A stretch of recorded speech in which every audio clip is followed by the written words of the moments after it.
va a ser el primero con su rollo.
Good morning, ladies and gentlemen, and welcome to the Geophysics Institute. On behalf of the civil protection staff, I ask you to please pay attention when we review the safety procedures in case of an emergency. You are located in the Tlajolot Auditorium, which has a permanent seismic alert system and 4 emergency exits, 2 on the back side and 2 on the front side. Take a minute to locate the exit closest to you. The auditorium has fire extinguisher equipment at the strategic points located within the building. In case of an emergency, stay calm and listen to the instruction from the civil protection staff, who will green an orange vest. In the only likely event an emergency evacuation, lead yourself to the nearest exit and the meeting point located in the garden outside the building. We ask you to make sure that all our personal items are kept away from hallways and exit doors. Please remember, do not run, scream, or push others. Finally, we ask you to please activate silent on vibration mode all personal electronic devices, including laptops and cell phones. Now, I lead the with first speaker, PhD Xochitl Blanco. Hi, good morning, everyone. I am very pleased to welcome the ambassador from Germany in Mexico and also personnel from the German exchange here in Mexico, and also all the colleagues that visit us from abroad and also from other institutions in Mexico.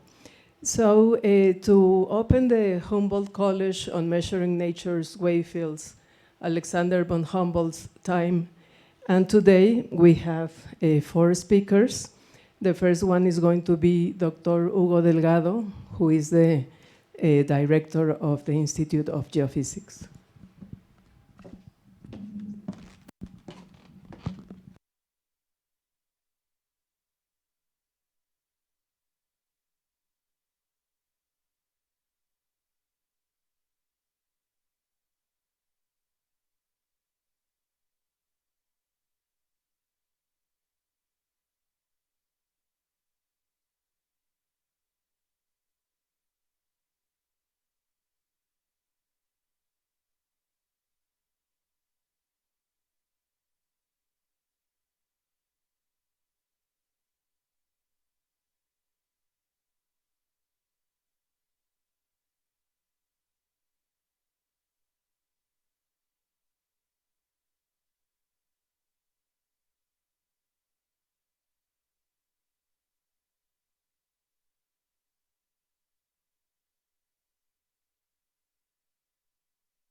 Section of the Institute of Geology. Yeah.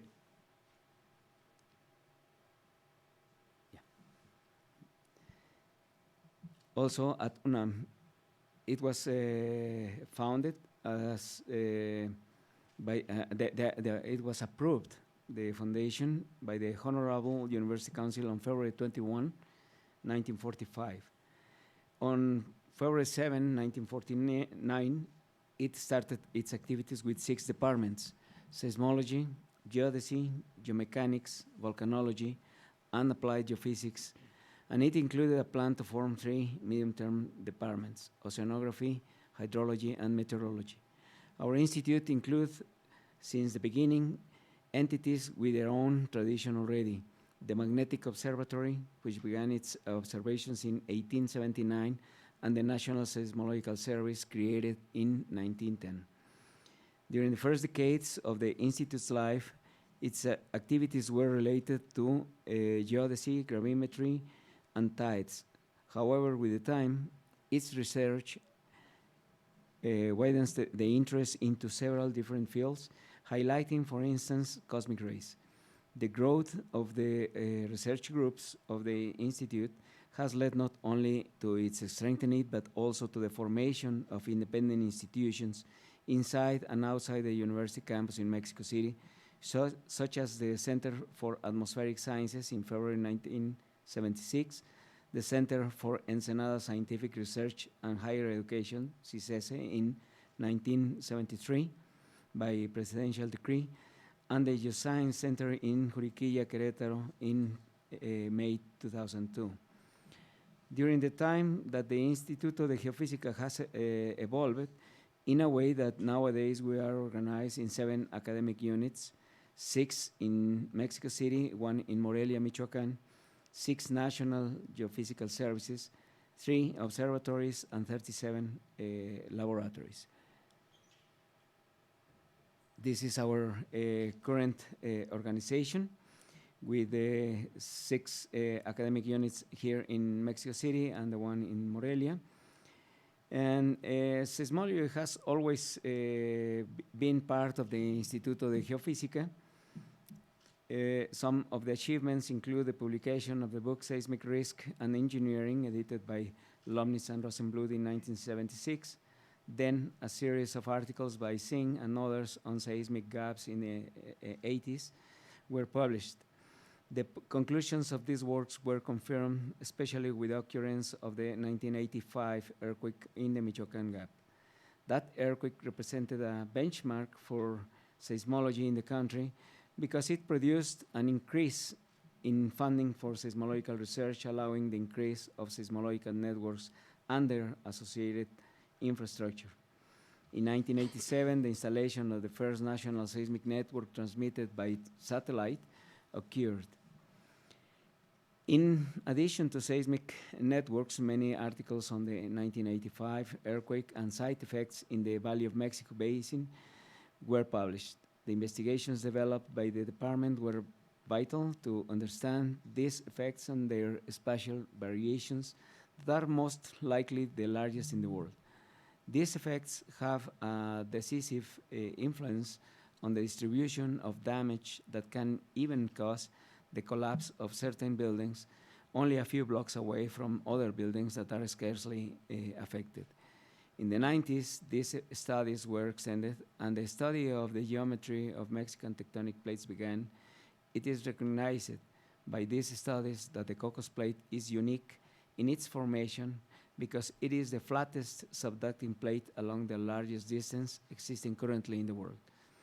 The lines of research include internal structure and isotropy of the mantle, slow earthquakes, and tectonic tremors, strong movements, seismic source, computational seismology, seismotectonics, volcanoseismology, historical seismology, and seismic risk.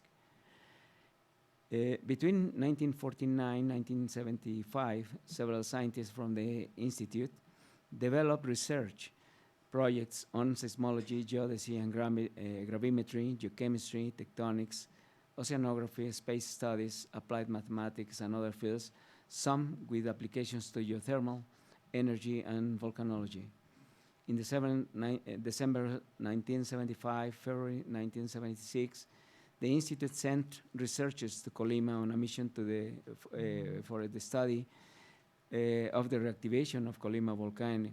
In March and April 1982, researchers from the Institute traveled to Chiapas on a mission to study the eruption of El Chichón volcano and its impact. Studies on El Chichón continue to date. Between 1987 and 1988, the Institute of Geophysics contributes to the design of the monitoring system of the Colima volcano.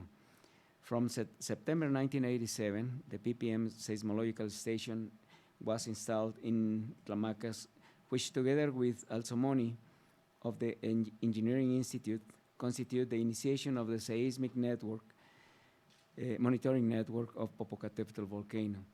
These stations recorded the precursory activity of the 1994 eruption, an eruption that is still ongoing.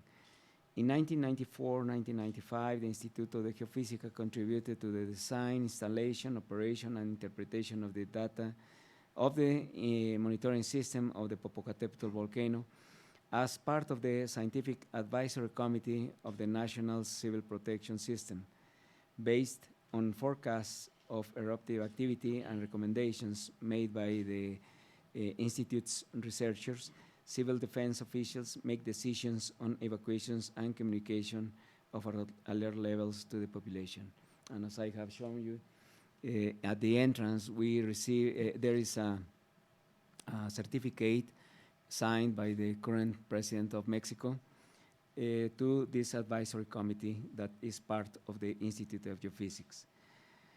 The research lines in volcanology include the eruptive history of volcanoes and calderas, volcanological characterization of geothermal zones, volcanic hazards and risk mitigation, nature of magma and volatiles, eruption dynamics, precursors of volcanic activity, impact of volcanic activity on society and environment. The Department of Natural Resources developed research lines related to exploration, evaluation, and integrated management of natural resources, water quality, computational geophysics, and the analysis of multispectral digital images for environmental exploration purposes. The activities of the Department of Geomagnetism and Exploration and Geophysical Exploration are markedly interdisciplinary, which is reflected in the varied professional training of its staff, in the various lines of research that are followed, and in the close relationships with other groups dedicated to the study of earth sciences. The main research disciplines are geophysical exploration, marine geophysics, geomagnetism, environmental geochemistry, isotopic geochemistry, and geochronology. Paleoenvironments and paleoclimatology, paleomagnetism, natural radioactivity, radiocarbon, remote sensors, and satellite geodesy. Many of the research lines stand out for dealing with border issues of scientific debate or for their potential impact on society. The Department of Space Sciences was created in 1962 by Ruth Gall. Cosmic radiation and solar activity were the first two lines of research to which the researchers of this department were dedicated. Currently, research lines include interplanetary medium physics, magnetospheric physics, plasma physics, cosmic ray physics, planetary geology and geophysics, solar physics, sun-Earth relationship physics, space weather, solar particle physics, cosmic ray physics, prediction methods of stochastic phenomena, ionospheric physics, planetary physics, and planetary sciences. Scientific contributions include a prediction of existence of plasma channels in the ionosphere of Venus, identification of the vortex structure in the plasma tail of Venus, discovery of the intermediate transition of external plasma to the ionosphere of Venus and Mars, among others.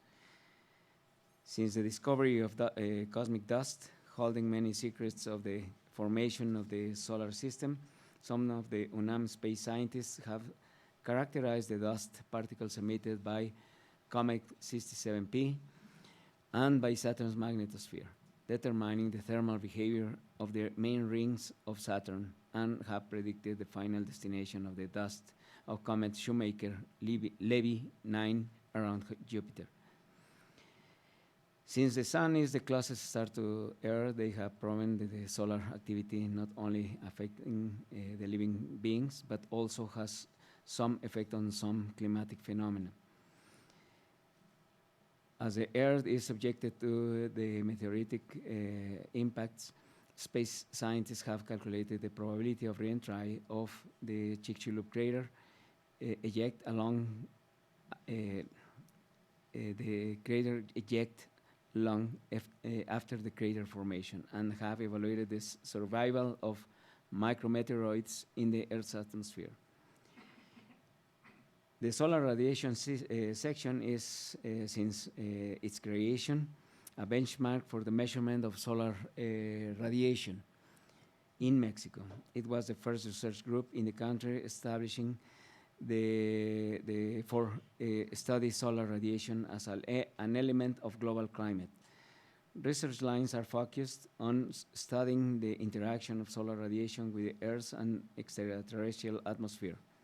In the 80s, it was designed as a regional center for the measurement of solar radiation of the World Meteorological Organization. The section has promoted the evaluation of the solar resource in our territory since the 90s. In the last decade, it has promoted the calibration of more than 130 stations of the National Meteorological Service with solar radiation sensors, and created the national inventory of solar energy within the framework of the mega project of the Mexican Center for Innovation in Solar Energy, financed by the Ministry of Energy and the National Council of Science and Technology.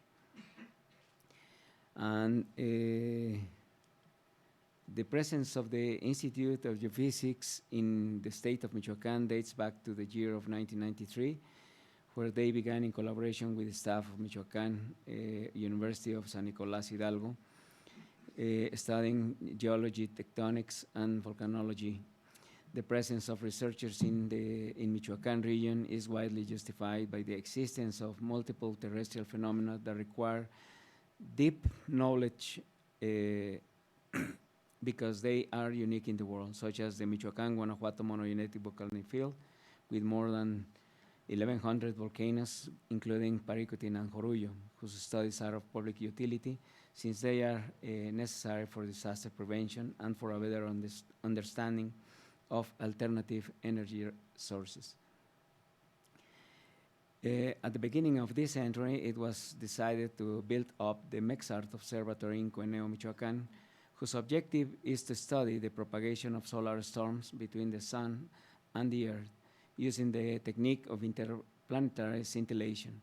MEXART is the first large area arrangement built in Latin America to study solar storms, and is currently the third of its kind in operation after radio telescopes in India and Japan.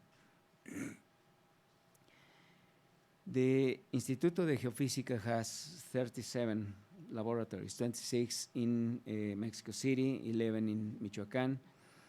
And we have also 6 geophysical national services, And the first one, which I will mention, is the National Seismological Service, which was founded in 1910.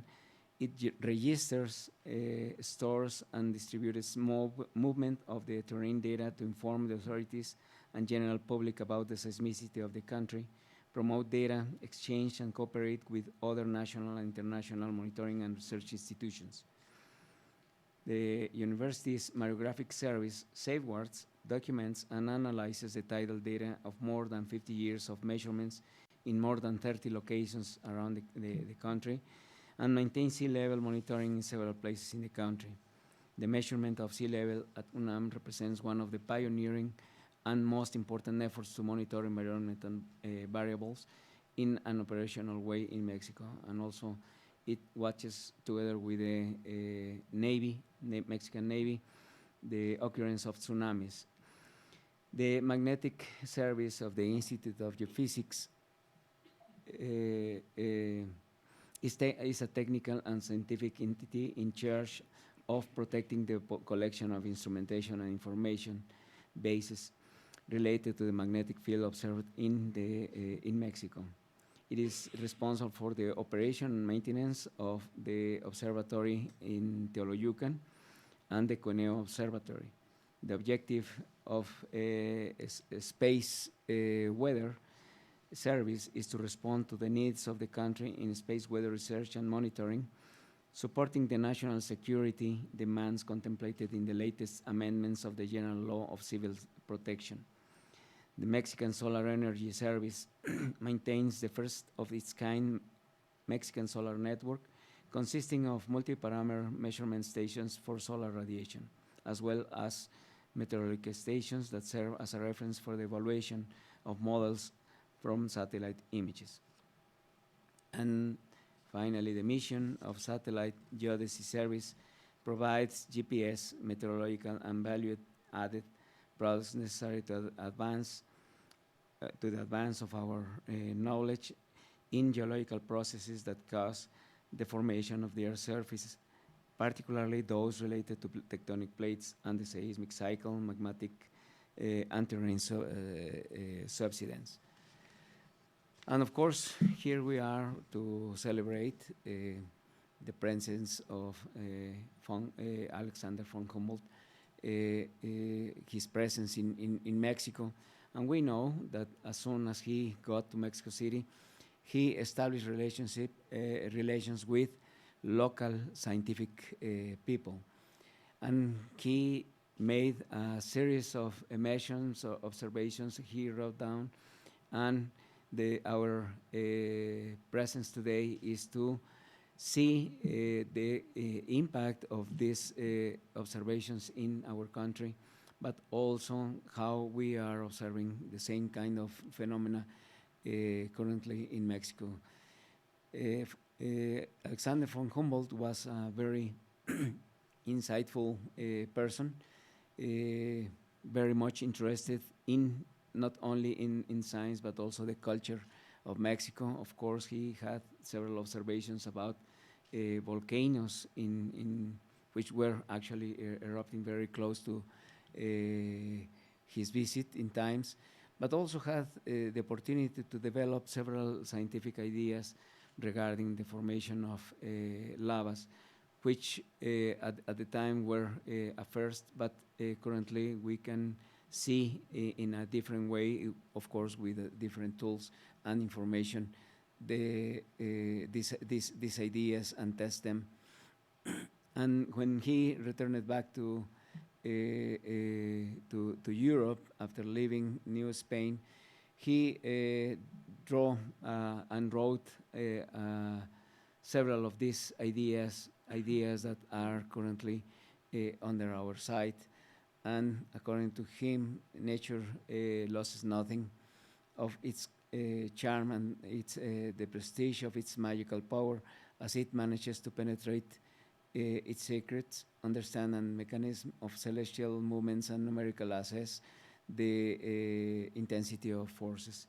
His words are still current, so this is just a very brief of mention of the 75 years of our institute and how we can start to deal with the presence of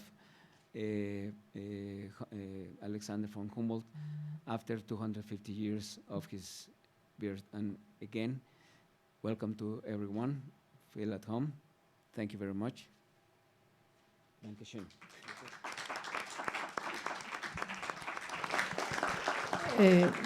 Thank you, Dr. Delgado. Our next speaker is Dr. Peter Tempel, the German ambassador to Mexico. Good morning. Dr. Delgado Granados, director of the Institute for Geophysics.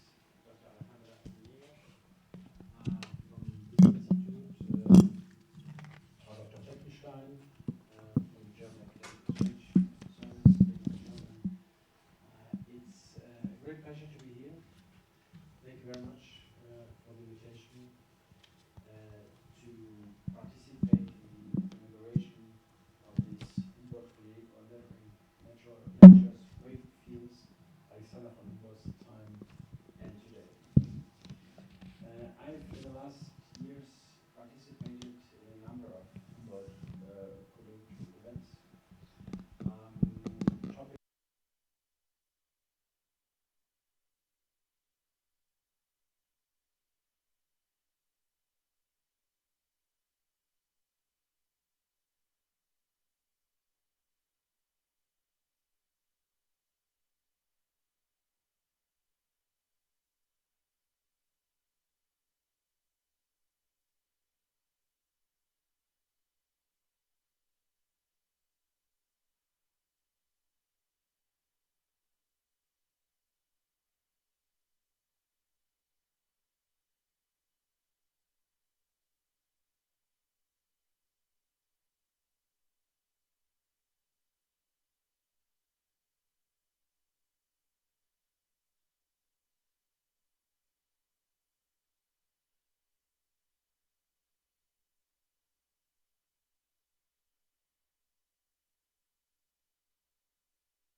as well as the many events that took place last year in order to commemorate his 250th birthday. But let me say this much, the anniversary revealed in an impressive way how Humboldt still is alive in a way today, not only for science, but also for bilateral relations between our two countries. He stayed in Mexico from 1803 to 1804, brought our two countries closer together. In fact, it was, let's say, the origin of a real long history and tradition of very close relations and friendships between Mexicans and Germans. And this exchange of thought is essential for science, and I appreciate that the Humboldtians continue in this tradition. Therefore, I would like to focus on the Alexander von Humboldt Foundation and its alumni in my remarks today. The Humboldt network is huge. More than 29,000 Humboldtians in over 140 countries share the experience of a research stay in Germany, and among them 55 Nobel Prize winners. In accordance with his motto, once Humboldtian, always Humboldtian, you all are ambassadors for Germany as a research destination throughout the world. And I'm particularly happy that the Humboldtians in Mexico are so active. And as a representative of the German government, I'm very content that the Alexander von Humboldt Foundation is funded, among others, by the Federal Foreign Office, the Federal Ministry of Education and Research, and the Federal Ministry of Cooperation and Development. One initiative of the Humboldt Foundation came to my mind a few days ago when I participated in an event in the Mexican Senate commemorating the anniversary, 75th anniversary of the liberation of the concentration camp Auschwitz-Birkenau. I'm talking about the Philipp Schwarz initiative. Philipp Schwarz was a professor from Frankfurt. He saved many scientists who lost their jobs during the Nazi era in Germany. Persecuted himself, Schwarz narrowly escaped arrest in 1933 and immediately fled to Zurich in Switzerland. And there in Zurich, he founded the Notgemeinschaft Deutscher Wissenschaftler im Ausland, the Emergency Society of German Scholars Abroad. And this emergency society was the first contact point for dismissed German professors looking for work abroad. Up to 1945, it was involved as an intermediary for over 2,600 dismissed persons from Germany, Austria, and Bohemia in the area of research. And today, the Philipp Schwarz Initiative provides universities and research institutions in Germany with the means to host threatened foreign researchers for a period of 24 months on a fully funded research fellowship. In the course of this initiative, 198 researchers at risk have been awarded by the Philipp Schwarz fellowships. And out of these 128 are currently working and being funded in Germany. So this example shows that Alexander von Humboldt Foundation stands not only for scientific excellence, but represents values that are more important than ever, like compassion and a culture of welcome.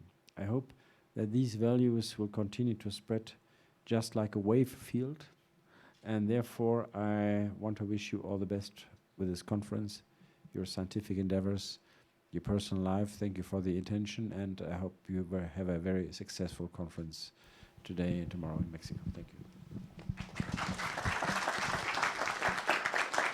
Thank you, Dr. Temple. Our next speaker is Dr. Katharina Fleckenstein from the German Academy Exchange Service.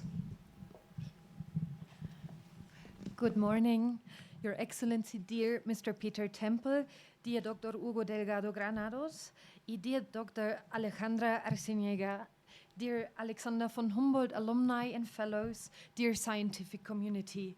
It is indeed a great honor participating in the opening ceremony of this Humboldt KOLLEG and to continue celebrating the 250th birthday of Alexander von Humboldt, the famous and all over the world esteemed scientist and explorer, whose name the Alexander von Humboldt Foundation is bearing in his remembrance. And moreover, I imagine that the name as such and the person that is behind has a very encouraging impact on its fellows to follow his scientific example, which he said with his enthusiasm, his urge to research, and his insatiable thirst for understanding the world and its interconnectivity. I'm also delighted to take part in the 75th anniversary of the Faculty of Geophysics. I could not imagine a better place for such a celebration connected to the 250th anniversary of Alexander von Humboldt, since he played an important role in establishing the science of geophysics. He created the first global geomagnetic and temperature maps. He analyzed spatiotemporal distribution and possible connections between earthquakes and volcanic eruptions. And moreover, he was eager to establish an international and open network of scientists driven by respect for human rights and equality. In other words, it is simply impossible to oversee Alexander von Humboldt's influence on his academic legacy, which is also being reflected in the philosophy of DAD, the German Academic Exchange Service, which, well, our slogan says, change by exchange. Even though its connection to Alexander von Humboldt might not be as obvious as with the Humboldt Foundation as such, I think in his principal conclusion that everything is being connected is like, well, resembles also our endeavors of DAD.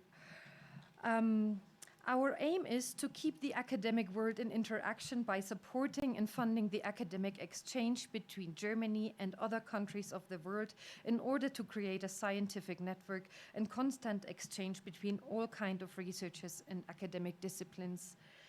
We consider academic exchange as something mutual because it is a very important instrument to tackle the multiple global challenges successfully. Likewise, it is crucial to get a more complete vision of the world, something that Alexander von Humboldt intended to achieve by measuring everything he saw during his long travels and expeditions. And what is the theme of this Humboldt-Kolleg? I am convinced that your Humboldt-Kolleg will highly contribute to the academic and interdisciplinary exchange between Mexico and Germany to discuss Alexander von Humboldt's impact on the actuality, and last but not least, to measure new ideas in terms of collaboration and scientific interaction. Last but not least, I would like to thank all the Humboldt Fellows here for their active support of DAD's activities here in the country, which would not be possible to cover such a huge country only by our small team in Mexico City. Thank you very much for that. In general, I thank everybody here for the contribution to make this conference, and I'm convinced a very productive, pleasant, and a fruitful one. Thank you very much.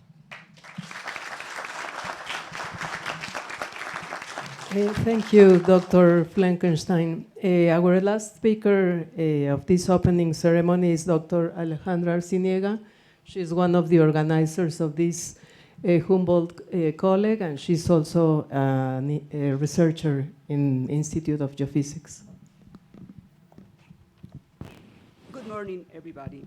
Thank you very much for being here, Mr. Ambassador Peter Campbell, Katerina Flankenstein, Doctor, Dr. Hugo Delgado, thanks for your words. I think you saved a lot of things for doing this opening, which is very interesting, so everybody now knows why we are here. And I want to also thank I'm very grateful to my colleagues in the Institute and the Humboldtians. We were thinking about how to do this KOLLEG and trying to join the different things, like what kind of subject we can choose to do this KOLLEG, and finally we choose these wavefields. And measuring wavefields, I think, is something we can connect. And I want to say thank you very much. We'll explain more in my talk later. So thanks again.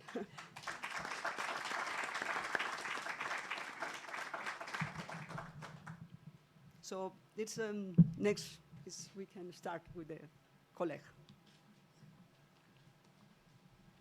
Before we start with the first session, we want to take a photograph outside. Okay, yeah. So we ask everybody to go outside. After the photo, come back, please.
University of the City of New York. Her research interest focuses on the German and Spanish exile in Mexico and the women legal history. Currently, she holds the Humboldt Lecture at the Colegio Nacional de México. Marion?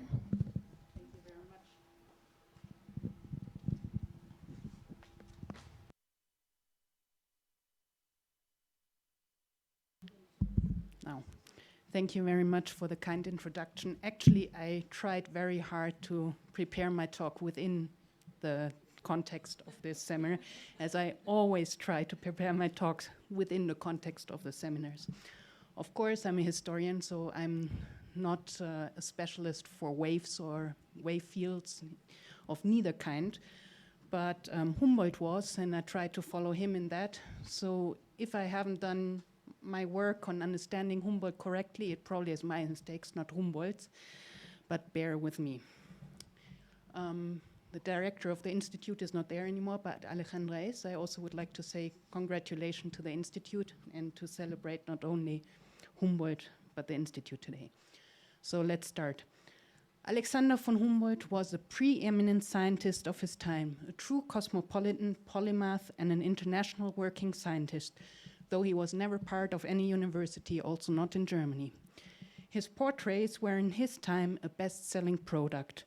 All over the Americas and the English-speaking world, towns, rivers are named after him, along with mountains, bays, 300 plants, and more than 100 animals. There's a Humboldt glacier, a Humboldt asteroid, the Humboldt current, and the moon. On the moon, there's an area called the Mare Humboldtianum. Darwin called him the greatest scientific traveler who ever lived. Humboldt came while traveling Latin America together with the French botanist Aimé Bonpland and the Ecuadorian Charles Montufar, also to Mexico. Curiously enough, a number of the best-selling biographies of Humboldt, such as the book The Invention of Nature of Andrea Wulf, does not deal at all with the substantial time Humboldt spent in Mexico. Humboldt set out to measure all the landscapes he visited in Latin America using state-of-modern-art instruments to do so. He transformed this data into statistics and tables to catalog numerous aspects of the physical environment. But he did not only measure nature, his entire project in Mexico was a more complex endeavor. The way Humboldt understood the nature was interconnected. He also stated that nature and culture could not be viewed apart. This becomes especially evident in Mexico, where his entire measuring project did not only involve measuring the nature, such as was the focus in the Southern American continent, but also the population, the economy, the mines, the past history before the Spanish conquest, where he, for example, created the misleading term of Aztec. In Mexico, he worked on the basics of his book project, the political essay on the Kingdom of New Spain, where he recommended specific policies that would enable Mexico to develop economically and culturally. In this book, he made a strong case against the inequality in New Spain for political, social, and economic reform. The influence of this book in Mexico cannot be overestimated. In fact, one substantial part of the Mexican investigation about Humboldt up on today deals with the fact whether Humboldt's estimation on the wealth of nature was correct or not. Little absurd in my opinion, but that's what it is. Because of his influence on Mexico, the historian Enrique Krause named him the midwife of Mexican consciousness. To talk about Humboldt's time in Mexico thus would mean giving his work a much broader frame than research mostly awards him. He is mostly seen as a natural scientist only, but given the topic of the Humboldt Kolleg today, I will follow this step and also focus on him as a natural scientist and on the topic of measuring Mexico's nature. And even here, I have to narrow down because in research areas he covered were so broad that I can by no means cover anything or everything in the 20 minutes I have. So I'm picking, or 30, I'm sorry. I'm picking out some, leaving many others unmentioned. Humboldt arrived in Acapulco on the 23rd of March in 1803 after a long voyage from Guayaquil, Ecuador. He was about to spend a year in Mexico, much longer than he had originally planned. Arriving in Mexico, Humboldt set out to do what he always did, to measure, order, compare, contextualize, and think everything what he found together. According to Humboldt's own words, the most important prerequisite for research was measurements. So he started to measure first the immediate surroundings, that is, the physical and orthographic surface design, for which in turn the precise geographical fixation formed the most important points. Wrong way. So first Humboldt dealt with the port of Acapulco where he arrived and made a geographical sketch of the place that you can see here. So far, there was only one map of New Spain in which only the cities of Acapulco, Veracruz, and Mexico were registered. And as you can see, they were registered far off the real geographical here. That was the original map that existed far off the normal, or the points where the cities really were. Humboldt now determined, there is a message coming in from someone. Humboldt determined the length of the location of Acapulco from chronometer measurement and the width from the height of the stars. He considered that Acapulco, going back again, was plus 250 degrees more west than the previous measurements by the Commission del Estado Militar have made, a determination that was much more exact. He should continue to measure everything in Mexico. He redefined a total of 64 locations in Mexico, which he combined with the earlier measurements taken by Ferrer. The altitude measurements, together with the temperature observations, amounted to 194. He used 4 different kinds of methods in order to determine the geographical lengths of Mexico. This time transfer from Acapulco, then the eclipses of the Jupiter satellites, the methods of the lunar distances, and finally he determined the position from azimuth and altitude measurements. It seems like the differences of the measurements from Humboldt until today are not far from the ones that we really found in the end. The different measurements of locations he put together, and during his stay in Mexico, he made this map. He mainly worked exactly on this map, which he presented to the Viceroy in January 1804. This was the first conclusive map of Mexico that someone has made, and you see that it is also pretty filled of names of towns, much more than the first one that I showed you before. So you can also see that the map looks pretty different than the one that was used before. But what we also can see, if we can get a close-up, that is one of the maps that he made just of the Valley of Mexico. So you can see the lakes around here. And here we have a close-up again from that one, that he used not only the Spanish names, but he also used the names of the places in Nahuatl once he knew them. One little story about Humboldt collecting the names and plants and stones was when the Viceroy asked the guide to guide Humboldt in the areas outside of Mexico City. When the guide was later asked about his opinion of the great man, he said the following: "What a savant! Nothing does this man know, really nothing, not even the simplest things. He asks me all the time for what you need, a machete or a pixador, tools every little child knows. Every second I had to tell him the names of villages, of brooks, and he noted everything in his little book in order not to forget the names immediately. And then he always stuffed his pockets like a young boy with plants and stones. That is not a savant." The other things he mapped was the profile of the landscape from Acapulco to Mexico, as you can see here. That was that one. But the time which interests us most for the topic of our colleague is the excursion he took from Mexico City to Guanajuato, which took him about 2 months. From there, he brought along the largest and richest samples and collections of his entire trip to Latin America. In Guanajuato, he spent 2 months studying the geological formations in the area. It was above all 2 geological questions that moved him on his first trip. First, he wanted to study the mining in the area of Guanajuato, at that time the most famous on earth, in which I won't now talk. And then he examined the tremendous manifestations of volcanism on El Jorullo.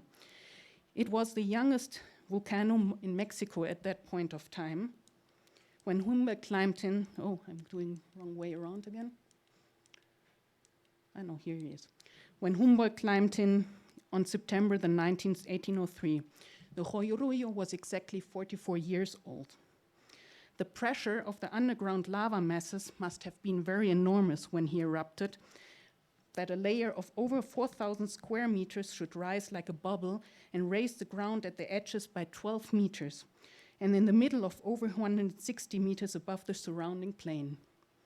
But it was not enough. The volcanic eruptions kept the population in suspense for over 15 years. The mountain should only rest in 1774. But even in September 1803, when Humboldt witnessed it, the mountain still was actively smoking. The broken landscape was littered with thousands of hot, man-sized basalt cones. Many people still remember the eruption, and Humboldt spoke to the people and recorded their memories. That is one. Huge boulders were thrown in the air, 200 to 300 toises, that is around 400 and 600 meters. The ashes called on deep black night, lit by the volcanic fire. The underground roar, the thunder, resembled the noises of 5,000 artillery shells fired at the same time. Heaven and earth seemed to mix. The earth could be seen swelling from a distance, rising like ocean waves, spewing fire and lava through a myriad of small cones. At Cañaveral, a little east of the house of the hacienda, a tremendous steep mountain rose from the earth, which, as the old people say, who witnessed this horror from afar, seemed to them like a blazing castle. Humboldt was fascinated because at that time it was by no means certain how the geological causes and exact interactions of such a remarkable land shift had happened. So he was certain he needed to see the crater of the Jorullo, and he and his group were the first scientists to do so. The descent and the climbing were exhausting, Humboldt noted. You had to be very careful with every step you took, but the majestic size of the object that surrounded us, the very satisfying idea of being at the center of the Sillop smithy, made us forget every thought of danger. One encouraged the other. We are the first to descend into the Jorullo crater, and maybe there has never been a person in such an inflamed crater before. Wrong. Humboldt made this sketch of the Jorullo volcanic landscape probably right away after the descent. It is a top view on the volcano that illustrates the severity of the dangerous ascent in the narrowing hatching of the volcano. However, the layout of the Jorullo and its surrounding volcanic hills is more than just a quick draft of the geological formation that he had just witnessed. The curved line of the elevations, reminiscent of string of pearls, already points to an early inkling of a geognosy of the volcanoes, to which Humboldt was to devote many years of research and numerous pages of his travel work. Already in the travel diary, he states about the Jorullo chain that the volcanic fire broke through a north-south rift or crevasse. The 6 volcanoes that have caused the greatest devastation to have formed above this column. The fire in the elastic fluids, which could not break through the crevices or through the 6 large craters, raised the terrain in bubbles or ridges. He was certain that it could not be a coincidence that volcanic formations along the entire Cordillera Ridge seems to follow a certain order in both North and South America. In the Sea or the Ansichten der Cordilleren, the views on the Cordilleras, which was published in between 1810 and 1813 in Paris, Humboldt wrote about the Jorullo. We want to remind you of the remarkable fact that all of Mexico's volcanoes are arranged in a single line that stretches from the west to east, and thus a parallel circle of great heights forms. One would like to believe that the subterranean fire has come to light through an enormous gap that extends in the interior of the Earth between the latitudes of 1859 and 1912 from the South Pacific to the Atlantic Ocean. So he grouped volcanoes along a vast subterranean line. In later years, Humboldt developed a theory of earth fissures that was invented to explain how lava from the hot interior of the Earth could press to the surface and not just produce local formations, but entire mountain ranges. 10 days after climbing the Jorullo, he climbed the Nevada of Toluca, And on his trip to Veracruz, he had the chance to see the Popocatépetl in the Ixta closer and climbed part of the Cofre de Perote in the Pico de Orizaba. Here is a very bad copy of the Popo and the Ixta. Since then, Humboldt started his traveling to Latin America and paused on the Canary Islands and saw the volcanoes there. He started to doubt the teachings of his time, especially the so-called Neptunism of his charismatic teacher Abraham Gotthelf Werner at the Bergakademie in Freiberg, which could not adequately describe those formations that Humboldt learned better and better to understand. According to Werner's widespread teaching, volcanoes were the results of local earth fires in the upper earth crust and moreover were rather rare and not very widespread. The cause of the mineralogical diversity on the Earth's surface was therefore not due to the excretion of various rocks by volcanoes, but rather the result of long-term deposits from the oceans. But this was contradicted by almost every mineralogical result that Humboldt's investigations of American rock types and mountain formations showed. The rich pool of new data and the empirical experience gained from the trip should finally lead him to become a convinced representative of the so-called Plutonism. The distinction in the view of the Neptunists and Plutonists was that the former attributed the design of the Earth's surface essentially to the effect of water, sedimentary rocks, the latter, however, to the effect of the volcanic earth. Humboldt believed that volcanic activity was responsible for shaping the Earth. However, doubts about that new model remained. While still working on his cosmos, Humboldt raised the question of the connection between local earthquakes, volcanic eruptions, and soil fissures. The ideas of seeing the cause of geological changes in the interaction of earthquakes and volcanic eruptions, a basic assumption of his time, for the development of which Humboldt's research provided very important orientation, was only replaced in 1912 by the theory of plate tectonics according to Alfred Wegener, which however itself continued to be controversial until the 1960s. In any case, the scientific observations Humboldt conducted represented a major scientific contribution to the field of volcanology. But Humboldt did more than only working on the volcanoes. He was deeply interested in terrestrial magnetism, specifically in the study of Earth's geomagnetic fields. He carried out measurements of temporary disturbances of the Earth's magnetosphere, coining the term magnetic storm for this component of space weather. He was the first to observe reverse polarity and to discover a decrease in the planet's magnetic force from the poles to the equator. He coined the term Jurassic and was the first one to use the notion of seismic waves. And strange enough, it was not only a question of scientific treatment, but almost of being connected to the Earth. I'm citing him in a letter. Whether deep in the Amazon forests or on the high peaks of the Andes, I could perceive from pole to pole the same pulse of life in rocks, plant, and animals that animates the human spirit. Everywhere I felt transported by the powerful feelings born of my Jena experiences, as Goethe's profound insights on nature had raised me to state where I felt as I endowed with the new sensory organs. So Humboldt also had some almost mystical or emotional part. In fact, he claimed that also emotions in nature were connected, the same as nature and art, which we can understand seeing along his sketches, true artworks besides being tables and proofs of natural sciences. But Humboldt was important also in geography. Here he worked in fields of comparative climatology, meteorology, and isoline cartography. He found that there was an overall decrease in temperature with an increase in altitude.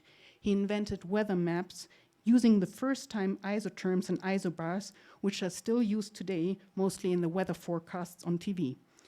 Isotherms are plots on a map which connects areas that have the same mean temperature, and isobars are the plots on the map connecting with equal air pressure for a given time of period. With this method, he could compare climatic conditions across different countries. In the area of plant geography, he and Bonpland collected new botanical and geological specimens. They tabulated plant life in connection with meteorology and geography, and instigated plant geography as a scientific discipline, especially in this beautiful botanical map of the Chimborazo, in which the growth of particular plants is related to the temperature and altitude. He concluded that the populations of plants could be predicted given the climate and the altitude. In his writings, he was the first one to research also Native American plants before the Spanish conquests, such as manioc, yucca, corn, potatoes, sweet potatoes, tomato, peanuts, cacao, avocado, pineapple, and vanilla. Humboldt's view of plant geography was very broad, out of focus a little bit on the edges, always ready to absorb something new. He included many sciences, which was unique in his form. The multitude would have broken every constricting grid of an attempt of definition. Without claiming to be complete, here are some areas: agriculture, botany, including those of lower plants such as alga, fungi, lichens, mosses, metabolic physiology, including photosynthesis, nutritional sciences related to the individual groups, people of the old and new world, also in comparison and related. Geology, camera science, including world trade, art history, meteorology, oceanography, paleontology, and on another many ecologies. And that also in the cultural history of man. The interdisciplinary nature of the concept here in relation to the connections of plant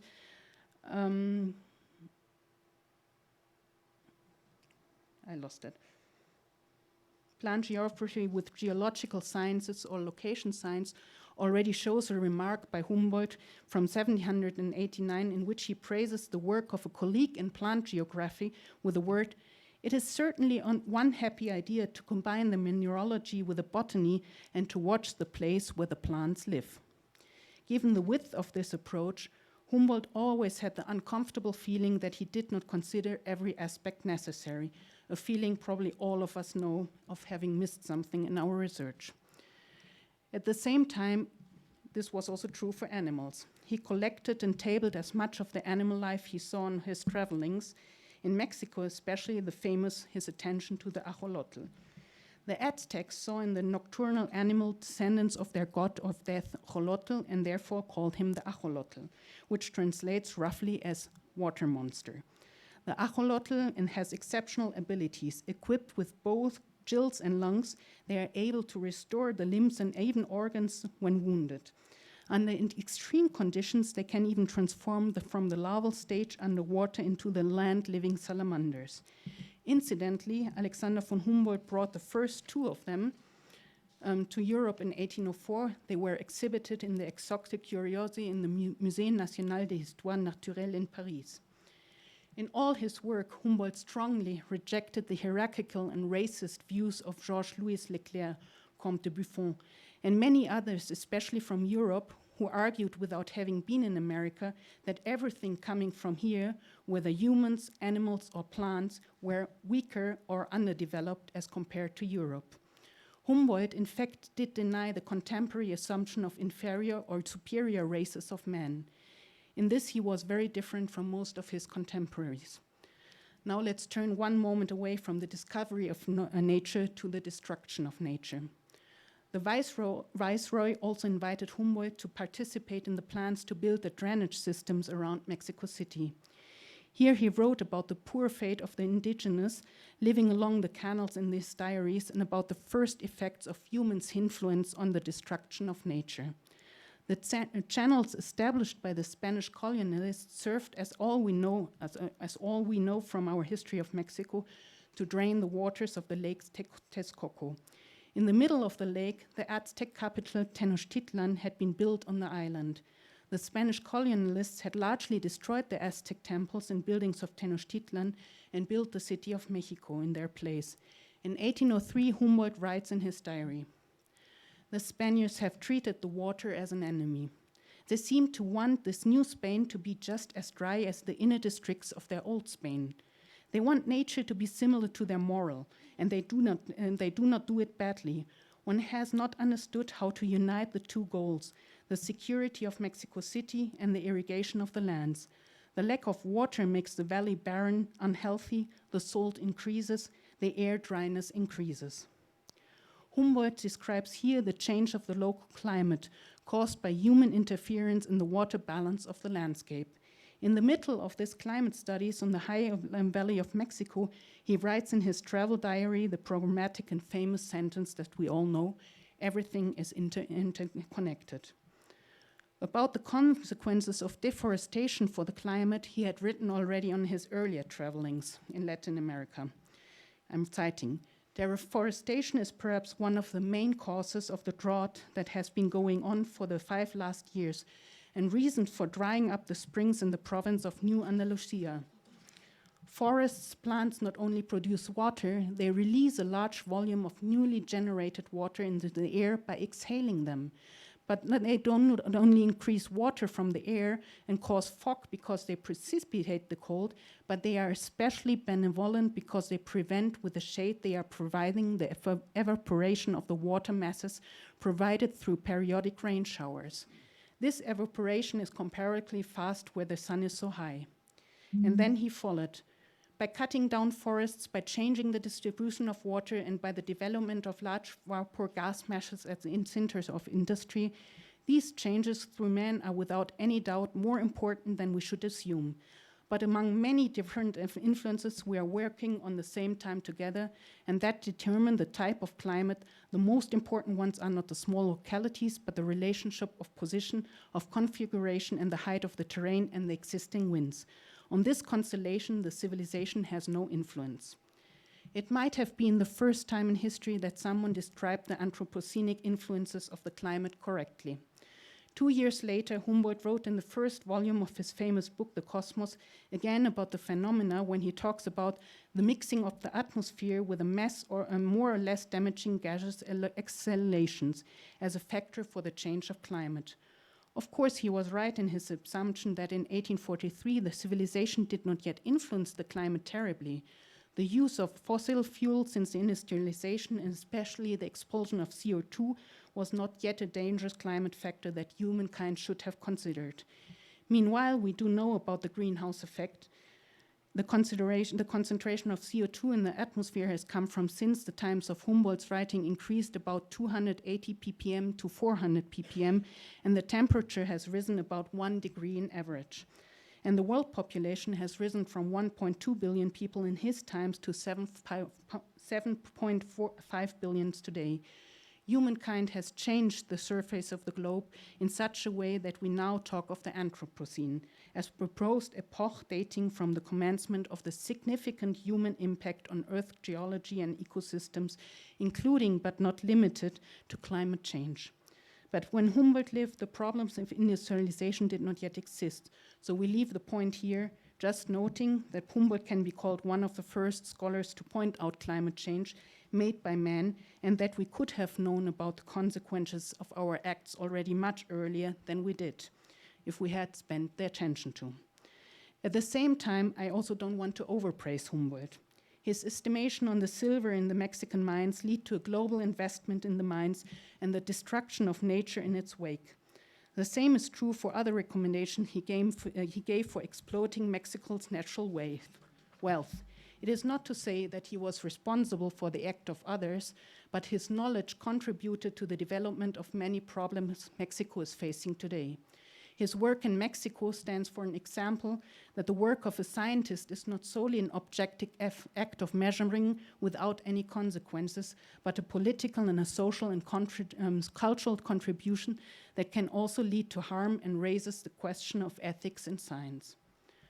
Let's come back for a moment to the human part scientists of Humboldt's work in Mexico.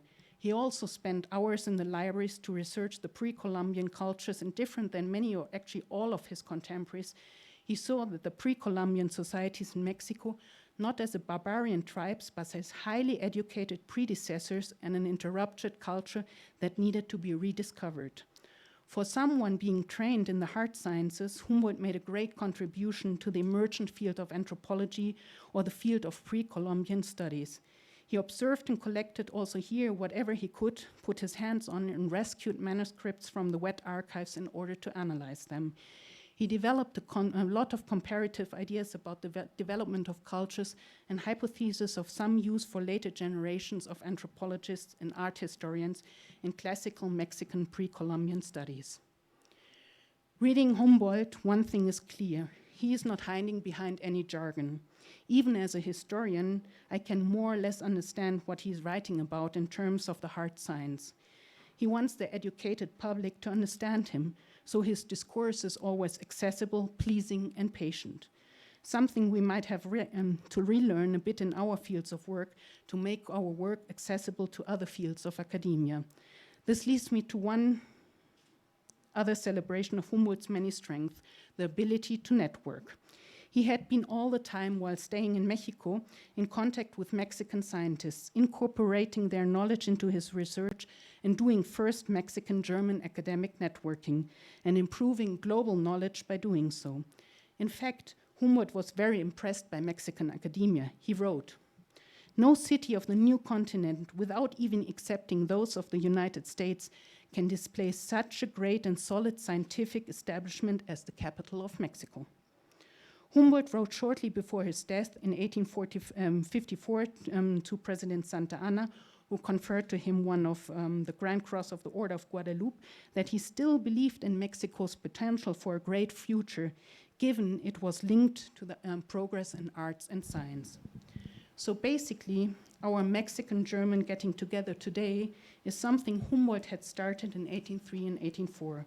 That the Humboldt Foundation is named after Alexander von Humboldt, and its main aim is to bring together the best scientists from the world together to learn from each other, is the same as Humboldt has done all his life in Mexico and later also coming back to Europe. So let's celebrate today Humboldt, first for starting the German academic network, but also for bringing us together today. Thank you very much.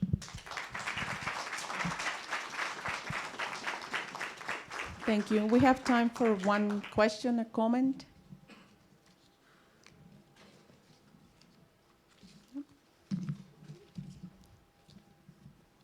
Nobody? Well, thank you. We can talk with you over the coffee break. Oh, here?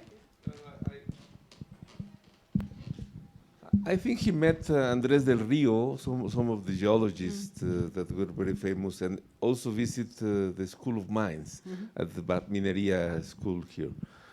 And I don't know if you didn't talk about the, why Humboldt was so, interested in measuring everything. So how he got this? Because even from childhood, he was like this. Maybe you have a remark on this, or because I'm reading some things about Humboldt and I'm impressed. Well, that is something that is hard to answer even for persons themselves. But why he was interested in mining was especially because he had the education in mining in Germany. That is his main education.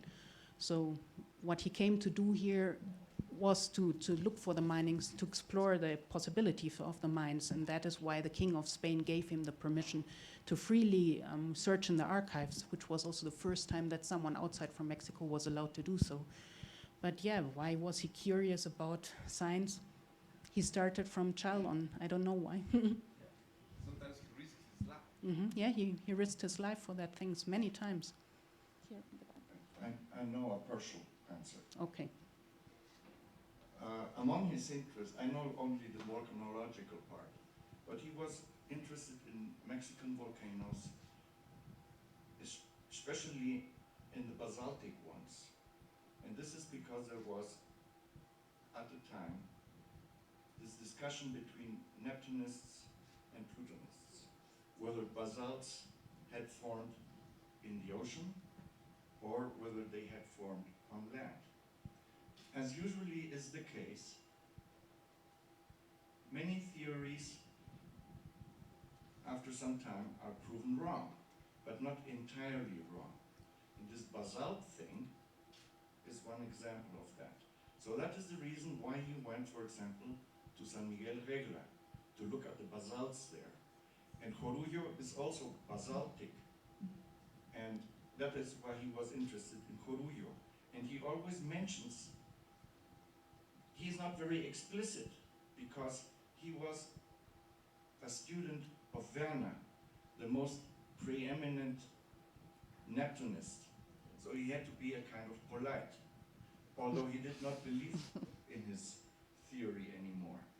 But he always points out, for example, that this basalt is so far away from the ocean, Corullo, so many leagues, or etc. And that is one of the fundamental questions he was trying to pursue in terms of volcanology. And at the end, it turned out that most basalts are actually formed in the ocean. But this was not known until a few decades ago when we mapped the ocean floor, and it turned out that 90 or more than 90% of all volcanism takes place in the oceans and forms basalts, but obviously not by precipitation from water. So I think he always had fundamental questions in mind. Thank you. Okay. Thank you, Marion. This is for you.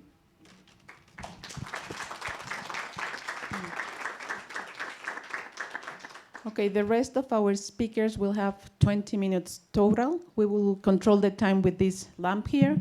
So the green light will stay on for 15 minutes. Then it will beep and switch to yellow. That means that the question time is beginning. When 1 minute is left, it will beep again, and then it will turn red, meaning that your time is over. So please keep the time. So our next speaker is Dr. Alejandra. She's there. Alejandra is a Humboldtian. She also is the main organizing of this KOLLEG. So she's the reason we are all here. So thank you, Alejandra, for all your work. She's a researcher, professor, and since 2017, the head of the Department of Volcanology at this institute. She is an expert in volcanoseismology. Alejandra. Thank you very much again, everybody, for being here. So I'm going to explain the title and why it's what a wavefield is, but in a very general and simple way, and the measuring thing. Okay. Humboldt KOLLEG, first, what are the conditions to do a Humboldt KOLLEG? So the foundation asks that they aims to strengthen regional interdisciplinary networking. And for doing that, we need to gather 1/3 of Humboldtians from different fields, 1/3 of young scientists, 1/3 of other scientists from here or other parts of the world, and 1/10 approx from scientists from Germany. And the other condition, let's say, is that we have to gather to analyze and discuss a common topic from multidisciplinary and transdisciplinary perspective. That means that that's why we have this program with many things. History, and we go to medicine, and we go to geology, and languages, which is very interesting because waves are always there. So, and the other condition is that they wanted that make these talks simple, to accessible to all. So everybody has to understand what we are talking about. So what I was talking with my colleagues and Humboldtians, thinking what we can do. So the first question was, what do all scientists do? And they say, well, we all measure. And in fact, everyone measures. We are all time measuring something. Even cats or any animal are just measuring just to hunt. Yeah? If we want to cross a street also, we are measuring. Our brain is measuring things. Even we are not putting a quantity there, but then as a scientist, we want to put a quantity there, right? So I use these aphorisms from Protagoras. He was a Greek philosopher from the 5th century, and he asserted that man is the measure of all things. Of things which are, that they are, and things which are not, that they are not. This is like a kind of a what? But in fact, that means that we are just the reference of everything. there is no other species, as far as we know, that they can say, well, this is the number or the quantity for something, even when they are measuring as we are doing it too. So then I thought, okay, we have something that we all do.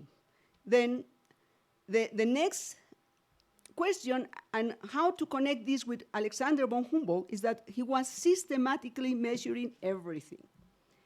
So we know this. I'm not going to go in. It's very nice what Marion said first, and that's why it was the first talk, because she gave us a very fantastic perspective of what Humboldt was doing in Mexico. And indeed, he was measuring everything since he was very little. And the point is that he found out after this constant measuring of everything, the interconnection of things. Then I said, okay, we have Humboldt, because he was in Mexico. He was measuring volcanoes. He was visiting Popocatépetl, the one we are going to visit too. And then I said, the first condition we have the Soviet, but it's like a half of the Humboldtian, because of the Humboldt College, because we don't have the other part. That has to be interdisciplinary, multidisciplinary, transdisciplinary, Then, in such context, why wavefields? So Alexander von Humboldt was measuring the magnetic field. And everybody, well, not everybody, but magnetic field is waves. He was measuring volcanoes, Chimborazo, Popocatépetl, whatever, already we heard from Mariam, temperature, humidity, and he made a connection between earthquakes and volcanic eruptions. And all these things are related to waves. So in a way, he was the geophysicist of his time. And here we are in the Institute of Geophysics, so we have the connection why we are in the Institute of Geophysics and why we are connected with waves and Alexander von Humboldt. And why we are measuring is because as a scientist, we want to understand. We want to understand our world, our planet. And we want to describe all the expressions, or to understand all the expressions that the aerodynamic system has. So waves are in tides, waves are in earthquakes, volcanoes, magnetic field, and even though, as I said, waves are everywhere, and in a way we are immersed in waves, in wavefields all the time. If we think a little bit about this image, this is a photograph of human, the face, we talk. First of all, I'm using now a wavefield to transmit, to communicate with you. So it is not so far away from what scientists do with what social scientists do. In a way that we are always using our speech. We are working with sounds. Then I will tell you later what I mean with this. So we are always using, listening, talking, even thinking, and all these things are related to waves. And the most and more, I would say, fantastic thing we have is music. Then, 15 minutes, okay. So Alexander von Humboldt used this kind of instruments, so we know what we measure, and then how we do measure. So in his time, he was using very, let's say, to our eyes now, very simple instruments, but now we think a little bit how after 200 years, how the technology has been changed. So we now have these incredible dense sensors networks with very high sampling rates, satellites observatories. We have all these powerful computer capabilities and communication networks also, huge data storage. But the problem now that we are facing is also we have this situation that we can now measure our body. We have magnetic resonance, electrocardiograms, our own heart, and all these things are waves. So what we are facing is the problem how to decipher these wavefields. So this is an example of a seismogram. And it is, in a way, a little bit complicated because we have to find patterns and find what is common or what is different in each example in this kind of earthquakes or whatever other signatures of wavefields. We have to connect physical processes with what we see and with what we don't see, and modeling those processes and reproducing data, what we are measuring. And in that respect, here is a very simple example. For instance, Latin alphabet. How many symbols does the Latin alphabet has? It has 26 symbols. And from this alphabet, there are 66 languages distributed in the planet in this way. So the dark green means the countries where the language is based on Latin alphabet mainly, with some changes, like for instance, for German or the Spanish, we have the ñ or some symbols, but the basic alphabet we use is this symbol. So, for instance, in English, the Oxford Dictionary has 171,476 words with 44 sounds only. That does not mean that we cannot do more sounds. And in Spanish, we only have 24 phonemes, which means sounds too. And we have 150,000 words. So this is just a combination of the sounds. This is a wavefield that we are using every day to communicate. So this is just an example, because all these talks are going to be related in a wavefield in one way or another. And how many? 10 minutes? So, so measuring wavefields also have the challenge. So that means that, for instance, a single mechanism may produce different waves, but some waves can have different processes. So that's kind of a very ambiguous thing. So we have to deal, how kind of methodologies or techniques we have to find out to really reduce the uncertainties. And for example, in English, you can say 4 hours, 4 hours, 4 hours. That means that I just use the same sounds. Some English speaker can do it much better than I, but we are doing exactly the same. Then we really need to know the context where we are to understand the wavefields. So in Spanish, you can read that, and then you will find it very, very funny that this is, the translation is I put something in somewhere, or I'm crazy. And the sounds is exactly the same. If I just pronounce them, 4 hours, 4 hours, 4 hours in English, or I would say yo lo coloco, yo lo coloco. So it can be kind of a very funny thing. And there are a lot of puns that we can find in every language. So this is the kind of things that for a language you have a structure. That, I mean, I have letters, then I make words, and then I can construct some sentences, and we have some special structure depending on the language, right? So nature doesn't have any structure, or we are trying to find that structure. For instance, for tectonic earthquakes, is kind of always, you have the P and the P wave, then the S wave, and the surface waves. But in other environment, or depending of the media, you may have these different combinations. But at least everywhere you know, you have the primary wave, which is the one that always comes first.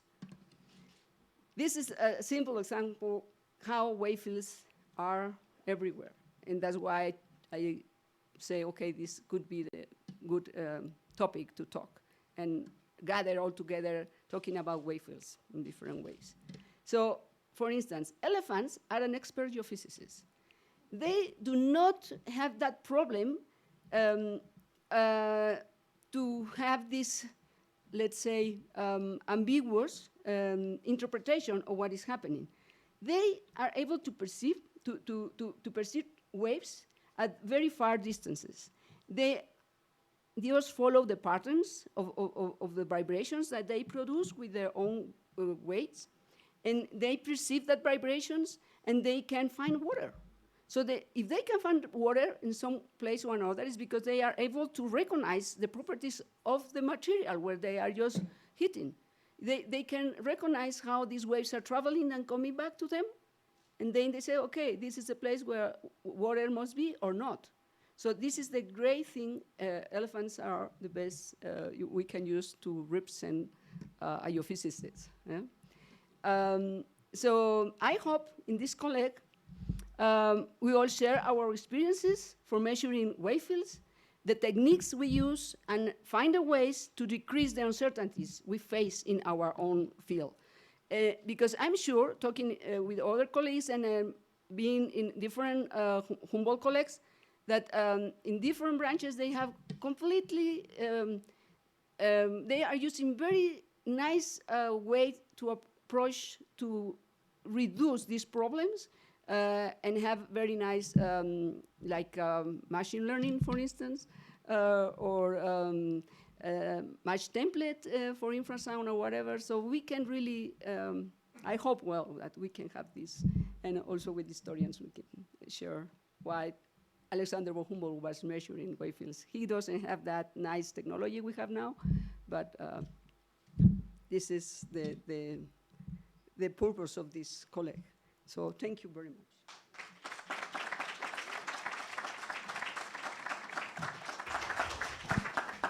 Okay, perfect. We have time for questions, comments. In the image that you show where you are recording now. Which one? The Mappa Mundi. I made a mistake here. Let me start it. So I noticed that the south is less dense in terms of measuring than the This one? the next image, that one. Uh, So if you notice, the south has less distribution of sensors than the center or north. yeah. Any reason why? I guess it's money, you know. Most of the richest countries are in the north. And that's the only explanation? I think that is one of those, because you need a lot of money to put these seismic networks are very expensive. Okay. Just talking because this is an image of seismic networks in the world. But I will say that this is one, because earthquakes occur more in the south, earthquakes occur everywhere. So the best thing would be to have more networks. Okay. Yeah. Thank you very much for this very nice talk. And this is a comment rather than a question. I think that one of the main differences of the different ways of communication is the transfer of information.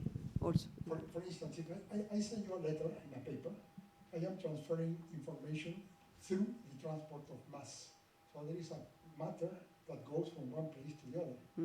Now, the main difference with the wavefields is that the wavefields do not transfer matter, just information.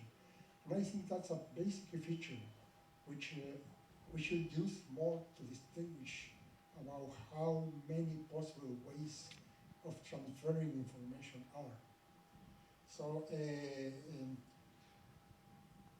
my question would be, do you think that you can't make it exactly the same amount of information transfer using a wavefield than using a mass transfer? Well, this is a very interesting question, but of course I think we can transfer more just transferring energy, not the mass. Because transferring mass, it costs a lot of effort and energy. And just wavefields just are transferring energy, and the information is there. Yeah. But everything is vibrating, and there is information. And yeah, definitely. Yeah, that would be my answer. Another comment or question? No? So thank you very much. Thank you, Alejandra.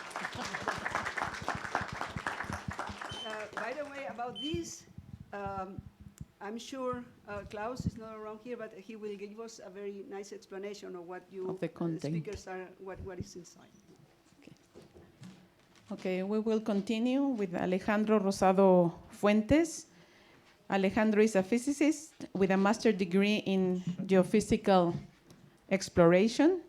He is currently a PhD student under the supervision of Alejandra Arciniega.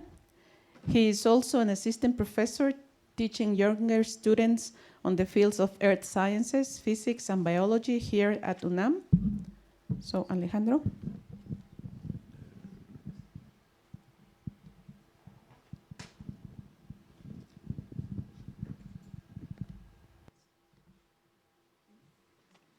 Okay. All right. So this talk is more of like an introduction. So we all are on the same. We all speak the same language. I mean, we're going to be speaking and hearing today and tomorrow about waves. So this is more of an introduction. Some of the people that are from a scientific background are already going to be familiar with some of the definitions I'm going to be presenting. But I hope it doesn't bother you that much. So we're going to be talking about waves. And a wave is a distribution of disturbance of energy that propagates through time and space from one place to another, and with no net particle energy, not net particle displacement once the energy has passed.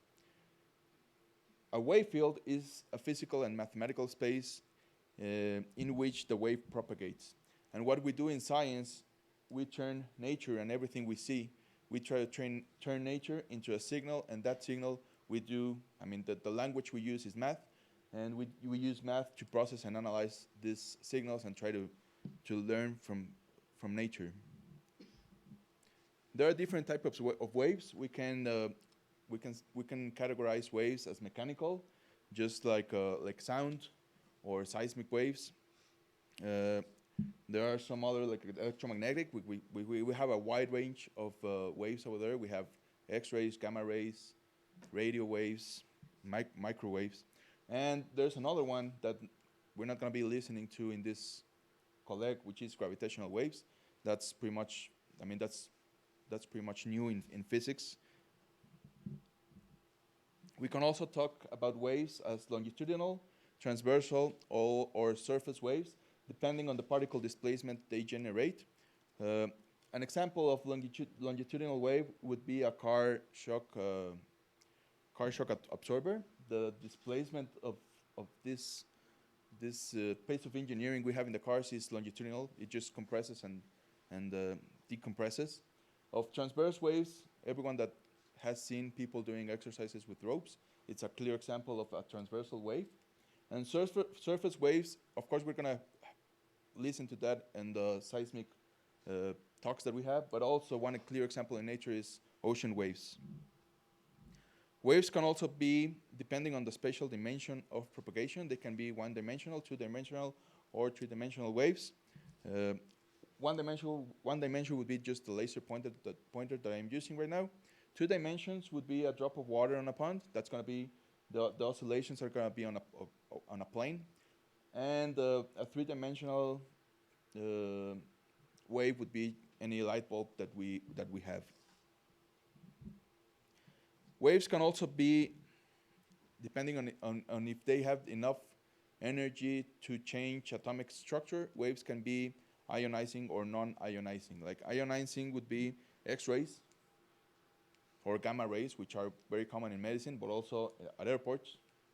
And non-ionizing waves would be anything from microwaves, radio waves, the Wi-Fi, internet, television, everything like that is not ionizing. They don't have sufficient energy to change the atomic structure of matter. Some of the characteristics of waves, we're going to have a wavelength, a period, a frequency, velocity, and amplitude. If we see this is a very simple wave, the wavelength is going to be the distance between one crest to another. It's going to be the distance of one cycle. The period is going to be the duration in seconds of that cycle. The frequency is going to be the number of cycles that we have in a unit of time. The velocity is just going to be distance over time. And that's going to be the velocity at which the wave is propagating through space. And the amplitude is going to be from this point in the middle, the distance from the stable point all the way to the maximum displacement of a physical variable. Waves can also be simple and periodic. Clear examples are a sine, any trigonometric function, but also square, triangle, or sawtooth. Or they can be a really complex, non-periodic superposition of waves. In this example, we have 2 simple sine functions with different frequencies, with different wavelengths. If we add them together, we're going to have, as a result, this wave, which is a little bit more complex, a little bit harder to understand. in order to, I mentioned before that we speak, the language that we're going to be speaking is math. So in order to understand and predict and try to pretty much, well, solve nature in a way that we can describe it, we need to express that behavior in a mathematical language. And if it's a wave, it's going to be written in a wave equation. And wave equations is just it's a function psi, that describes the propagation of that wave. It doesn't matter what type of system we have. If we have a quantum system, it's going to be represented by this equation. It's a Schrödinger equation. If we have electromagnetic, sound, seismic, or gravitational waves, the wave equation is going to have this form. What changes is the constant, the c, the value we have, and of course the form of the function. But also heat and diffusion can be treated as waves and can be studied as waves. And the wave equation for heat and diffusion is this one. The only difference between these two is the first or second, what we call the first or second derivative, which is these two over here in the time. It doesn't matter what phenomenon we're studying. If it's a wave or if it behaves like a wave, it has to be written mathematically in this type, in this form. In one part, we have the special part of the special behavior of that wave, and the other one has to do with time. So if we're talking about waves, it's always time and space at the same time. Some of the properties of waves. Waves do reflect and refract. Reflection is the change in the direction due to the bouncing of the wave at the border between two different mediums. One clear example is everything we see when we go outside and see on a lake or a river. The whole environment is reflected on the water when we have the ideal conditions for that. Refraction is a change in direction due to the passage of the wave from one medium to another. One example is this image, light refracting on an optical prism, and this, people might see it, and a lot of people see this and think of a Pink Floyd album, but that's waves, also in music. Other properties are diffraction, which is the bending of a wave by the surface of an obstacle or through an aperture or slit. That has to do with constructive and non-constructive interference of waves, and that construction and non-construction interference creates patterns. So depending on how the slit is and how or the aperture is, the geometry of that aperture, we can have a diffraction pattern of concentric circles. We can have also patterns in one direction, two directions, or also in three dimensions. I mean, other property is the scattering, which is a deviation of waves from the original trajectory due to the heterogeneities of the medium.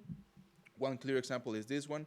Also, I mean, if we go outside and we look up to the sun and we have a cloud over there, most likely we're going to be seeing some scattering of light, of sunlight.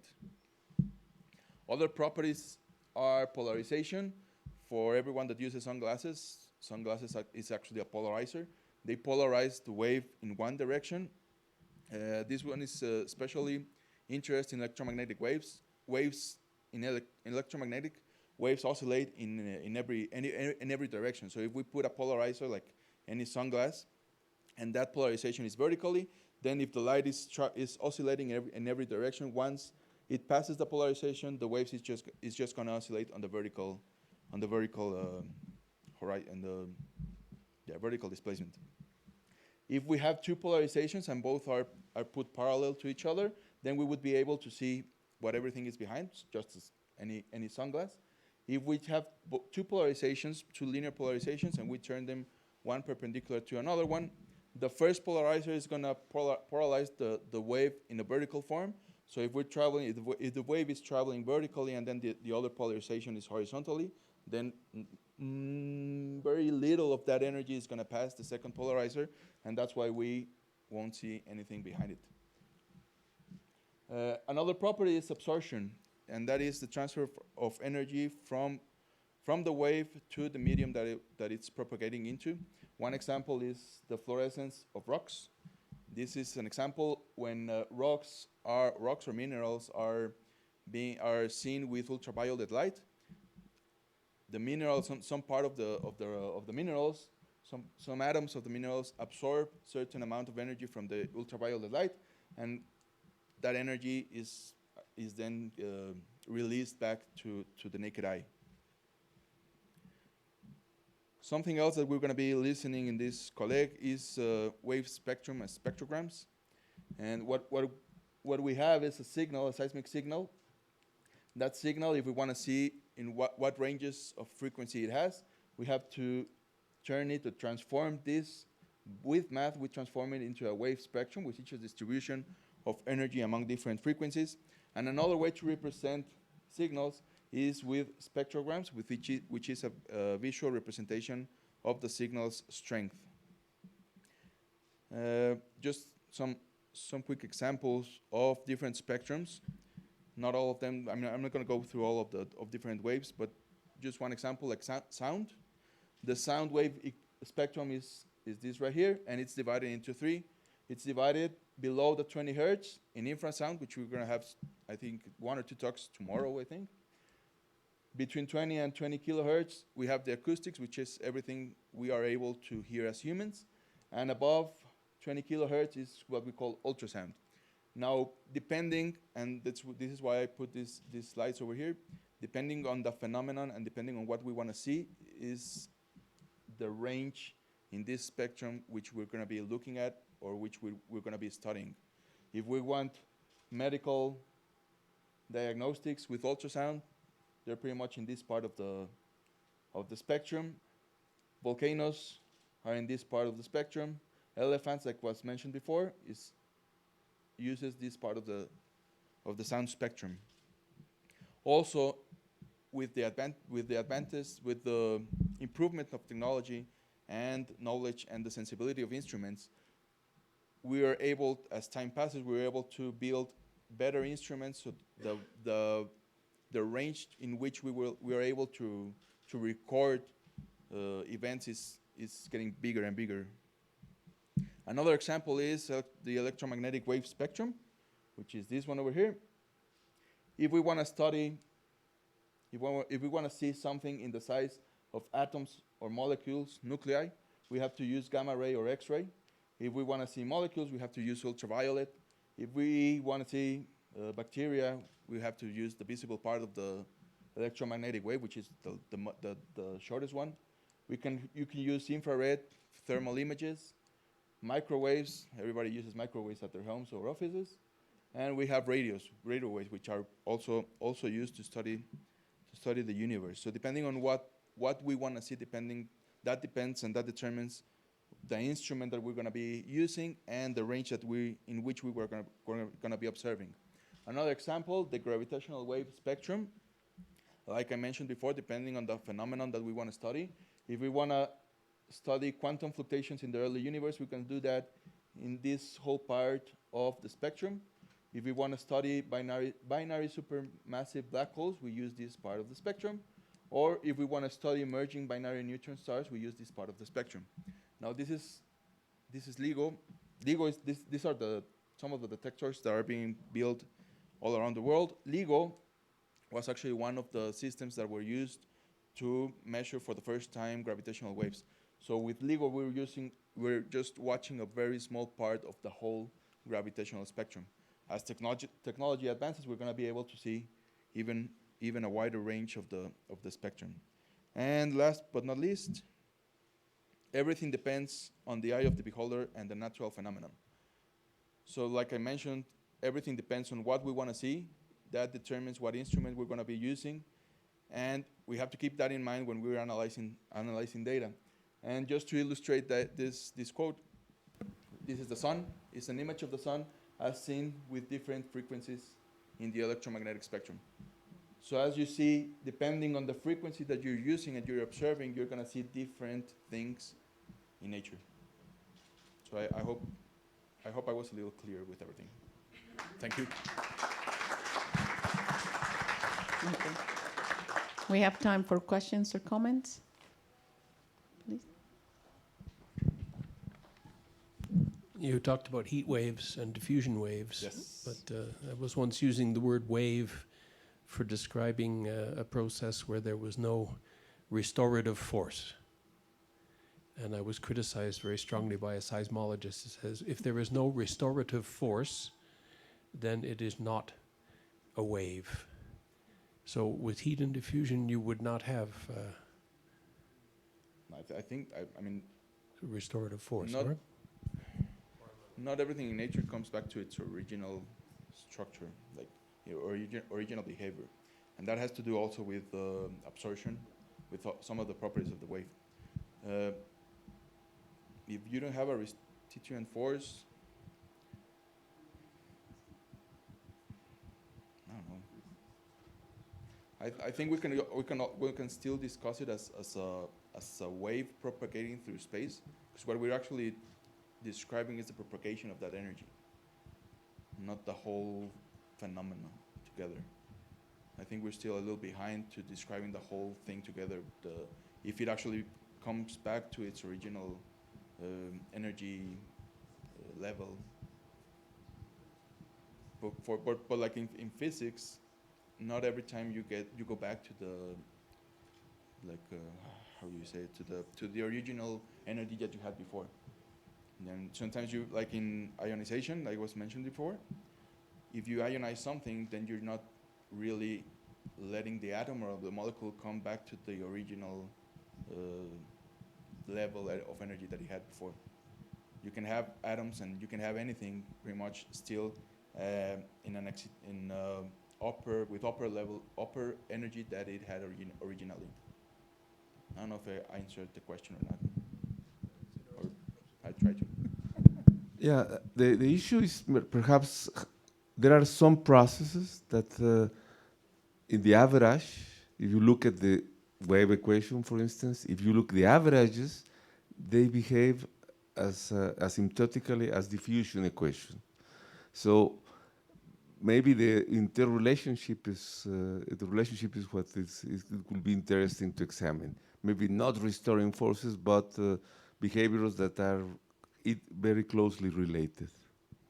Plus, we don't know everything. We still don't know everything. So, I mean, that's part of this KOLLEG also, to discuss these ideas and have some light in at the end of the tunnel. Another question or comment? Okay, then it's time for a coffee break. We're a little bit behind time, so please come back 12:30.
Okay, we're going to continue. We have now Ana Maria Soler. Ana Maria has a PhD in seismology and physics. Since 2015, she's the director of the Geophysics Museum at UNAM. Her research areas include earth science, outreach, and history of geophysical instruments, paleomagnetism applied to archaeology, and neotectonics. Ana Maria.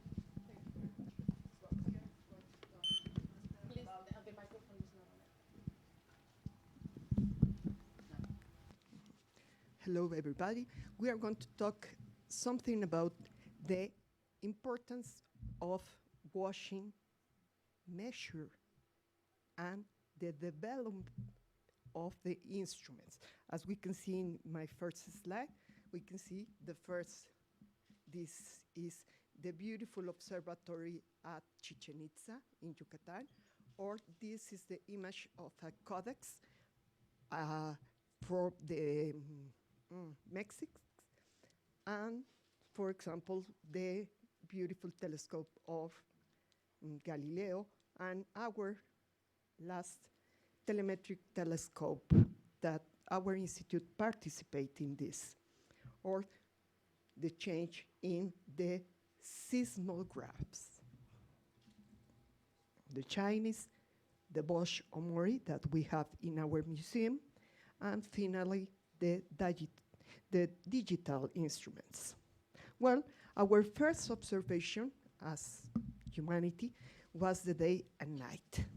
But our first scientific instruments are our fingers and never even our feet.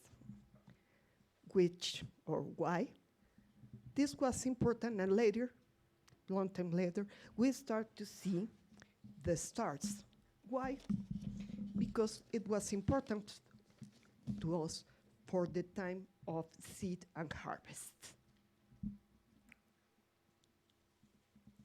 Measure the time, we can see how we change our measure of time. The first day, night, sun, rising sunspot, or the same with the moon. Is very important, the moon, for many, many phenomena in nature, or change it with the water clocks, sun clocks, sand clocks, the pendulum, or the chain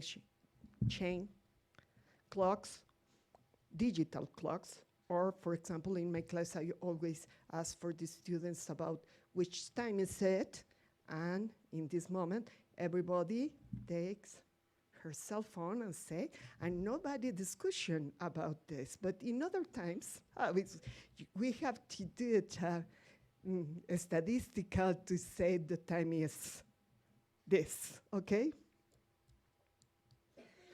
The construction of calendars is another evolution of the time, and the importance of seed and harvest, of course. But with the time, we evolve, and then attack a very important problem if our solar system is geocentric or heliocentric. The problem, they used the same instruments, astrolabe, triquetum, quadrant, armillary spheres. Eratosthenes armed the first armillary sphere. But it has to take a long time until Copernicus, with more observation, better instruments, to set us the heliocentric system.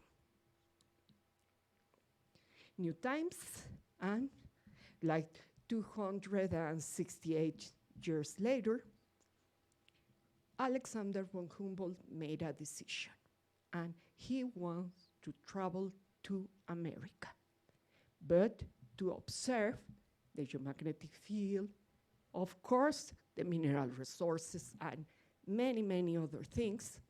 But he knows that he needed better instruments, and spent more than a year and a half choosing the instruments in Paris and in London. This beautiful painting of Alexander von Humboldt and von Platt from Edward Lehner has a lot of information about the instruments.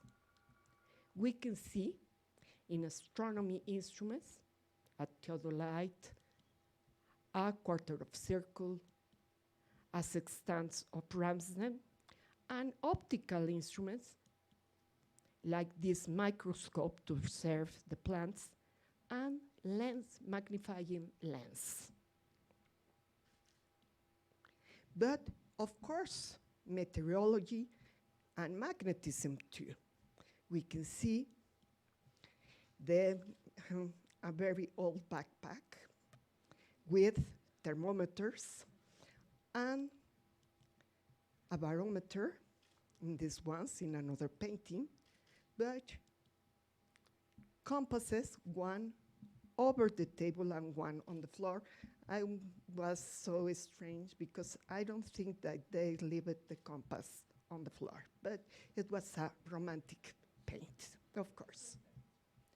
But he brings another instruments, of course, horizontal, an artificial horizontal, or a very important Louis Vuitton longitude clock that was very important to determine the longitude, because the longitude was one of the questions to delimit between Portugal and Spain reigns. And he tried to study and trace very good meridians of magnetic, yeah? And of course related with geographic coordinates. But he brings with him a survey exchange that it was now we call meter to measure. That is so simple right now, no? But this is an old one. For meteorology, he brought with him an hypsometer, a cyanometer to see the color of the sky, and the look and Sauer barometers and hygrometers. The hygrometer is very interesting because we have ones in our museum that is properly working until these days that works with a hair. The hair curls or straight with the moisture. And the blonde hair is the perfect one to perfect work. Really, in the meteorological service, ask for the natural blondes for some of the hair to continue working this instrument. If you go to the museum, you will know it. Of course, for magnetism, he brings an inclinometer and declinometer. This is quite famous, inclinometer, declinometer. And these magnetometers, a Sauer magnetometer, but he said that was not precise. It was not satisfied with this instrument. And he commented and write, with all these instruments, oh, sorry, I'm going in the opposite. He did this beautiful map, a topographic line between Acapulco and Mexico, only with instruments of topography and barometrical instruments. It's the same with the other map of the Chimborazo. He determined the altitude with barometry and checked it with trigonometric observations. And these maps that Alejandra shows about the magnetic field, the observations of the magnetic field in the western side, are many data of Alexander von Humboldt, but of course of another researchers in Mexico. He determined the longitude of these cities. In Mexico it was very important. the longitude of the Mexico City because it was determined by another, Alzate Price, but he said that he was not so precise in their measurements. But they recognize the good works of Velázquez and Gama in other parts of the country. All these data were compiled in this beautiful atlas, this for Mexico and for other parts of the Spain reign in that moment. And he finished the trip, goes to US, and 10 years later, he established a personal observatory of geomagnetism. In 1829, he did the trip to Russia to observe the change of the geomagnetic field with the longitude, of course.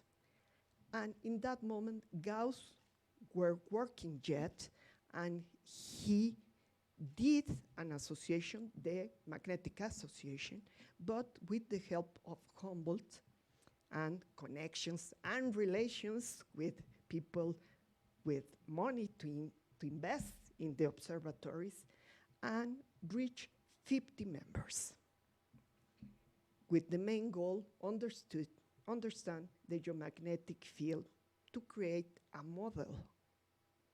The model of Gauss really is very good model of the geomagnetic field, and with an errors really, really small if you take in account the instruments that they use. Now, again, in Mexico, with the project presented for a national observatory in Mexico was sustained with cosmos fragments, specifically were written, and then it starts the first observatory in the roof of National Palace. If you will go to the center, in this part, was the first observatory for meteorological, the astronomical, of course, and the geomagnetism too, because was related climate and geomagnetism. A year later, the observatory was moved to Chapultepec Castle. Oh. Mm.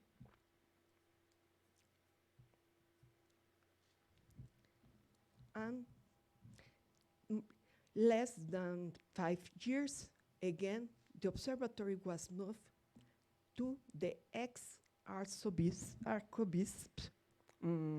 palace, this place, in Tacubaya. And in 1908, a beautiful, beautiful building was built that is the first national observatory of Mexico. This building in the 60s were falling down, and now is the terrains of the Prepa 4 is the high school of the UNAM, the number 4, okay? But in the gardens, something happened.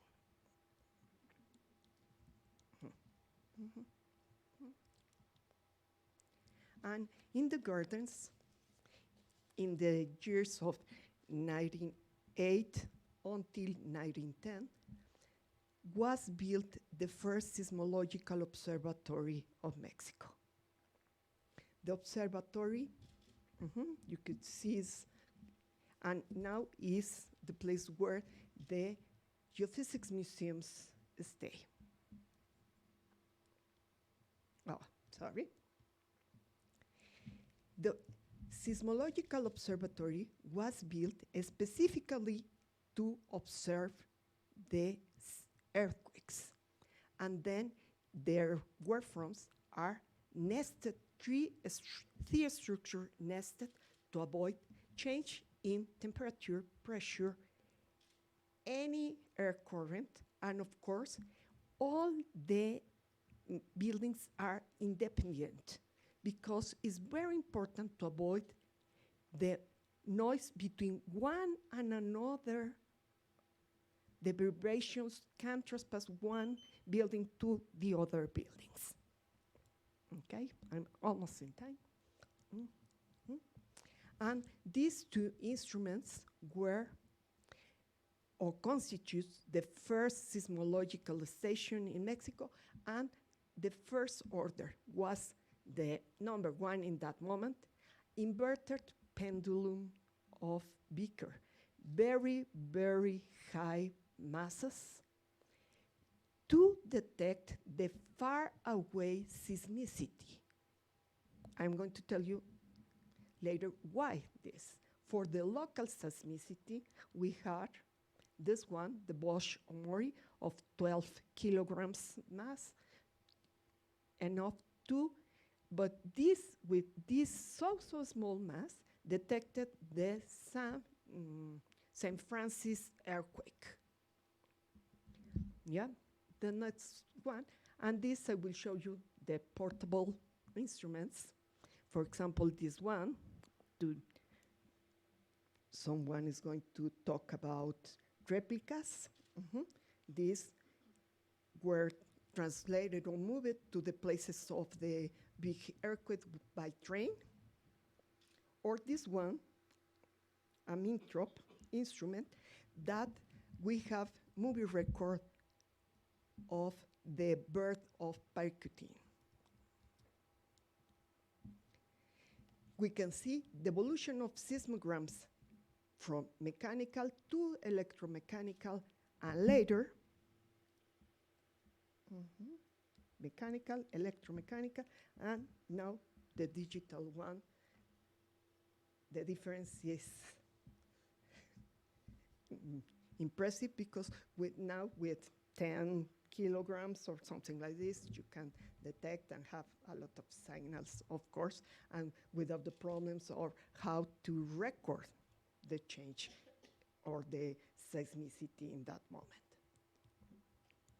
But the UNAM has another interesting case, and this case is a place not far away of this place. We call the Pozo, a well drilled in 20 meters of a lava flow to avoid all the urban noise, of course, and that it is transmitting alive all the signals at this moment to Strasbourg, the first place of the first international association. That was the reason because we, the UNAM, or in that moment, the Foment Ministry, bought these beautiful instruments. This data give us the opportunity or allow us to study the seismicity of our country, this beautiful map of 100 years of seismicity with the rupture area of the big ones, and the very, very heavy instruments that I show you, the Wisher inverted pendulum, allow Inge Lehmann to detect that we have a solid internal core. Thank you very much.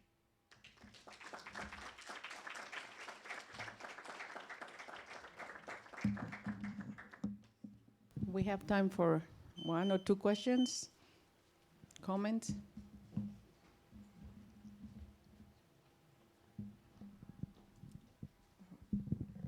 Alexander von Humboldt was never in the top of the Chimborazo, but he gave some data. So how he calculated or how he measured this in that time? He used trigonometric relations. He went there are techniques to measure if you are in this part or with the theodolite and in with relations of no, no es mi máquina. The barometric measures obtain the altitude of these volcanoes. He was not at the top of the Chimborazo, but was very close. Was at the side of the top, but he has to return because it was a storm.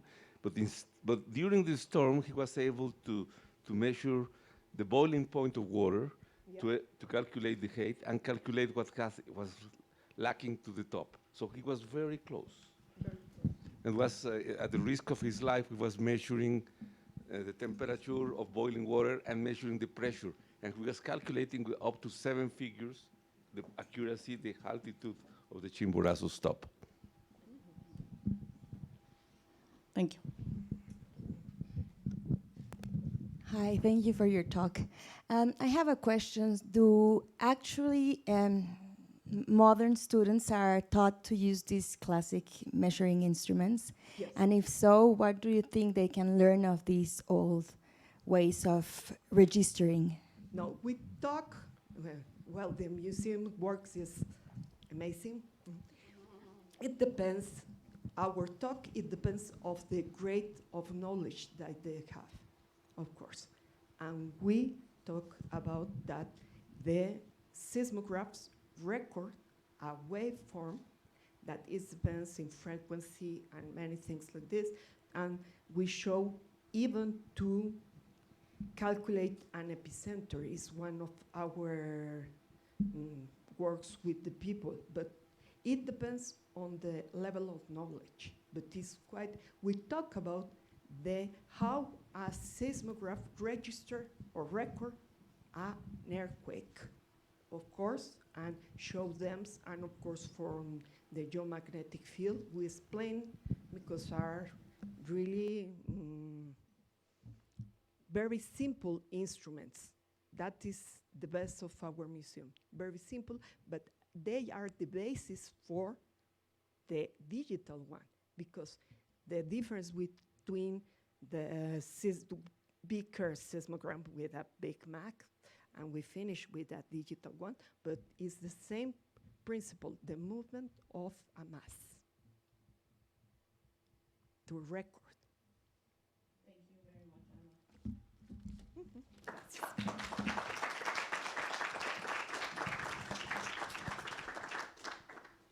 The next talk is Esteban Hernandez. Esteban has a bachelor degree in geophysics engineering, a master's degree in satellite magnetic exploration. He has been trained in several magnetic observatories in different countries, such as Belgium, Brazil, and Germany. And he's currently the head of the magnetic service in this institute. Esteban? Thank you very much. I'm not sure if I can do this because suddenly we start to talk something like this. I'm sorry. Thank you very much to the Humboldtians, the colleagues. I'm really happy to be here. There's a very interesting theme that I'm going to abord here. And I will drive your attention to some specific theme on Humboldt's issue that he studied by the years. Early and present methods for measuring the Earth's magnetic field is what are we going to explain is some specific with the geomagnetic field. The questions right now that we are trying to understand is about the geomagnetic field. What causes the magnetic field to be? Why is the dynamic? Do variation of the Earth's magnetic field relate magnetic storms and power blackouts? It is a good theme of discussion. The geomagnetic field affect our climate. Do animals that sense and use the magnetic field encounter serious problems? I mean, when there is some problem with the geomagnetic storms. There are several questions that Humboldt himself made when we started to deal with the geomagnetic phenomenon. As you knew, I won't tell you more than you know about Alexander von Humboldt. He was geologist, geographer, and biologist. He developed the fundamentals of oceanography, meteorology, and topography on the basis of his scientific voyages. This sense, this spirit with him lead to one element that I bring down here in my talk. Sorry. Why I will involve to Mr. Carl Friedrich Gauss here in this talk?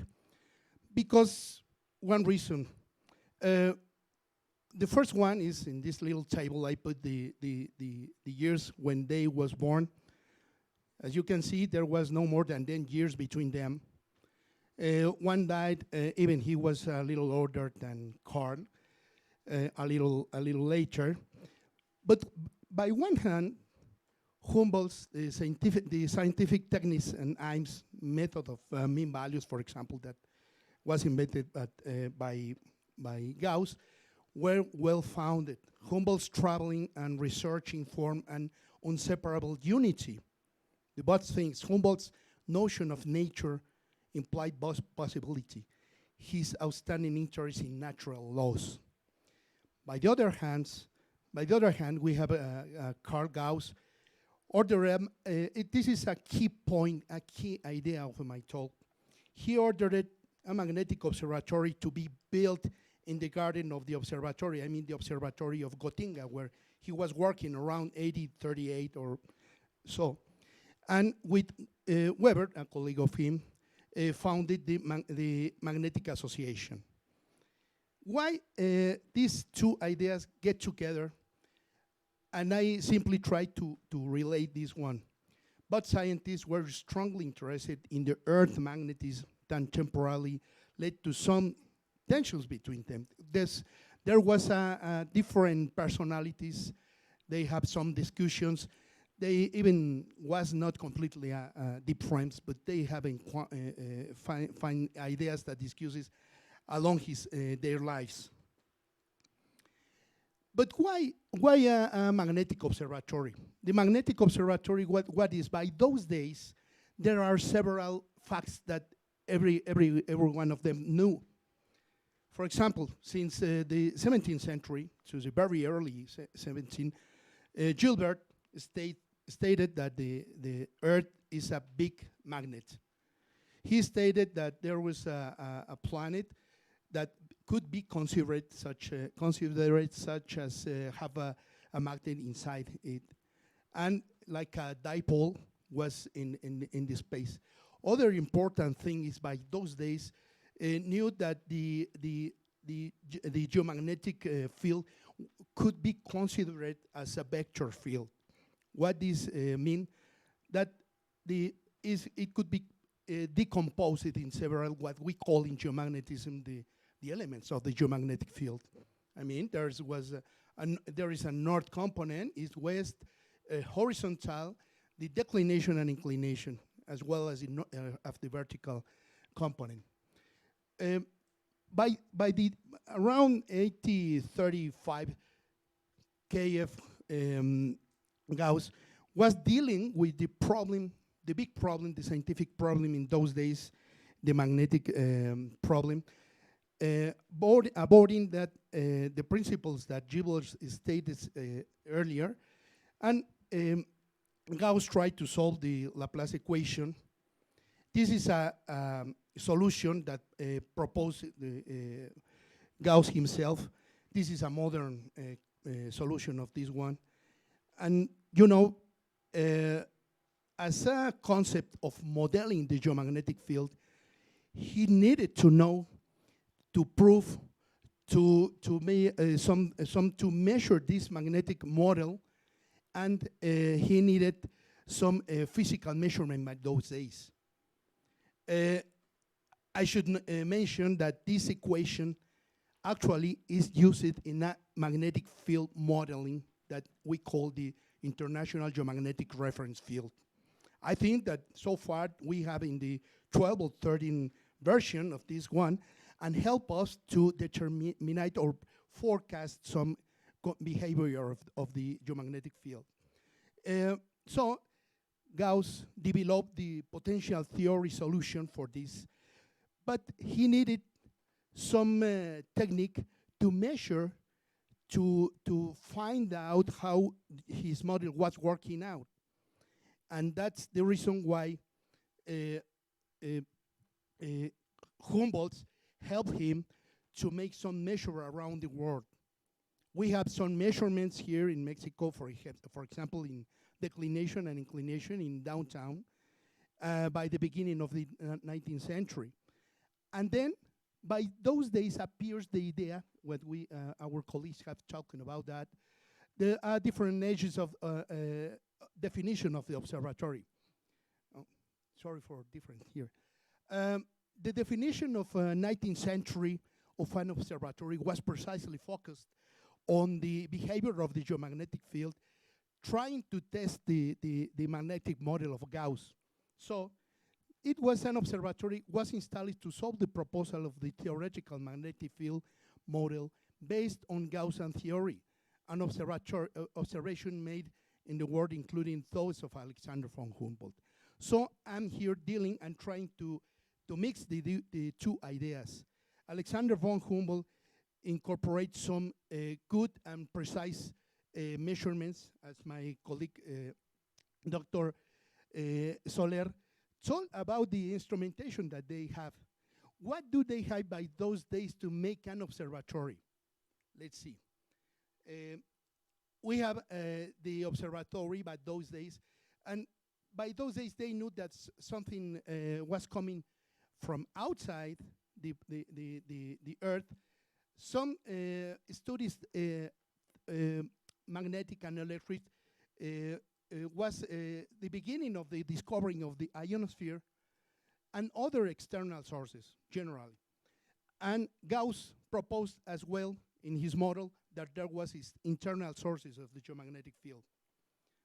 So what they used to solve this problem, some called the fiber suspended magnetometers.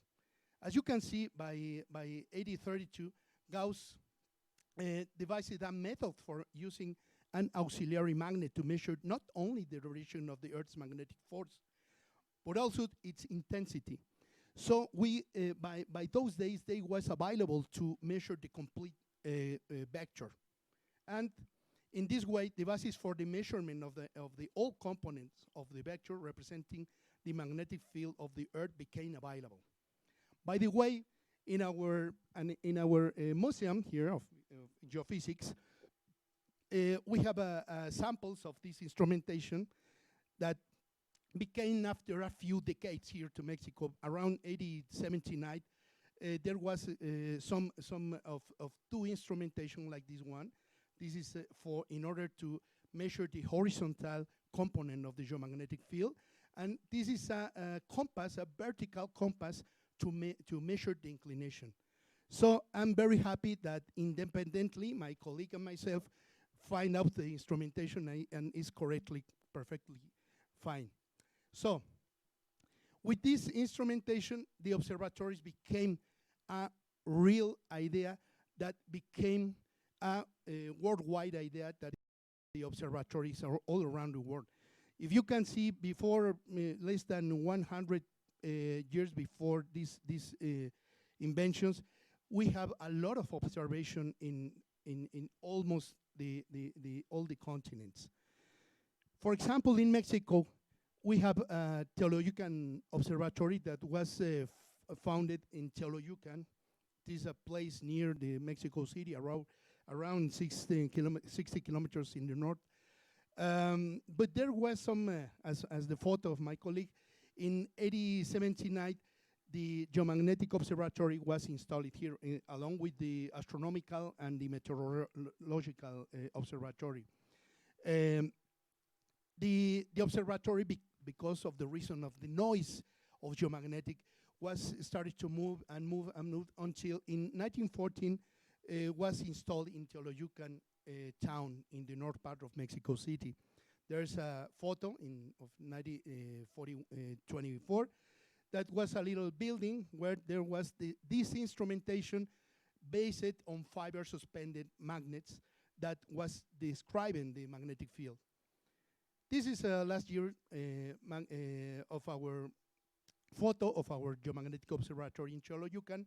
That is completely different, and we still have more than 100 years measuring the geomagnetic field. So a geomagnetic, sorry.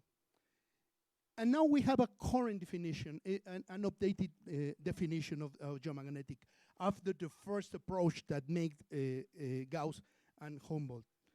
Nowadays, the Geomagnetic Observatory monitors the Earth's magnetic field, of course, since the beginning, using ground-based instruments, provide continuous records of magnetic field variations, disseminate magnetic data to several institutions such as governments, university, or any association, and conduct research into the nature of geomagnetic variations for purposes of scientific understanding.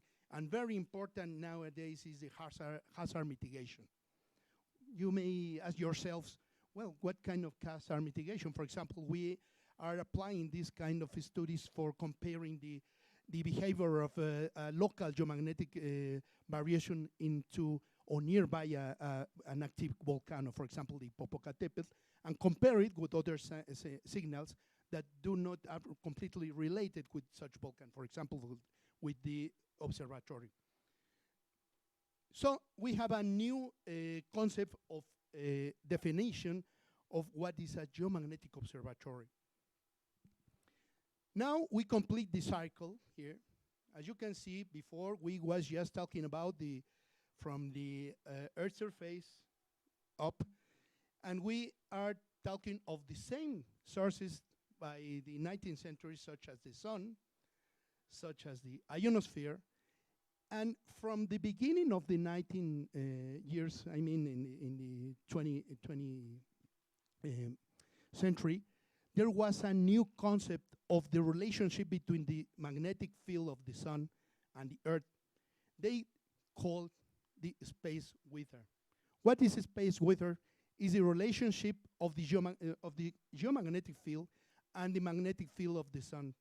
When the sun starts to make some kind of magnetic storms or some phenomena that could affect the technology that is growing and growing, this concept deal with that kind of phenomena.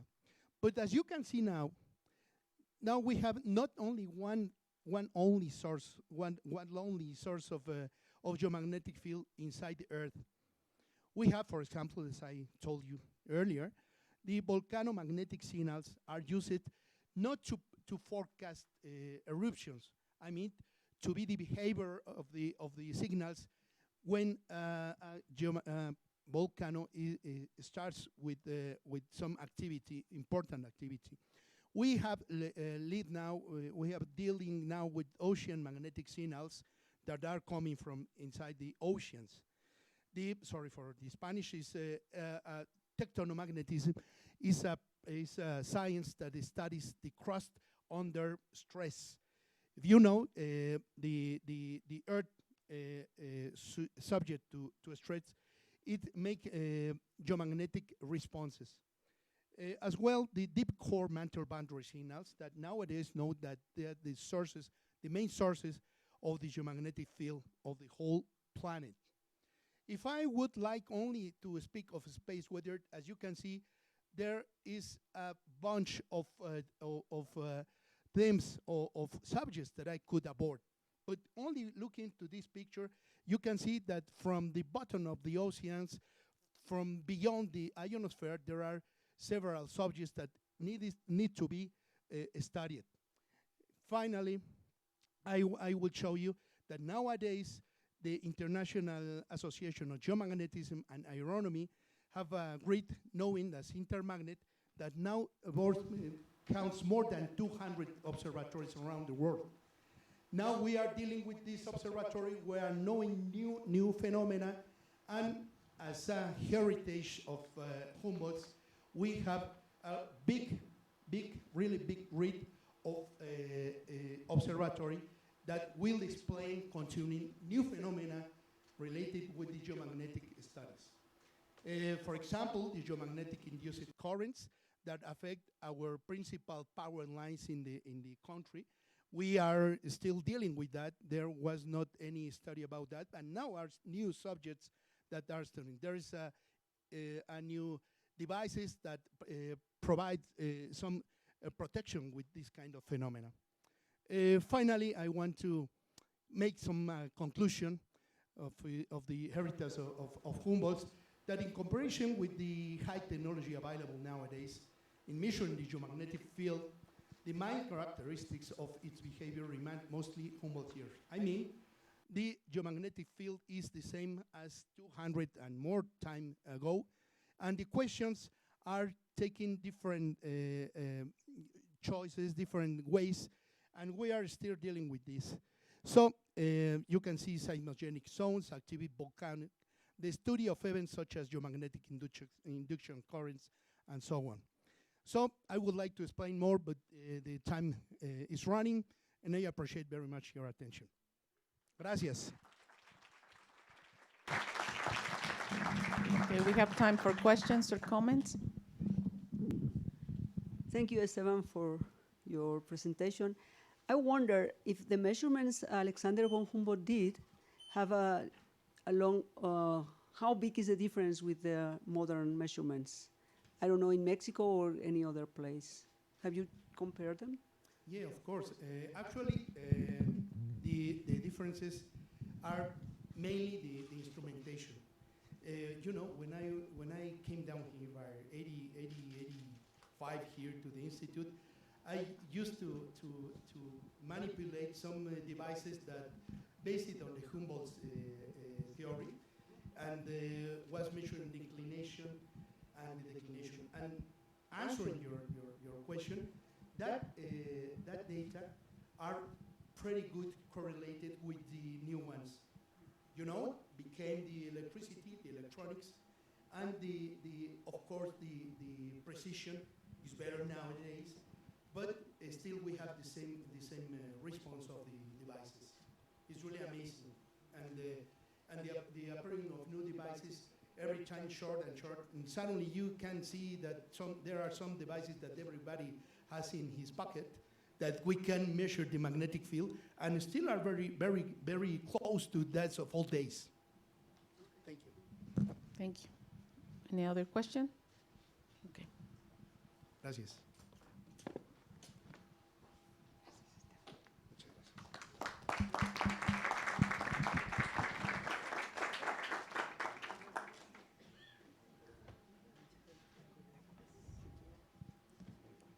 Our next speaker is going to use his own computer, so we give him some time.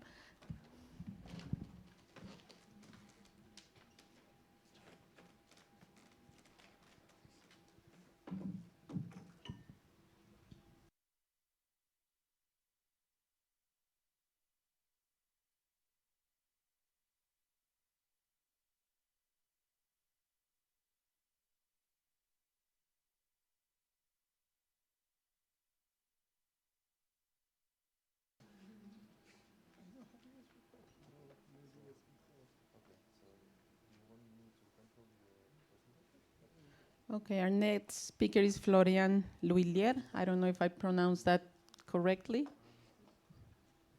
He's busy now. Okay. Florian has a bachelor degree in physics and a master degree in geophysics. He's a Humboldtian. He is currently working at the University of Munich, preparing his habilitation. And his research is aimed to understand the variability of the Earth's magnetic field. Okay, thank you very much. So maybe for people that are not familiar with geophysics, I would like to begin with an introduction about the Earth's magnetic field. So maybe, as you know, as a first approximation, the Earth's magnetic field can be seen as a big magnet in the center of the Earth. So you have field lines that escape from the south, you have big loops, and the field lines that will enter the north in the North Pole. And you can see that the geometry is approximately dipolar, And because of this dipolar geometry, the Earth's magnetic field is actually very interesting from a scientific point of view because you can recover the paleolatitude when you are doing plate reconstructions. So that it is the first point. The Earth's magnetic field is also very useful from a practical point of view. You all know that you can use a compass to try to get approximately the north. So it was the first point for navigational purpose. In addition, a replacement to the GPS. So remind that you can easily jam the GPS signal, but it is almost impossible to blur the Earth's magnetic field. And the second technical application is for drilling. So if you want to find the right orientation when you are drilling. And third point, why study the Earth's magnetic field? It is also useful from a biological point of view because it is a protection shield against the solar wind, and it may thus play an important role for life on Earth. So as it was said before, the Earth's magnetic field is actually in reality much more complicated than a simple magnet in the center of the Earth. First, it is a complex object because it is produced by different sources. So sources below the surface of the Earth and above the surface of the Earth. And another point that was mentioned before is that the Earth's magnetic field is experiencing a wide range of time variation. So in this talk, I cannot speak about everything about the Earth's magnetic field, but I will focus on the main source of the Earth's magnetic field, namely the geodynamo process that operates in the Earth's outer core. But before we continue, and before the geodynamo theory was accepted, in the middle of the 20th century, there was actually a long history to try to understand the properties of magnet and the Earth's magnetic field. And I will try to summarize that in a few milestones, in 6 milestones. So of course, it is a simplification, but it is to give you an overview. And actually, the beginning of the story, it was 7 centuries before Christ. And the Greek philosophers already had an idea about the attractive force of a magnet. And for them, they ascribed that to metaphysical powers. And according to them, the natural magnets could even have a soul. So it was their conception. And we had to wait a few centuries. So it was after that in China. And the Han philosophers were the first to recognize the directional power of the magnet. So it means the ability of the compass needle to point north-south. All these properties of magnet were summarized in a treatise, Epistola de Magnete, written by the French scholar Petrus Peregrinus. And actually, it was the first scientific treatise that founded magnetism. And in this treatise, Petrus Peregrinus tried to summarize. So he made experiments, and he summarized the result of experiments about the properties of magnet. So now if we switch a little more about the Earth's magnetic field, so in the 14th to 16th century, it was discovered that there is what is called a magnetic declination, magnetic inclination. So Esteban already explained that a little. So here you have a sketch. So it is a modern component of the Earth's magnetic field. So here Z is pointing downwards, X is pointing to the geographic north, Y is pointing to the geographic east. And in modern geomagnetism, we use these 2 quantities. So the first quantity D, that is the declination, the angle between the magnetic field and the geographic north. And the second angle, it is what is called the inclination. It is the angle between the direction of the field and the horizontal plane. And these 2 quantities, the existence of these 2 quantities were discovered in the 14th to 16th century in Europe. But as Esteban said previously, to have the first explanation, the first possible explanation about the source of the Earth's magnetic field, we had to wait 1600 with the treatise De Magnete by the English scholar William Gilbert. And this treatise is really important. It is really the treatise who founded geomagnetism. So Gilbert proposed 2 important things. So first, the first point is that the magnetic force is a remotely active interaction. And actually that it anticipated the concept of magnetic field that was introduced in the 19th century by Faraday. And the second point is that Gilbert proposed that the Earth's magnetic field could be itself a big magnet. So Gilbert was the first to propose an explanation for the generation of the Earth's magnetic field. Almost at the same time, it was discovered that the Earth's magnetic field was varying with time, so it is what we call secular variation, and actually it was here the first difficulty for the theory of Gilbert, because if there is variation, it is difficult to explain with a magnet. And if we continue in the history, actually the coup de grace for the theory of Gilbert, it was in the 1895 with the discovery of the Curie temperature. So the Curie temperature is the temperature above which a magnet will lose its magnetic property. And the Curie temperature of magnetite is 580 degrees. So if you have a magnet in the center of the Earth, it looks quite unrealistic with such a temperature.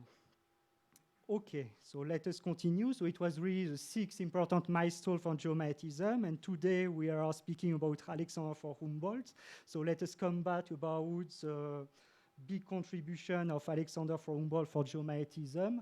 And so one first point is, as was said before, Alexander von Humboldt spent a few years in Paris, 2 years in Paris. And during this stay, he met the scientist Jean-Charles Borda. And with this scientist, he learned how to use magnetic instruments. And in particular, he learned how to measure the declination, the inclination, and the relative intensity. So at this time, it was still not known how to measure the absolute intensity. It will be Gauss that will develop the method later.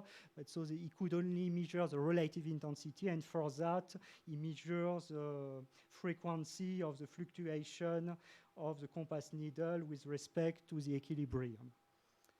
So that it is the first important point in the formation of Humboldt to study the Earth's magnetic field. A second important point, so it is his trip of exploration of the America. And during this stay, so he was able to use instruments that he learned before, and in particular, so he measured the relative intensity and the inclination of the Earth's magnetic field with latitude. And actually, he was the first to recognize that the Earth's magnetic field was varying with latitude, with an increase of inclination and of the relative inclination with latitude. So that it is really one of his very important contributions to geomagnetism.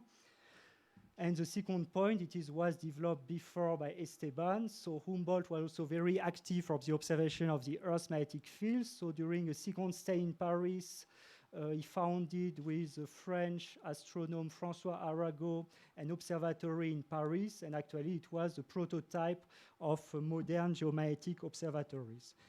And during the rest of his life, Humboldt continued to observe the Earth's magnetic field, and as Esteban said, so it was initiator of a network of observatory in Russia, and that can be seen as a precursor of the Göttingen Magnetic Association, and it can also be seen as a precursor of the intermagnet network of observatories that is used today.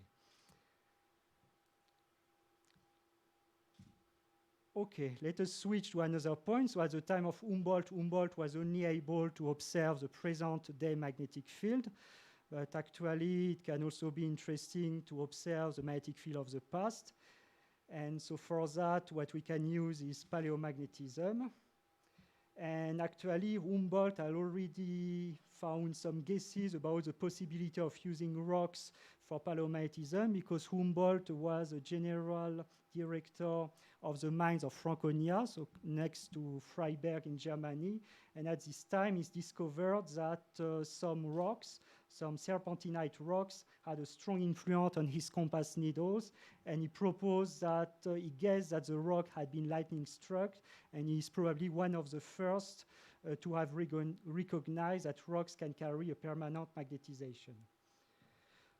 Actually, it needed some time to be fully accepted, but now it is fully accepted, and now we know that volcanic rocks are very good recorder, probably the best recorder to investigate the paleomagnetic field. Okay, I will briefly explain you. So what I mean, so you assume that you have a volcanic flow. So when your lava is cooling, you will form iron oxide. And at some point, you will cross the Curie temperature. So you will have the formation of magnetic minerals. Okay, maybe 1 Mors. So, okay, now we are cooling, formation of magnetic mineral. At this point, the magnetic mineral are fluctuating in all directions, and they will tend to orient themselves in the direction of the Earth's magnetic field. And at some point, you will cross the blocking temperature. And after this point, all the dipole moments will be statistically frozen in the direction of the field. So it is what we have here. And another good thing with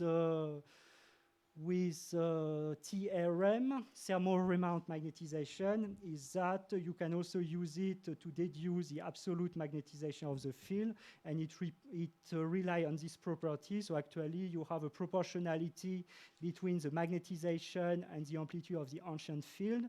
And so what you can do in the laboratory, you can make some experiments to determine this proportionality constant. And with that, you will be able to deduce the absolute value of the magnetic field.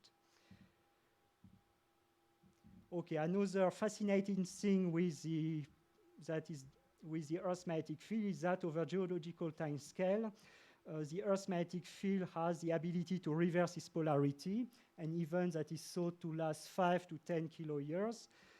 And still more interesting, the reversal frequency we know, thanks to paleomagnetism, is greatly varying during the Phanerozoic. In particular, you can identify two and member cases. So on the one hand, supercrones, so period of more than 20 million years without reversals. So 3 were documented during the Phanerozoic, 1 during the Cretaceous, 1 during the Permo-Carboniferous, and the 3rd one during the Ordovician. And at the other extreme, they are what we call hyperactivity events, so period with a frequency of more than 10 reversals per million years, and probably 3 were documented during the Phanerozoic. And actually, one of the key questions of modern paleomagnetism is the interpretation of these extreme events, the superchrone on the one end, the hyperactive events on the other end. And we can ask if they form a continuum with periods showing a normal reversal rate, or other possibility, do they reflect a different regime of the Earth's dynamo? And so if we want to understand this problem, so we have to study the variation of the Earth's magnetic field. It is what we call paleosecular variation. And to address this problem, so it is convenient to consider a pile of lava flow. So each lava flow can be considered as a snapshot of the Earth's magnetic field. You can sample each lava flow, and after that, what you can do, you can study the dispersion between all the lava flows, and it will give you an idea of the activity of the Earth's magnetic field. So another possibility is to consider a set of a volcanic field with a set of monogenetic centers. So it is a little less optimal for paleomagnetism because you have not time constraint as good as with a pile of lava flow. But if you have no other possibility, it can also be used. And so in this talk, I will take 3 examples of places that you can use to characterize the magnetic field of the past 120 million years. First, the volcanic fields, the boring volcanic fields in Oregon, to characterize the Plio-Pleistocene field. Second place that I will consider, it is the Ethiopian traps that were in place during the Oligocene. And the 3rd place is in Western China, the Tuoyun volcanics that were in place both during the Paleocene and during the Cretaceous. Okay, actually, if you want to do that, one practical question is which quantity you should use to best quantify paleosecular variation. So to give you an idea, I show you a result for numerical dynamo simulation. It is a set of 1,000 directions, spaced 10 kiloyear, and I show you the result at 3 latitudes. So at the equator, mid-latitude, high latitude. And actually, if you want to compare this distribution, what you can do is you can recenter them with respect to their principal axis. You will get something like that. And here you can see something similar to the observation of Alexander von Humboldt, is that you will have a latitudinal dependency. So first here you can see that you have a higher dispersion at the equator than at the pole, and you can see that the geometry of the distribution is also a little different. It is slightly elongated in the north-south direction at the equator. Another possibility, you can use virtual geometric poles, but in this case, you will also observe a latitudinal dependency with more variability at the poles. So if we summarize that, you will get something like that. So it is a dispersion of the virtual geometric poles. So with a higher dispersion at the poles than at the equator. And here I had done the experiment for 5 dynamo model with a different convection vigor. And you can see that this parameter is also depending on the convection vigor. So when the difficulty, if you use this parameter, it depends both on the convection vigor and on the latitude. So if you want to compare the paleomagnetic field from different epochs, you will have to be at the same paleolatitude. So if you want to obviate this problem, what I proposed a few years ago is to use the intensity. So if you use the absolute intensity, you will have the same problem with a higher value at the poles than at the equator. But what you can use is you can use a relative variability in intensity, and that in first approximation, it is almost independent of latitude. So it is probably better to use this parameter if you want to compare the paleosecular variation of the Earth's magnetic field from different epochs. And here I show you the result from the 3 cases that I mentioned previously. So the red star, it is for the Cretaceous normal superchrone. Here for the Paleocene, here for the Oligocene for present. And when you do that, you can see that you have a nice correlation between the paleosecular variation and the reversal frequency. So it leads me to think that there is probably a continuum between superchrone. So here the Cretaceous normal superchrone located here, and the period with reversal that are here. Maybe I will skip this point. So we can also, when you are lucky, study the absolute paleointensity, but actually it is less convincing. So I will skip this point and go directly to the conclusion. And so a few take-home messages. So first, about Humboldt's contribution to geomagnetism. So the first point is that he initiated a worldwide network of observatory. So it was a precursor of the present-day intermagnet network. The second point is that he recognized the latitudinal dependency of the Earth's magnetic field.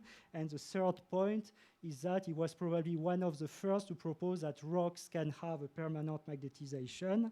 And now my conclusion about paleomagnetism derived from volcanic rocks. I say that probably the best way to quantify paleosecular variation is to use a relative variability in intensity. We showed that there was a correlation between paleosecular variation and the reversal rate. And so if you look here for the Cretaceous normal superchrone, it is fitting here on this law. And so I assume that I concluded that it is probably, there is probably a continuum between superchrone, hyperactivity events, and period of normal reversals. And actually that it would be one point to explore if these hyperactivity events are really following this law or not. Sorry, I was a little too late, but I just finished.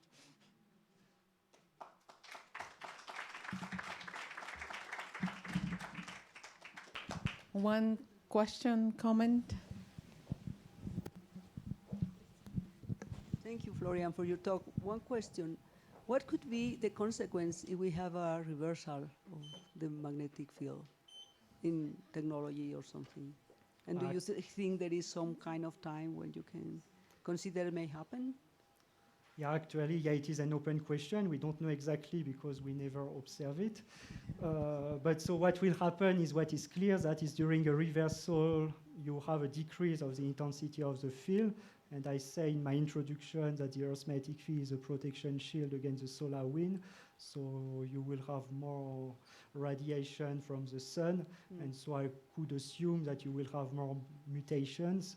But the thing is that it is quite a short period, so we think that a reversal it is 5 to 10,000 years. So in such a short amount of time, I am not sure that it will have very big influence on Earth, for the life on Earth. So I don't think that it will provoke catastrophes. So probably it will be a very limited effect, if it is a simple reversal. I was curious just to know if the so you have some times during the Earth life where the superchrome happened.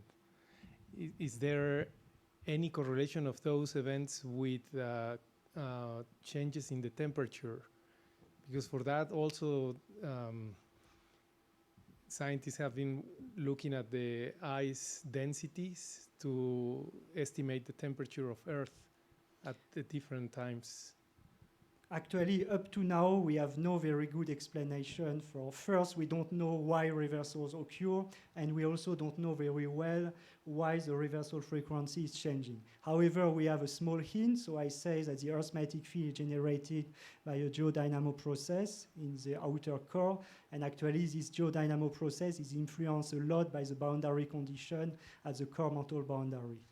So we think that most probably when you have the superchrone, beginning of superchrone, it was probably because there was a very big change in the thermal boundary condition at the core mantle boundary. So maybe a slab reaching the core mantle boundary or something like that.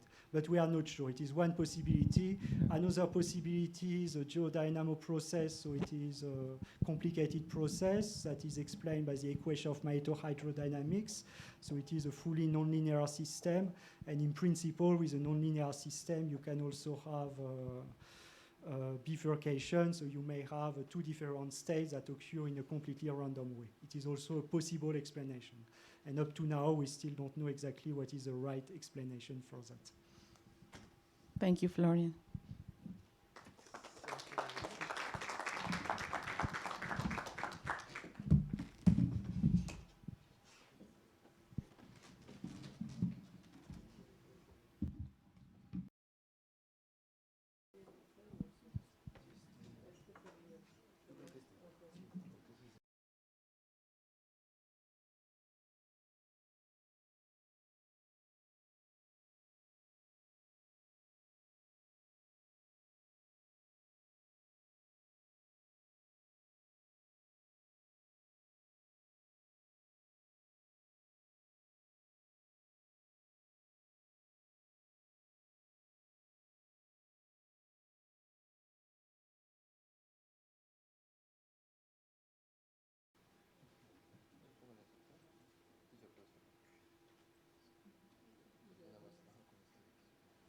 Modo presentación.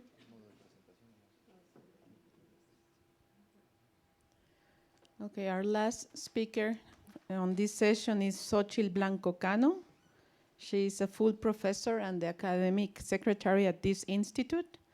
She has a PhD in astrophysics from the University of London. Her research areas, among others, are space physics, solar wind physics, and upstream phenomena at Earth. Xochitl? Thank you.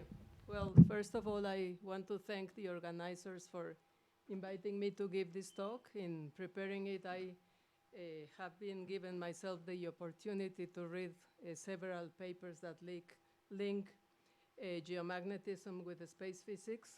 So now I understand more why I ended up in a geophysics institute in spite of the fact that I work from Earth's magnetosphere to the outside part of the universe.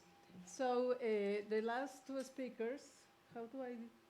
Oh, okay. So the last two speakers made a great job in talking about Earth's magnetic field. We all know now, after the talks during this morning, that Humboldt was very interested in geomagnetism. And I will not say more about what he measured in terms of the variations of the Earth's magnetic field. But something I want to repeat again that was mentioned in the first talk is that he was the first scientific in mentioning, in introducing this term, magnetic storms, that I don't know how to pronounce in German, but well, this is the German term. And I will come back to magnetic storms later in my talk. Something he also realized is about the relationship between magnetic storms and the aurora. And also in his text, Cosmos, he mentions sunspots. He didn't know, and nobody knew at that time, that sunspots are big concentrations of magnetic field in the sun.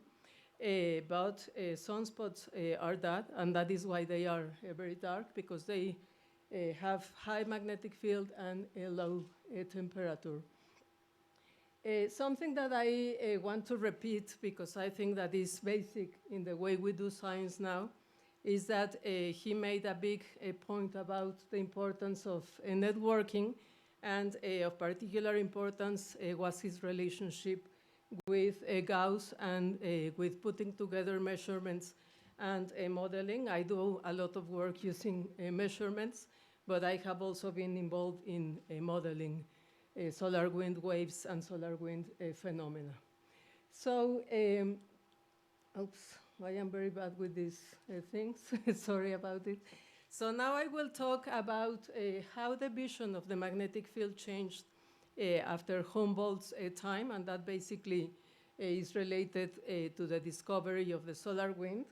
So I think that I will not have time to go through all the history of how we discovered that the solar wind existed, but there are specific points in history. One is the Carrington event that occurred in the 19th century that linked a solar flare with the occurrence of very strong geomagnetic storms. Then there was this observation of comets, that comets all the time have their tails pointing out from the sun. So there was this idea pointed out by several persons, but Birkeland was the one that pursued this idea in more detail, suggesting that a continuous flow of particles needed to come out of the sun and push the cometary material so as to form the tail all the time radial and out from the sun.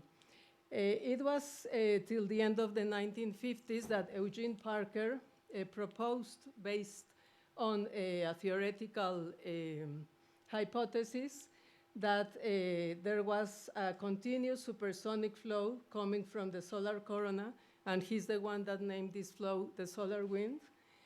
His original idea was not very welcome among all scientists. Many people didn't really believe that the corona could be expanding at such high speeds. But by the end, 1 year later, the first observations of the solar wind were made with a Soviet probe that was called LUNIC.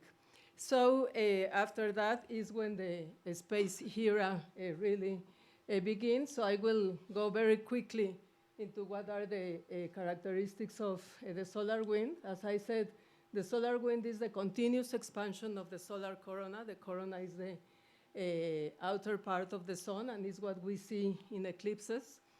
It is an ionized gas. What does that mean? It means that it is a material that is so hot that the atoms are separated in protons and electrons. And this is going to be very important for the phenomena, the wave phenomena that can live in the solar wind and in other plasmas near the planetary magnetospheres. As I said, it propagates very fast with velocities larger than 300 kilometers per second. And one characteristic that is also very important of the solar wind is that it is a collisionless plasmas. What does that mean? It means that there are just very few particles at the neighborhood of Earth.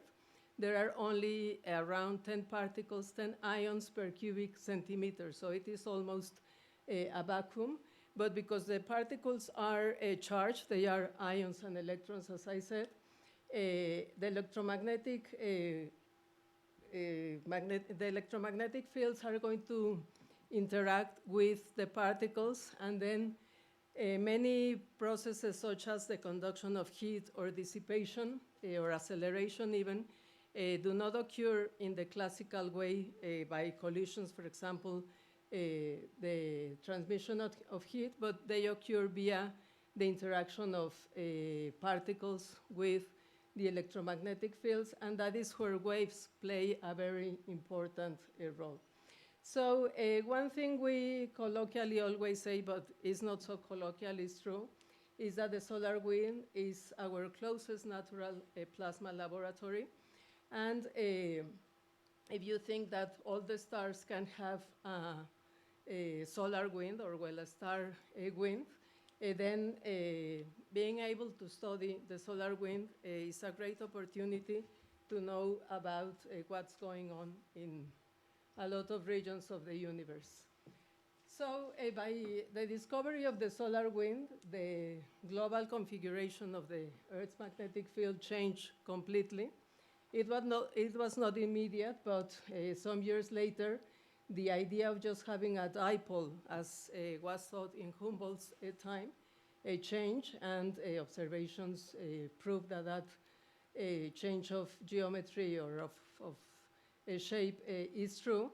And instead of having just a dipole, what we have is a cavity, an extended cavity that continues to be very dipolar on the day side, I mean on the nose of the field. The sun is in this side, and well, here is where Earth is. So if the solar wind is coming all the time from the sun, it pushes the dipolar field, and not in the day side, but in the night side, a tail is formed. So what we have is a cavity that is called a magnetosphere, and many phenomena occur here that can change also what we measure from Earth in terms of the field. So the space era has allowed us to understand what are the external sources for the magnetic field. So the whole picture that we have now is this. There is the sun. The sun is full of magnetic fields. I will not go into detail in this talk about the sun's magnetic fields. But the Earth then is not only a dipolar, it doesn't only have a dipolar field, but rather it has this extended region where lots of currents and different plasmas can exist. The solar wind all the time is flowing.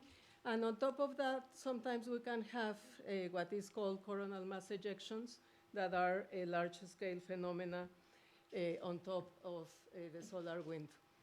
So when we talk about Sun-Earth interactions, there are basically two scales. One are related more to microscales and with waves in the solar wind and in all the region of interaction between the solar wind and our planet. And the other type of interaction is the global interaction that has to do more with CMEs and these large bubbles that can come from time to time from the sun, and that is what is basically called space weather. Because we here are interested in wavefields, and because it's more my area of expertise, I will concentrate more on the microscales and of waves that live in these space plasmas. So this is to give you an idea what type of measurements we use.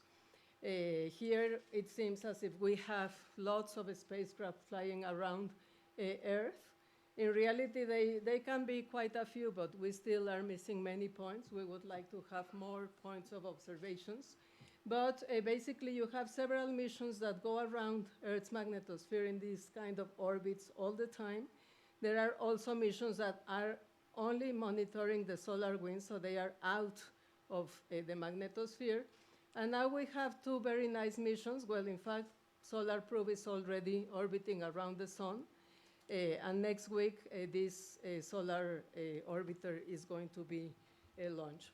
So having access to the space dramatically changed magnetism studies. And one thing that we know now is that, as I said, sunspots are related with magnetic fields. Here is what we call a hairy ball that shows what the sun's magnetic field looks like.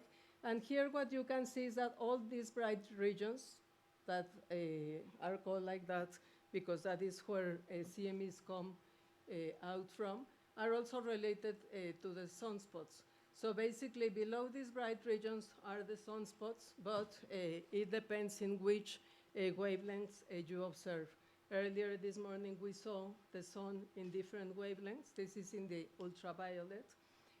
So that is why we see only plasma that is hotter. So now going to the waves in the solar wind, I will give you a tour of the waves that can exist from the solar wind into the region close to Earth, and then I will talk a bit about how those waves can modify the Earth's geomagnetic field. So in the solar wind, there are Alban waves or ion cyclotron waves that are basically transverse waves. They are like the rope waves that we saw earlier today. And this is what we measure with the spacecraft. We measure electromagnetic fields. This plot is basically of the magnetic field. And here you can see that the magnitude of the field does not get changed because they are not compressive. They are totally transverse waves. But you see lots of fluctuations in two of the components. We use a lot the typical Fourier analysis. Nowadays, we also do wavelets, and other analysis so as to characterize the waves. And once we know the properties, we link with the ion distributions so as to know what can be producing the waves. There are other types of waves that are called mirror mode waves that can also exist in the in the solar wind that are compressive. Here, all these panels only show the magnitude of the magnetic field. So here you can see that they are quite different from the ion cyclotron waves. Here, there was no compression at all in the magnetic field, and here the waves are totally compressive. So there are regions in the solar wind with this type of waves, and there are others with this sort of waves. There is also a lot of turbulence in the solar wind, regions where there is also superposition of the modes. So the plasma is being changed all the time when traveling from the sun. One thing that we study every day, because it's lots of fun, is the Earth's bow shock. As I said, the solar wind is supersonic. So here is Earth, and the sun is here. And the flow all the time is moving very quickly towards Earth. But it is coming so quickly that a shock wave forms in front of the Earth. And this is similar to what happens ahead of a ship, a boat that travels very quickly in the water. So this bow wave is the first region that forms when the solar wind arrives to Earth. And there is what is called the foreshock, that is a region upstream where the interplanetary magnetic field, I think I didn't mention it, but the solar wind, being a plasma, also is able to transport the sun's magnetic field. So it is not only plasma, but also magnetic field, and that is why the waves are observed in a magnetic field. So here we have lots of waves. I need to rush a bit. And this is what the spacecraft see. So basically, the sun is here, the spacecraft is moving very slowly, and the solar wind is arriving. So the measurements of the spacecraft are a quiet solar wind, and then the spacecraft starts to see a region with lots of waves. Then this is the shock, and eventually we come into a region that is the magnetosphere. And Earth's magnetic field is on this side. Here I wanted to point out that not only the magnetic field changes, but also the plasma changes. So this is the energy spectra of the plasma. And I want to mention this because, as I said, being this a collisionless environment, it is very important to understand the wave field so as to understand how the plasma can be changed. This is like a zoo of the sorts of waves that can exist very close to the bow shock. The Earth in this case is here. And what I did here is to put different types of waves that are observed. So as we mentioned earlier in one of the talks, the waves are characterized by frequency, whether they are transverse or compressive. And well, in these plasma waves, we have a variety of them, some compressive, some transverse, and also there are different periods. And some of the waves also evolve into nonlinear structures, losing their originally sinusoidal waves. The waves can also evolve into structures that are not waves anymore, like these cavitons. And how this happens, they evolve like this because several modes superpose on top of each other, eventually producing these holes. One of the things we do these days is using also computer simulations. So this is a movie to show you on one side we have the wave region upstream of the shock. The magnetic field of Earth is here. And here I am showing where these cavitons or holes can form in the region. And because we cannot follow the plasma so nicely with the spacecraft, not being able to have so many spacecraft, these days the interpretation of the data has been helped a lot by the computer simulations. The waves continue traveling with the solar wind after the shock. In this picture, this is the shock, then this is the plasma after the shock, and this purple line is where the magnetopause, which is the boundary of the magnetosphere, is. So the waves travel all the way from the solar wind into the magnetopause, and some of them can penetrate into the magnetosphere. So this is a region downstream from the shock in this part, where you can see that waves can coexist with what we now call magnetosheet jets, that are basically regions with very high dynamic pressure. So these jets can arrive and push, in a way, the magnetic field of Earth, and now we are very interested in studying them because we know that they can be linked to the auroras, to dayside auroras. So even if they are small-scale phenomena, they can produce auroras, and also they can produce pulsations in the magnetic field of Earth. So, I really have to hurry now. So these pulsations can be measured from Earth, and is part also of the link between the space, the solar wind out of the magnetosphere, and our geomagnetic field. I just want to mention something very briefly about the coronal mass ejections and space weather, because we were saying earlier that Humboldt was also interested in the aurora and in sunspots, and it is, of course, a very important subject that we are studying now. Basically, these coronal mass ejections are big bubbles. Really, here the sun is just covered by a coronagraph, and this is a CME coming out of the sun. Not all the CMEs produce geomagnetic storms or auroras. They need to have a specific configuration. I will finish just with a movie that I have, so that you see what happens when these coronal mass ejections arrive into Earth, and you can see that the magnetic field is really distorted. And this movie does not have the waves, but when these CMEs push into the magnetosphere, also waves can be superposed in Earth's field. I will not talk about this because there's no time, but I just wanted to mention that there is a link between volcanoes and these plasma waves, and this we have studied in the surroundings of Ios, moon in Jupiter's magnetosphere.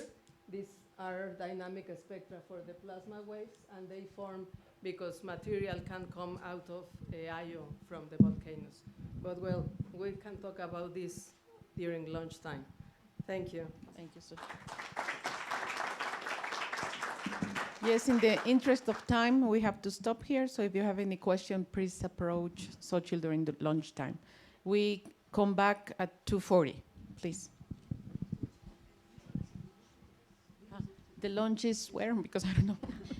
The lunch is just here in this building, in the garden behind. Yeah, so come. Huh?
She was born in Mexico City.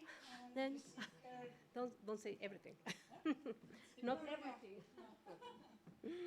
just the nationality. And she received a MD degree at the School of Medicine here at UNAM. And then he did a research stand during her medical studies at the University of Maryland at the Department of Biophysics and then at the Department of Chemical Biology in the United States. Then she got her PhD in biochemistry at the University of Waterloo in Canada. And during this time, she did another research visit at the Research Institute at Harvard and at the Department of Chemistry at the MIT, also in the United States. And finally, she was appointed a full professor at the School of Medicine here at UNAM. And since 1994, then a visiting professor at the Max Planck Institute for Biochemistry in Germany, for what she was appointed a Humboldt Fellow. So she's one of the Humboldtians participating in this colleague.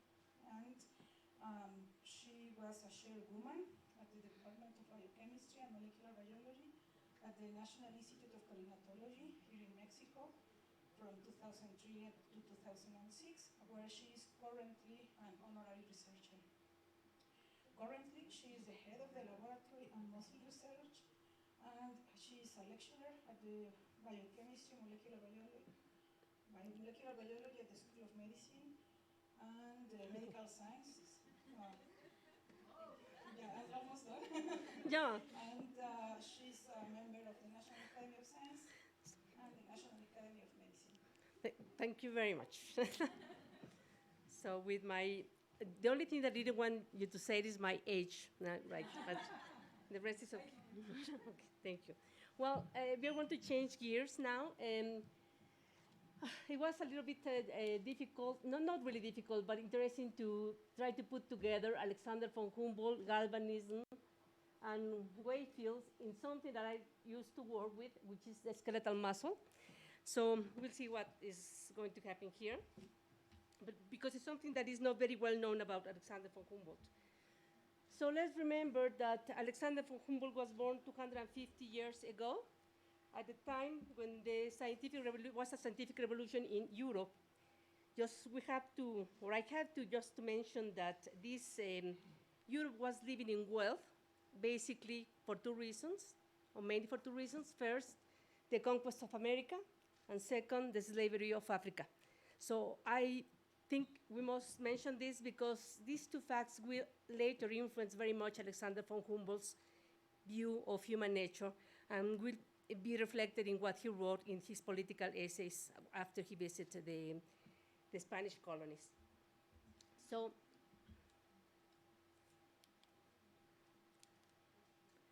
well, in Europe, during the use of Alexander von Humboldt, there was a big discussion between two Italian scientists. The two Italian scientists were Luigi Galvani and Alessandro Volta. Luigi Galvani was the founder of the electrophysiology, and Alessandro Volta is the founder of electrochemistry.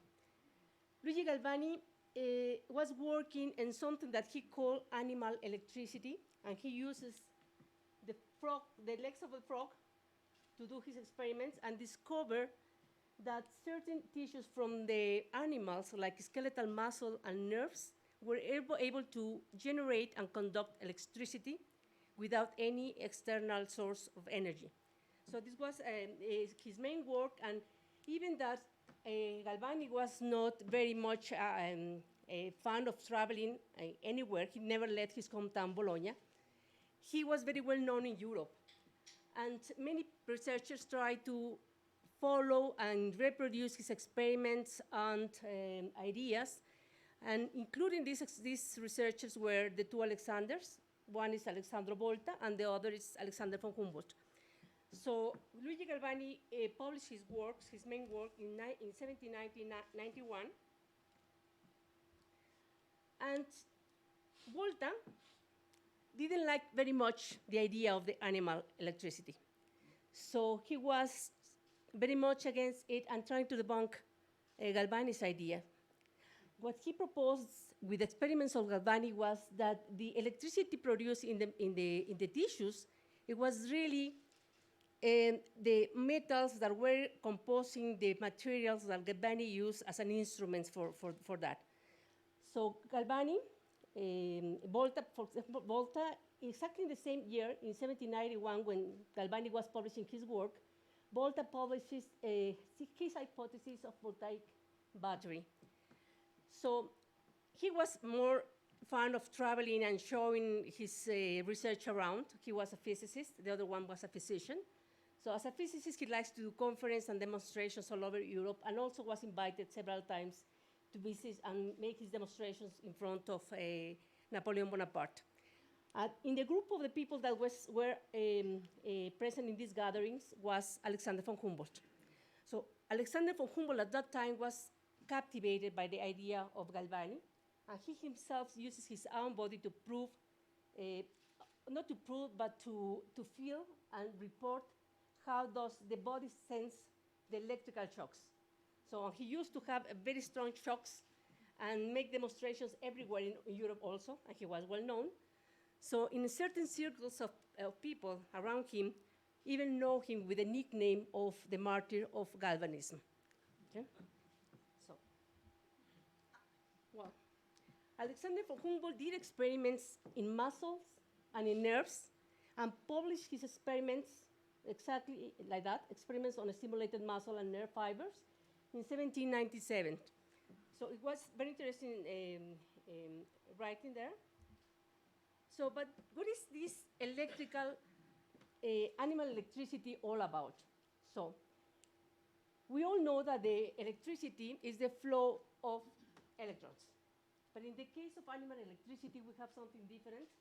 We have first a cell, and the cell have a membrane. And this membrane separates two compartments with different ion compositions. So what we have here is the flow of positive ion charges across the membrane. And this flow of positive charges in and out of the cell generate a potential. So this potential is the one that it is the base of the animal electricity. So because these charges move back and forth, they generate an electrical field in the form of a wave. But none of these charges can move freely through the membrane. They have to have a conductor. And in the membranes of the proteins, we have proteins as conductors of positive charges, like in this case, very specific charges, the positive charges, the sodium ion and the potassium ion. And once we have these conductors, which are the proteins, it is then possible to create a current. And with the creation of a current, we have also the creation of a magnetic field. See? So this potential that is created in the cell, it is really an electromagnetic wave. Yeah? So these action potentials are called like that because the potential generated in the cell is needed in order for the cell to do something else that it is the cell specialized for. For example, there are two tissues that are excitable tissues, like skeletal muscle and neural system. So these two systems do something very precise, like for example, skeletal muscle or cardiac muscle, they contract. But before contraction, they need to have a potential, and this potential, because of that, is called the action potential. So if we go more specific about this, but not very much because this is not the place to do it, the action potential, basically what it is it reflects the polarity of a cell. The general cell are composed from different ion composition is different from the inside, from the outside. Sodium ions are very concentrated in the outside, while potassium ions are concentrated in the inside. But the resting potential of a cell is negative 17. This negativity is due for the proteins that are inside the cell, that they don't cross the membrane. So the action potential basically is the movement of the positive charges. When a cell is in resting potential and gets a stimulus, so there starts the movement of the sodium ions across the very defined protein. And this sodium rushing into the cells generates a change in polarity in the inside of the cell, and this is called the depolarization. Once the depolarization reaches the plus 30 millivolts, the cell starts to activate the channels that pushes potassium out of the cell, and then the cell starts to repolarize, to go back to the same polarity up, even though the polarity goes a little bit down to the -17. And we have another protein here that we have the ability or have the work to take the ions to exactly the same composition as they were before. Before there was the sodium outside and the potassium inside. So because here is changing the ion composition, so this protein will pump the ions against a concentration gradient, and this protein will need then a metabolic energy in the form of ATP in order to do the same thing. So the duration of this wave, during the time of this wave, there is no possibility to produce or to fire another action potential. So the action potential is the phenomenon that precedes the activity of the cell. So if you want to have contraction, it has to be an action potential first. If you have to have neuron-neuron communication, you have to have an action potential first. So these waves, then are electromagnetic.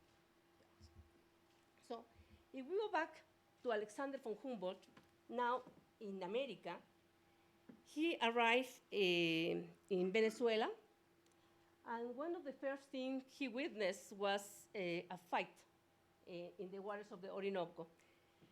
These fights were horses fighting with eels, and the horses were killed by the eels. These were electrical eels. And this event shocked and Alexander von Humboldt paid a lot of attention of this scene and published many things related to this situation. The first thing were published in the travels of the equinoctial regions of the new continent. And here was only the description of what was going on there. But later on, he got one of these animals and used them also to have electrical shocks on himself. So he reported everything that he feels. Now, this is a lot of pain because these animals are particular, and we will see why. So he went a little bit further and opened one of these guys, and discovered that these eels have a very large organ that he supposed that was the one that contains the electrical cells or the electrical organs. And he just put it like that way, and in one of the letters he wrote to one of his friends, he said that he was dissecting many, many animals, including the eels. But very interesting things about his letter is this saying, in which the fluid is absolutely galvanic and not electric. So he was really ahead of time. What we know now about these friends of Alexander von Humboldt? So that this electrical organ, here, is composed of cells that are called electrocytes. And the electrocytes are interesting cells because they evolved from skeletal muscle. The only things they lost the ability to contract. All the genes that were prepared to synthesize contractile proteins are lost, and then the only thing the electrocytes do is to do action potentials. So one single cell is able to produce 50 millivolts. Not much, but when they are piled together, like for example in this scheme, all along the ventral part of the body of the animal, they are able, when they fire together, they produce up to 600 volts. This is enough to kill an elephant, but it just kills horses. No?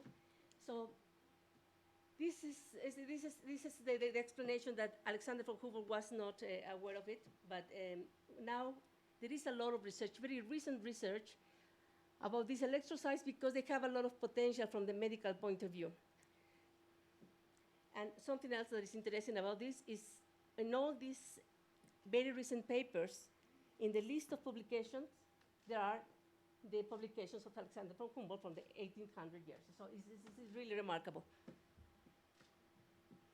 So let me give you a couple of examples of galvanism or animal electricity that we use in medical science and in medical practice. One of them is the action potentials of cardiac cells, as Alexandra was saying previously. So the heart is basically made up of two types of cells. One, they are called the pacemaker cells, and the others are the cardiomyocytes. These pacemaker cells evolve also from muscle. They are not muscle, they evolve from muscle, like the electrocytes. They lose the ability to contract, but they fire a very nice action potentials. See? What is interesting about these action potentials of these pacemaker cells is they don't have a resting potential. So from the very first day that they differentiate to the very last day of our existence, so after we're dead, they are working. So, and these are the cells that lead the contraction of the whole heart. The pacemaker cells, for example, are very small amount of cells located in certain spots of the heart. Well, everything that is here labeled in red, there are pacemaker cells, and they have their own rhythm. For example, if these are working properly, from the very first day of life to the end, they will make the heart to beat 60 to 100 beats per minute. Yeah? If this is not working, so the heart won't have the same rhythm. So these other pacemaker cells will take cover, but these really fire at the rate of 40 to 60. So the heart will beat 40 to 60 beats per minute. This is wrong. Okay, let me see. Let me continue. Every action potential in the cells here have a very different shapes. Yeah, this is the shape from the pacemaker, the shape from the atrial, the shape from the other, etc., etc. But all together is summarized in this wave that we know is like an icon of the electrocardiogram. So Beethoven, at the beginning of the 18th century, give an idea of how we can see the electricity that is produced by the heart and propose this triangle where we can have different electrodes. This is based on basically on Galvani's idea.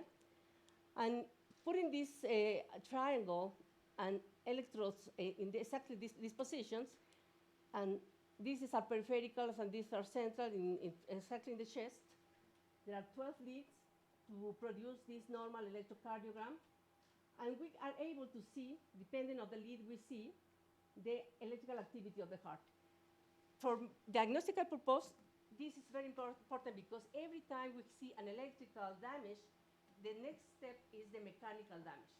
So the effect of the heart is to contract, to pump the heart, so it's possible to detect almost everything with this kind of methodology that studies only waves.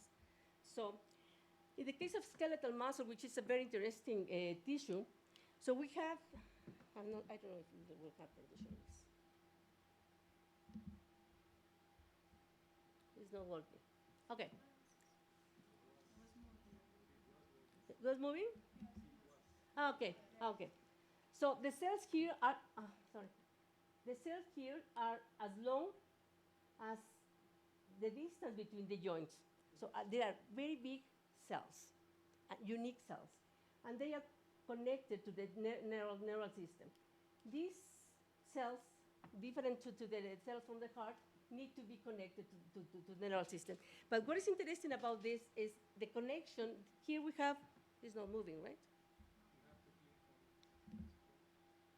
Okay, well, electricity has to travel along the neuron and reach the muscle, but when there is in the muscle, there is not a continuation. So the electrical activity stops at the end, and the kiss between the two cells, the protoplasmic kiss, yeah, it is chemical, it's not electrical. So this all depends on the chemistry of this neuron. So one interesting point here is that the neuron that reaches a muscle, if a muscle is done for precision movement, so we have almost one neuron for one muscle cell. So, for example, the muscle from the fingers or the muscle from the tongue need a lot of innervation. But if we need an innervation in the back muscles, it's only one cell for many, many hundreds of muscle cells. Well, let me just continue. So with this activation of the release of neurotransmitters that will later, let me see. We'll stop there. So we are able to measure also using galvanism with the methodology of electromyography, following exactly the same principle of electrocardiography, locating two electrodes and measuring currents in the tissue. We are able to see these waves, these waves that are very typical for muscle activity and neuromuscle communication. So, let me finish with this idea. This is thinking about Alexander von Humboldt. We say that his passionate observations and descriptions, Alexander von Humboldt will remain contemporary throughout the times. Well, thank you very much. This is.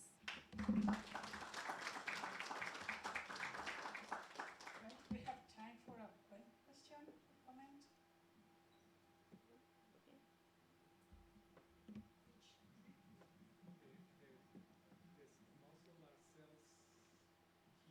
Also, I mean, they are not like the heart, right? They can be renewed. None of them. None of them. None of them. None of them. The amount of muscle cells that you're born with will be the cells that you will die. So they only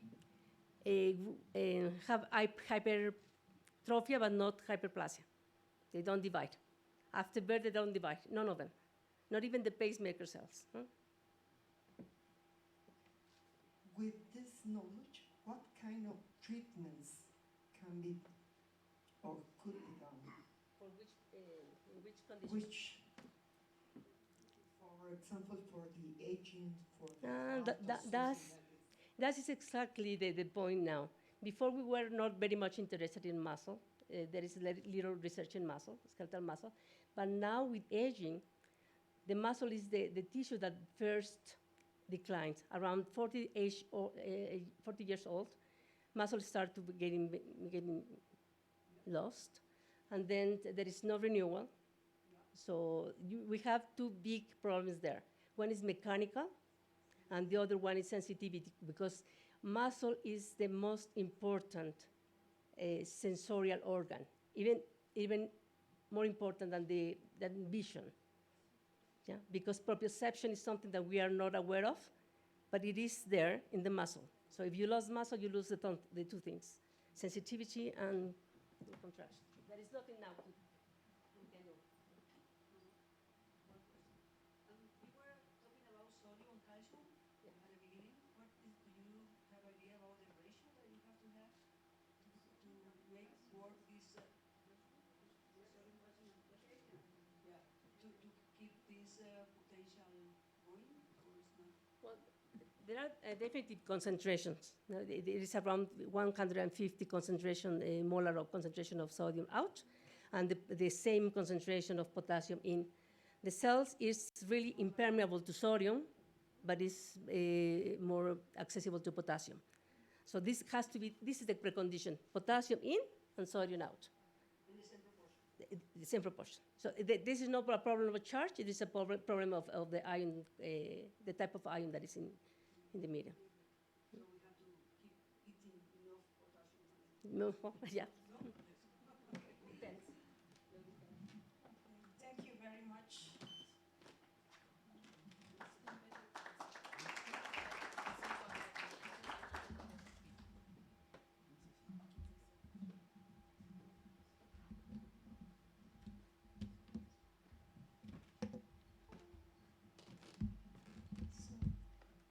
Our next speaker is Dr. Rafael Gutierrez. He is a researcher at the CIMES lab at the Department of Pharmacobiology. He got his PhD in basic biomedical sciences at UNAM. Then he did a postdoctoral stance at the University of Cologne. And then another one at the Humboldt University in Berlin, where he was awarded with a Humboldt fellowship. And then recently, he was a professor Mercator at Heidelberg University 2 years ago, from 2017 to 2018. And his main line of research, well, I think he will talk about it, but he studies the plasticity of transmission of information between neurons and the relationship with epilepsy. And he's currently the president of the Scientific Committee of the Latin American Federation of Neuroscience Societies and a member of the Neurobiology Committee of the International League Against Epilepsy. He's a member of the National Systems of Researchers, and so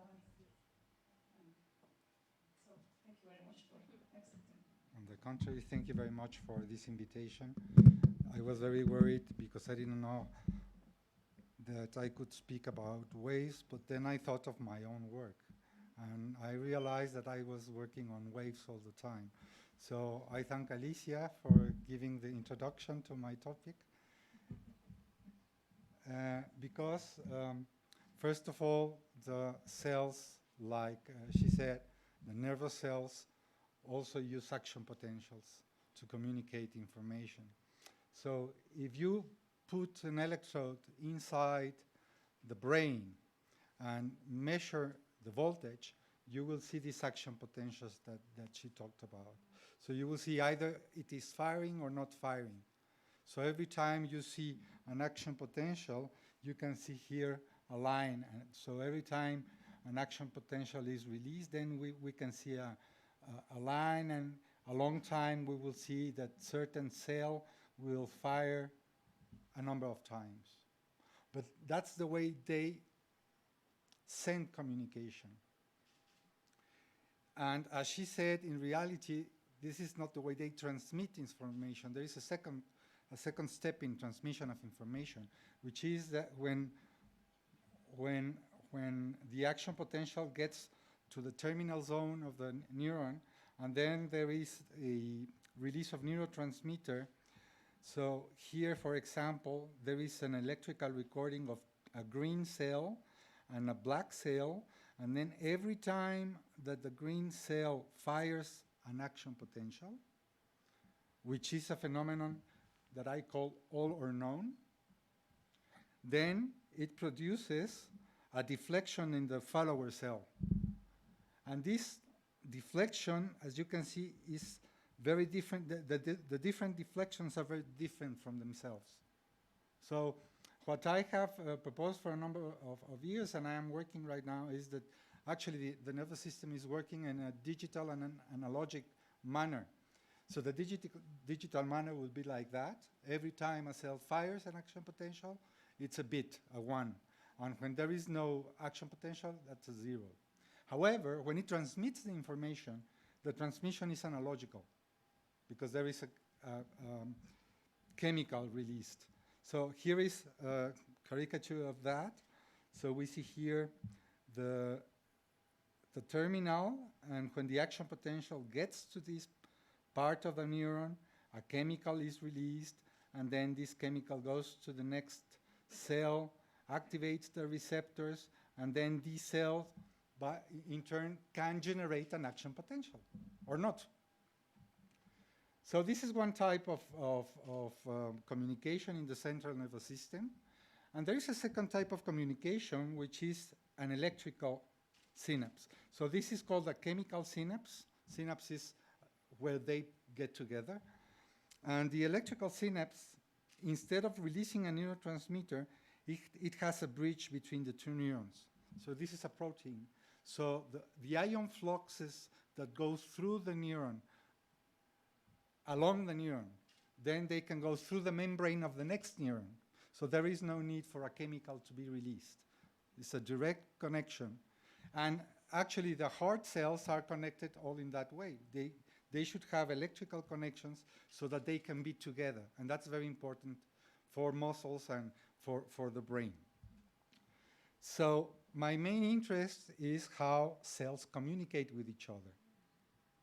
So to study how they communicate with each other, the best way to do that is to record, electrophysiologically record the presynaptic cell, the one that sends the message, and the postsynaptic cell, the cell that receives the message, then see every time that the green cell fires an action potential, then I see how the other cell is responding. And to do that, we have developed in the lab a very nice culture method. We get these green rats. They are fluorescent rats. We take some cells from these rats, and then we take another rat that has no green fluorescent protein. We take some other cells, we put them together, and when they grow, then we can differentiate the green ones from those that are not green. Then we can know which is the presynaptic cell and which is the postsynaptic cell, and then we can record from them, from both at the same time, to study how they communicate. So this is very nice. So I can study how two cells communicate, but the brain doesn't work like that. The brain has billions of cells, and they have to get together to function. So studying two cells, how they communicate, is a very nice model to study the biophysics and dissect the phenomenon of the communication. But it is not enough to know how the brain works or how the brain tissue works. So to try to do that, I bought this little piece of equipment some years ago. This little box is like an iPad, big, like this. And then inside of this little box, we can put here a Petri dish, which has a microchip inside the Petri dish. We can connect it to this little box. And then this microchip has microelectrodes that are 42 micron in length, each electrode. So in the end, we have a microchip here with 4,096 electrodes. So we can now record from thousands of neurons at the same time. And then we put a piece of brain. Here you can see this tissue from a rat. We can take it out from the rat. We can keep it alive for many hours. Of course, we are pouring some magical solutions to keep this brain alive for hours. And then we can record the activity through this matrix of microelectrodes. And with that, we can record 1, 2, 3, 4 cells at the same time, or even 2,000 cells at the same time. And now we can see, for example, you see in the y-axis, we have the number of the neuron. We have more than 2,000 neurons. Every dot is every time that the cell fires an action potential. So this is the digital part. So we are looking at how n number of cells are firing action potentials. And then, for example, here we have more than 2,000. They are firing action potentials at different times. And now we would like to know what this means. Because I was saying they have to get together to act as an ensemble of cells. It's difficult to see that they are acting together here. For example, if we look at this column, here you will see that all the cells are more or less firing at the same time. And then again here, and then again here, and then again here. So in that way, we can have a glimpse of how the whole circuit is working, but it's just a glimpse. If as scientists, we have to measure that. We cannot just put that in the publication. We have to give numbers of this. And our brain is very good at implying numbers in phenomena. Our brain does that. But to convey that information to another person is very difficult. Because the way I convey it is in dots. And then I say, they are firing together. And then everybody would like to see a number of correlation or whatever, right? So it's very difficult. So to look how our brain encodes this information, if we see 3,000 cells working together, our brain makes a decision and can suppose how they are working as an ensemble. And to give you an idea of that, let's take our hearing. If we put a sound for every action potential, and we are recording many cells, we would hear many sounds. So what we will hear is a recording of many cells in a human brain, and you will hear many different tones, meaning different cells, which are beating at different frequencies because they are making a mess of sound.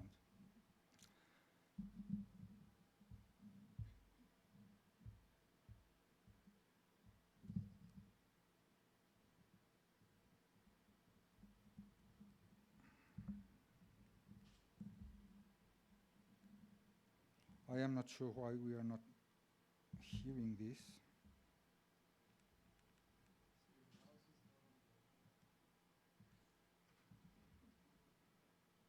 Let me just do an experiment.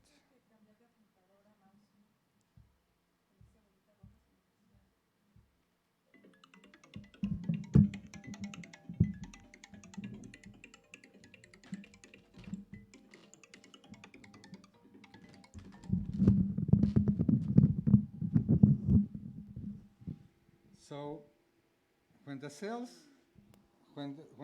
this person is,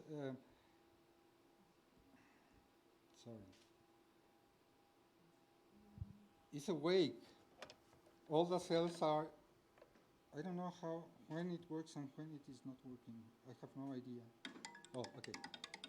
So this person was awake.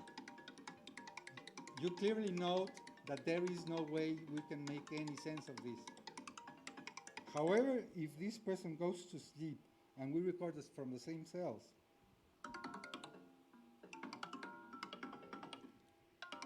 we can hear a pattern. There is a pattern.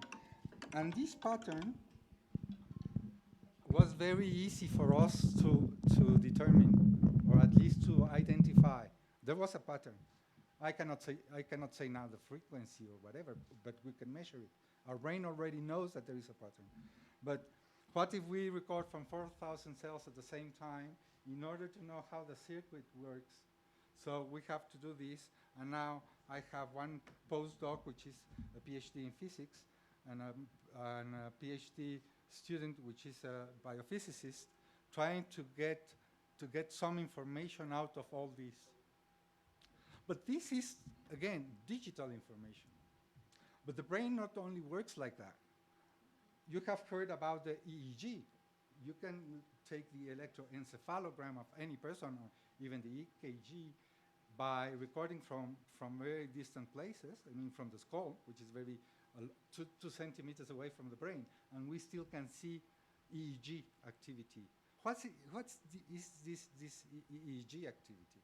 So this EEG activity is a mixture of single action potentials plus the ion fluxes that the chemicals are transmitted in the cells. So in the end, this makes waves of information in the whole tissue. So instead of looking at how 4,000 cells are working individually, we can now record the whole electric field in a circuit or in a tissue. And then when we record that, we can record things like this by taking the electric field and putting the whole tissue on top of this matrix.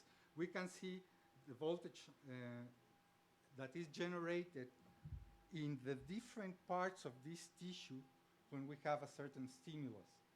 For example, electrical stimulation, or here, for example, I think we, in this case, we have an ill rat, and that's why it happens when the rat is ill. It has this very fast activity that is moving all around this part of the brain. But we also can, I also can use the knowledge of these postdocs, and since this guy is a PhD in physics, I told him that I wanted to get the second derivative of all the voltage in the brain, so that we can get the currents, and then we can trace how these currents move in the brain. So he did that, and with that we can follow, we first can know where the activity is originated, when it's the dipole, where is the dipole, because we have a dipole in every activity, and then how this activity is moving along this structure of the brain. And this is a structure of the brain called hippocampus, which is what they call the GPS of the brain. And 2 or 3 years ago, the Nobel Prize was given to these guys that studied this hippocampus. We studied the same, actually.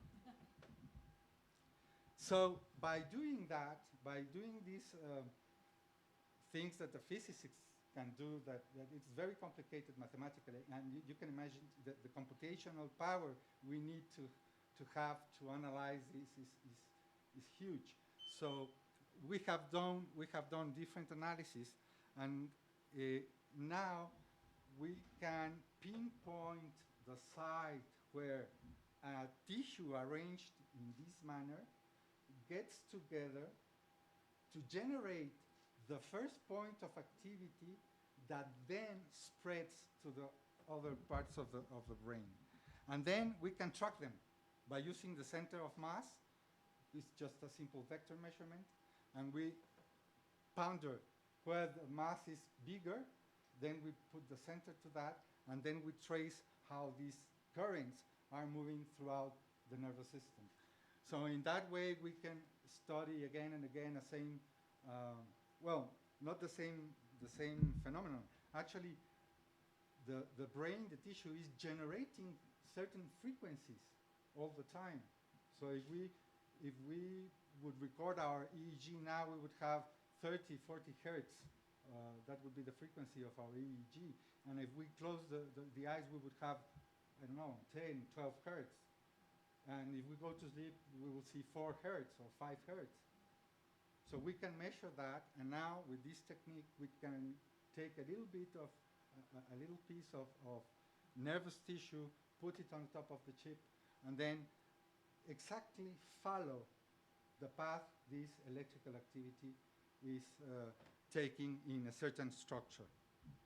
So I just want to say that all my research is funded by CONACYT, Consejo Nacional de Ciencia y Tecnología. We have a very nice grant from the DFG, still there, and I have received some money from the Foundation Miguel Alemán and from IBM to do this kind of experiments. And just to clarify this figure, this is an axon. These are the prolongations of the cells through which the action potentials travel. And when they get here to these big boutons, then the chemical compound is released from these boutons to the next cell. Thank you. That's all. Thank you very much. We have time for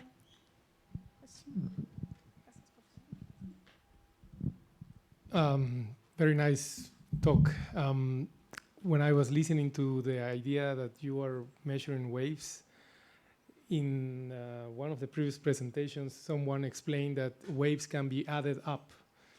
And in biology, there is this phenomenon already registered for at least molecules, and I'm assuming that for cells should be the same. That is, the waves of vibration in molecules add up to generate waves of vibration. Resonance. Resonance. Exactly. So is this phenomenon happening also in this cumulative number of cells? Yes. So, and have you recorded that? Yes.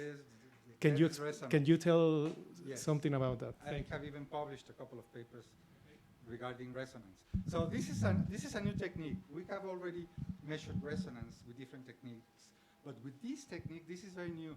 I mean, I think we are 4 or 5 labs in the world that have this kind of equipment. But we are the pioneers in developing all these mathematical methodology to analyze this. So nowadays we are trying to see how it originates, how they spread, how they collide, how the waveform is, because I was thinking that this PhD student of mine is very interested in looking at the wavefront, for example, and if they collide. And I mean, there are many interactions in the brain that have not been studied because they haven't had this kind of equipment. Before this, we were using electrodes that either reported cell by cell, or some electrodes that reported 100 cells, for example. We would get a field recording, and that would be it. But now we have 4,000 electrodes all together, and we can follow with very, very high precision, both in time, meaning in frequency, and in space, how they communicate. But this is an ongoing project.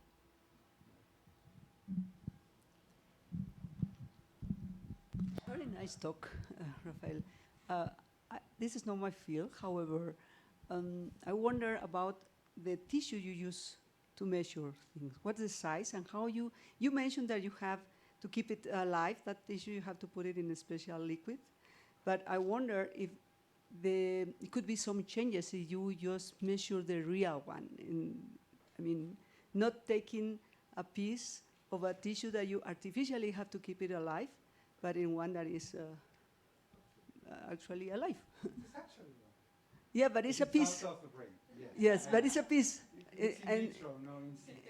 Yeah, okay, and I wonder if there are not other side effects because you caught it. No, the red eyes, of course. Yeah, no, yeah, but you know what I'm asking you. Sure, the side effects. Okay. The liquid that we have is a solution that mimics the cerebrospinal fluid. That's what we have normally surrounding our neurons and bringing all the nutrients. So we have made a liquid that is exactly the same with certain amount of iron, sodium, potassium, chloride, and so forth. So that keeps the brain living for many hours. Now the matrix has 2 by 2 millimeters. So the size of the piece of brain is more or less 3 millimeters by 2 millimeters, something like that. So it is in vitro, of course, because we have to decapitate the rat, then we have to extract this part of the brain to put it and keep it alive. Now, there are ways to do these recordings, not these ones, because these are very fine.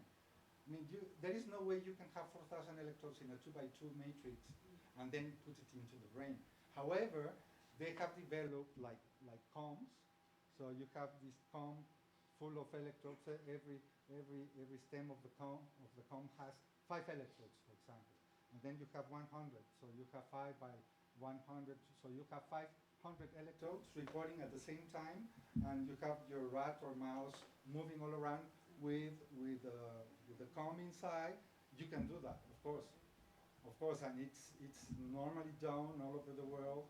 Of course, the more cells you want to record from, the more complicated the thing gets. But to study the biophysics of these, the only way to do that is doing in vitro work. I mean, I didn't select to do this in vitro thing to study that. What I initially wanted to do was to record from many cells talking to each other at the same time. So if you have 4,000 electrodes, you will see a lot of cells. But then try to find pairs of cells talking with each other within this network. It was very difficult. We are still doing that. But in the way of doing that, we have also see that we can take advantage of this technology to see how the brain is conveying information that is different from what you see in the book. What you see in the book is the cell fires, sends, and then the next one responds. That's true.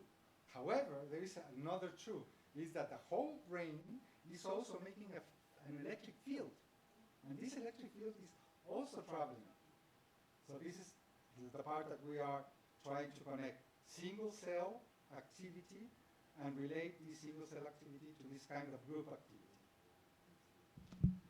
Well, thank you very much. Interesting, but we have to move on.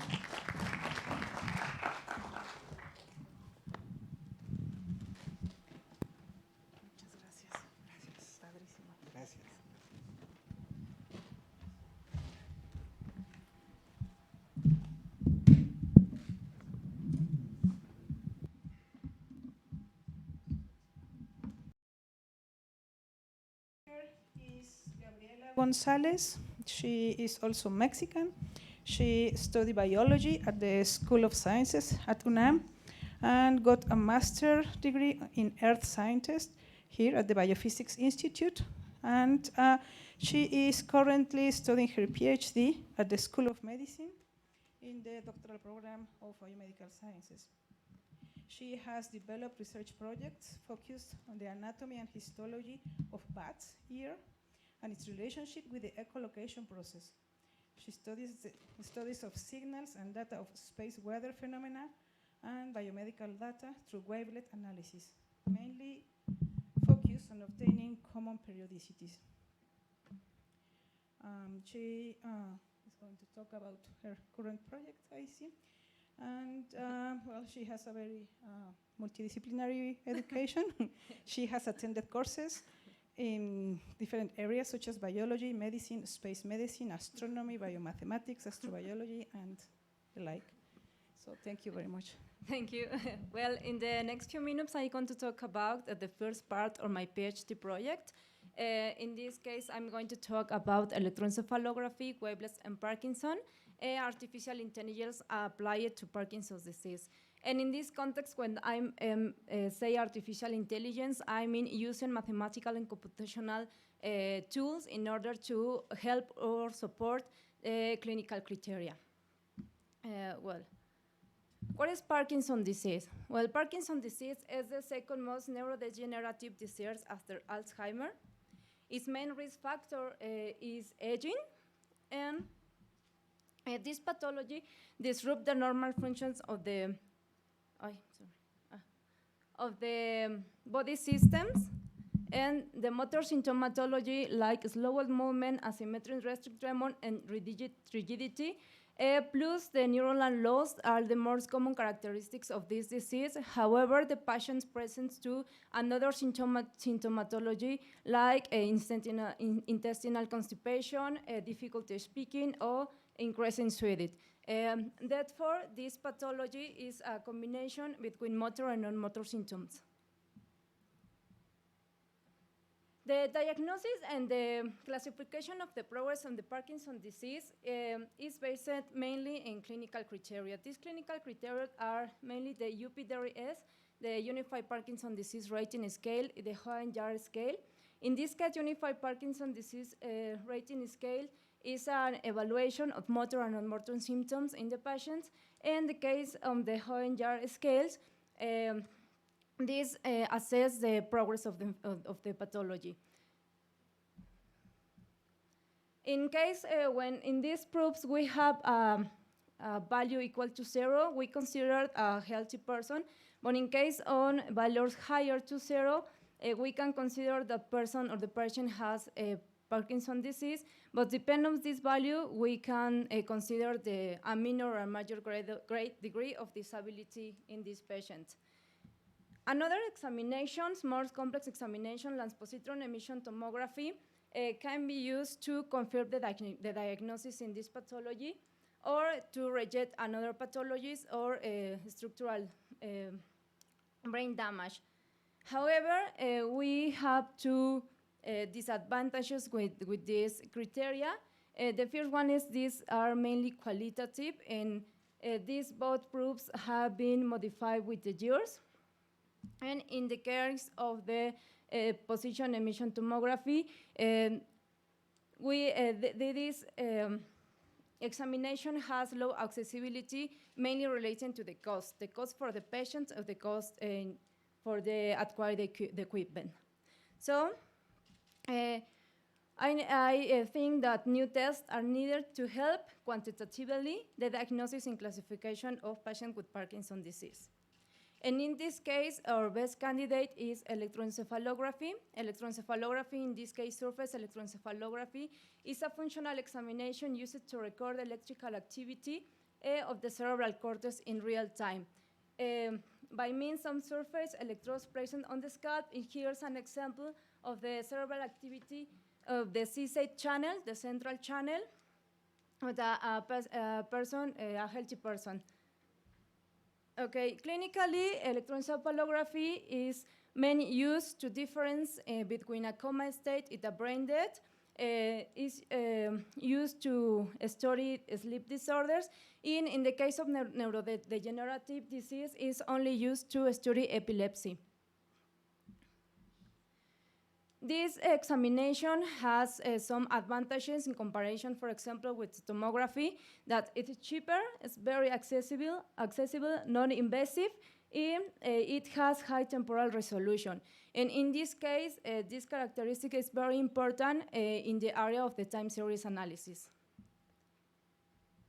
Well, the neuronal activity or the electrical activity of the brain can be divided into 5 main bands, and these bands are classified depends of the frequency range. And here I present the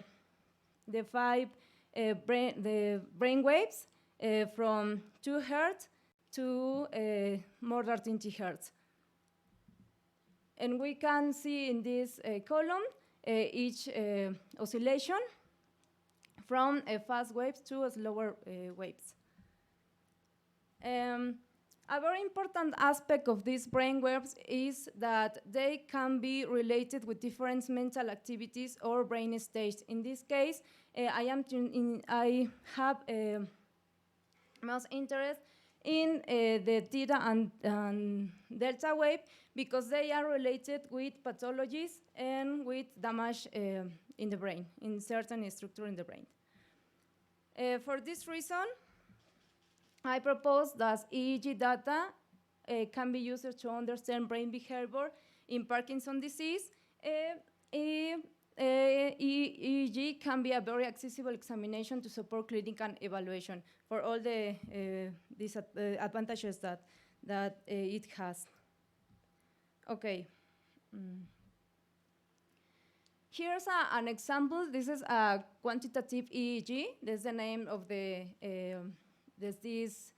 area which permits analyzing EEG in a quantitatively way. I show the results of the COSAC and collaborators. These results, these are the analysis of healthy persons and patients with Parkinson's disease. And we can see this is a Fourier spectra.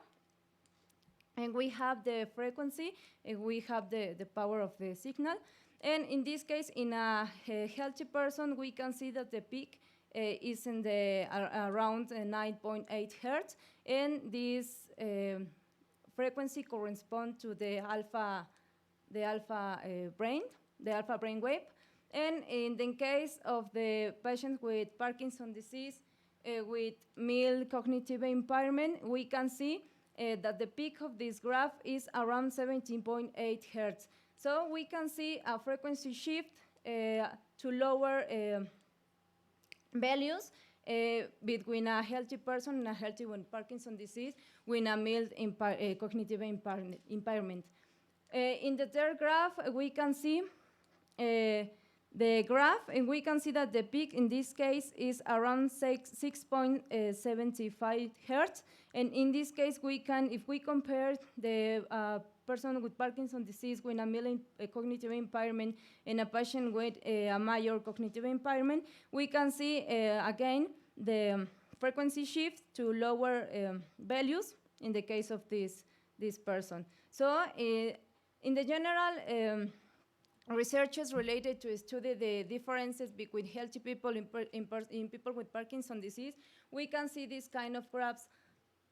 But my proposal is use a wavelet spectral analysis in this case of Parkinson's disease. Well, what is an wavelet analysis?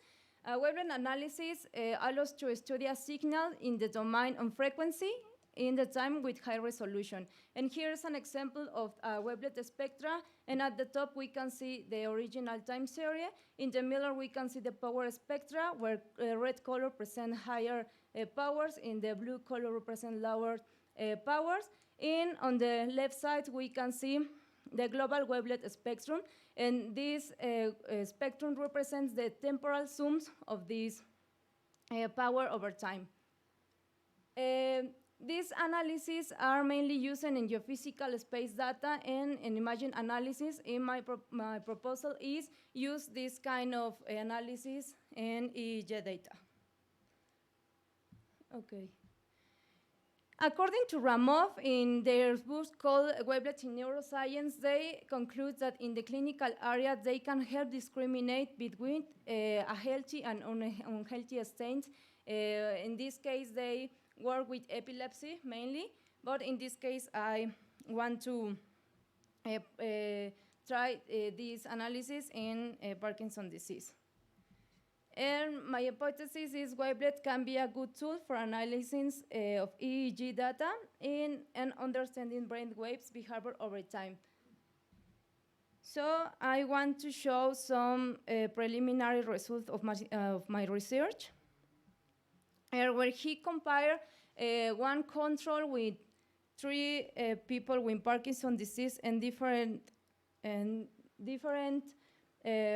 levels of disability. And well, this is the activity of pH channel, the channel in the parietal region. And the people here is doing a closed eyes task in 30 seconds of this task. Well, in contrast, we can see in the global wavelet spectrum, and another one too, that we have 3 color bars. Each bar represents a specific frequency range, depending of the brain wave.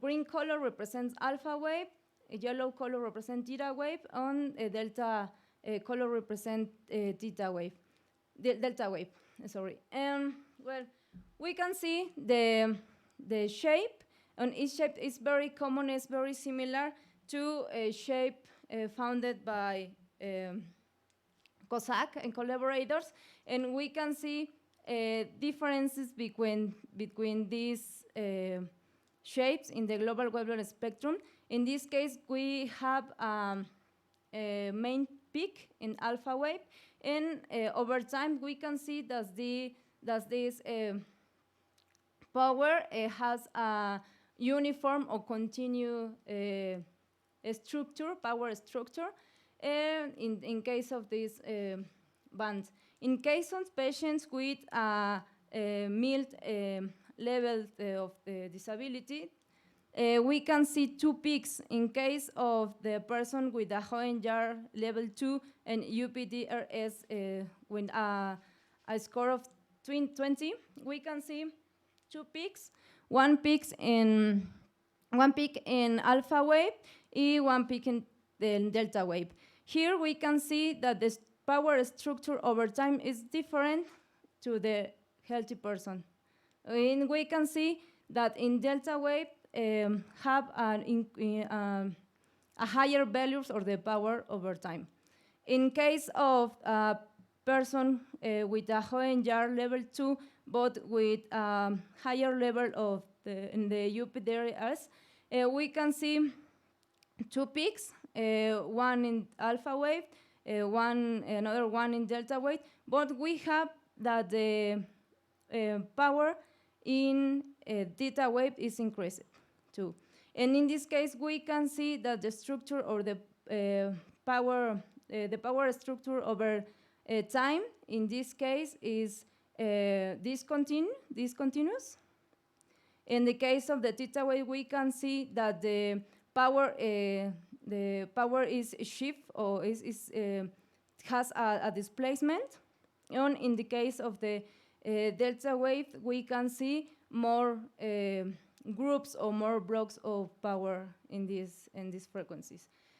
And in the case of the people with a Hohenjar level 3 and scored in UPDS for 37, we can see that the peak in the alpha wave is lost, and we can see the power structure over time is lost too, and we can see that the peak in this person is the main peak is in theta wave, and we can see that the structure is very similar to the structure in the healthy people, but in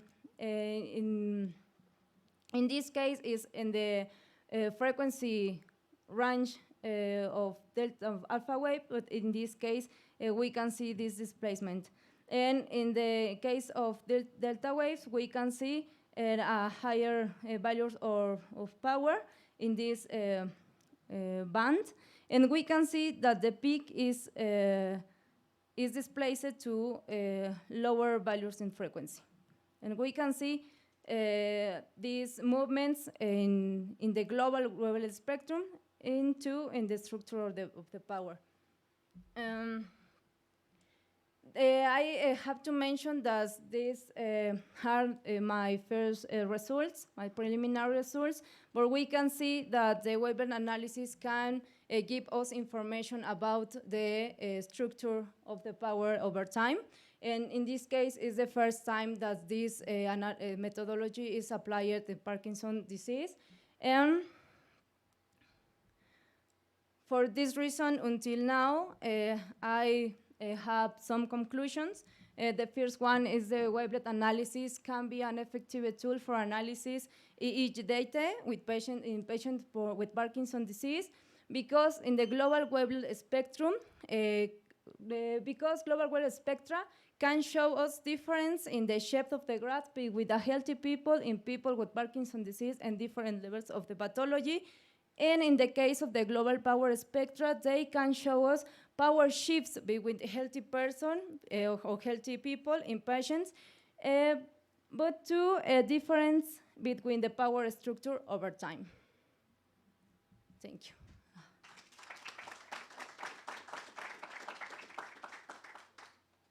Thank you very much.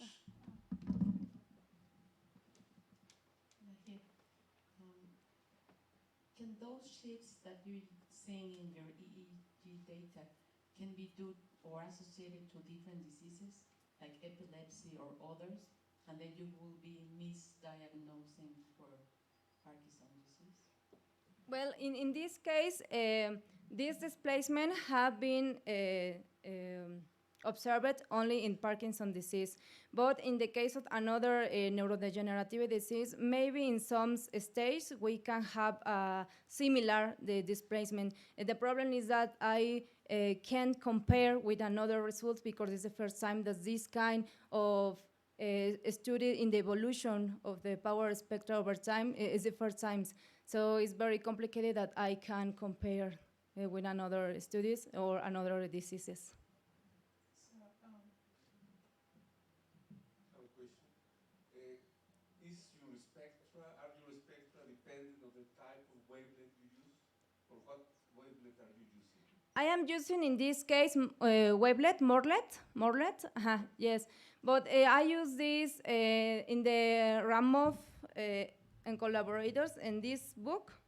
They have different proofs with different wavelets. In the most wavelet, or the most with more confidence, in case of the biological data, is Morlet wavelet. So that is the reason that I use. I don't know if we change my function, I can obtain another results. But in this case, I use Morlet because of the previous results in this book. An interesting new result is the Stocklet transform, that it is invertible. It's the same thing, but of approach, but with another invertible transform, which is a Stocklet wavelet. No, Stocklet wavelet. Okay. Perfect. Thank you. Well, I wanted to ask you, is your healthy person age match? Age match? How old is your non-Parkinson person, your healthy person? In my data? So the three, yes, you analyzed a Ah, healthy okay. brain. In these examples? Yes. Okay, this person is a female. She is 55. Yes, 55. And this person is 69. This person is this person are men, and he's 69. He is 42, and he is 78. So 42 years old. So is this a familiar Parkinson or? No, it's an idiopathic Parkinson. It's that young? That's really Yes. weird. Mhm. And are you planning to collect more data from more people? Yes, for your I have, project? until today, I have 20 healthy people and 20 patients with Parkinson's disease in different degree of disability. And can you pair, like match the age of the healthy Yes. people? Mhm. Okay, great. Yes. Someone else? Until today, in the controls, there isn't difference between in the global warming spectrum. I don't have difference. That is the reason for which I show only at one control. But in the case of the Parkinson disease, until today, I only evaluate females, males. Males. In your opinion, what could be a good number for have statistical accuracy for that kind of results? I mean, I think that you want to have to do an statistical work. I mean, with a big data, right? Okay, according to the wavelet analysis, in a mathematical way, with 8 patients and 8 control, we can have a confident result, accurate results. But in the case of a biological medical aspect, maybe 1,000 persons are there. Thank you very much.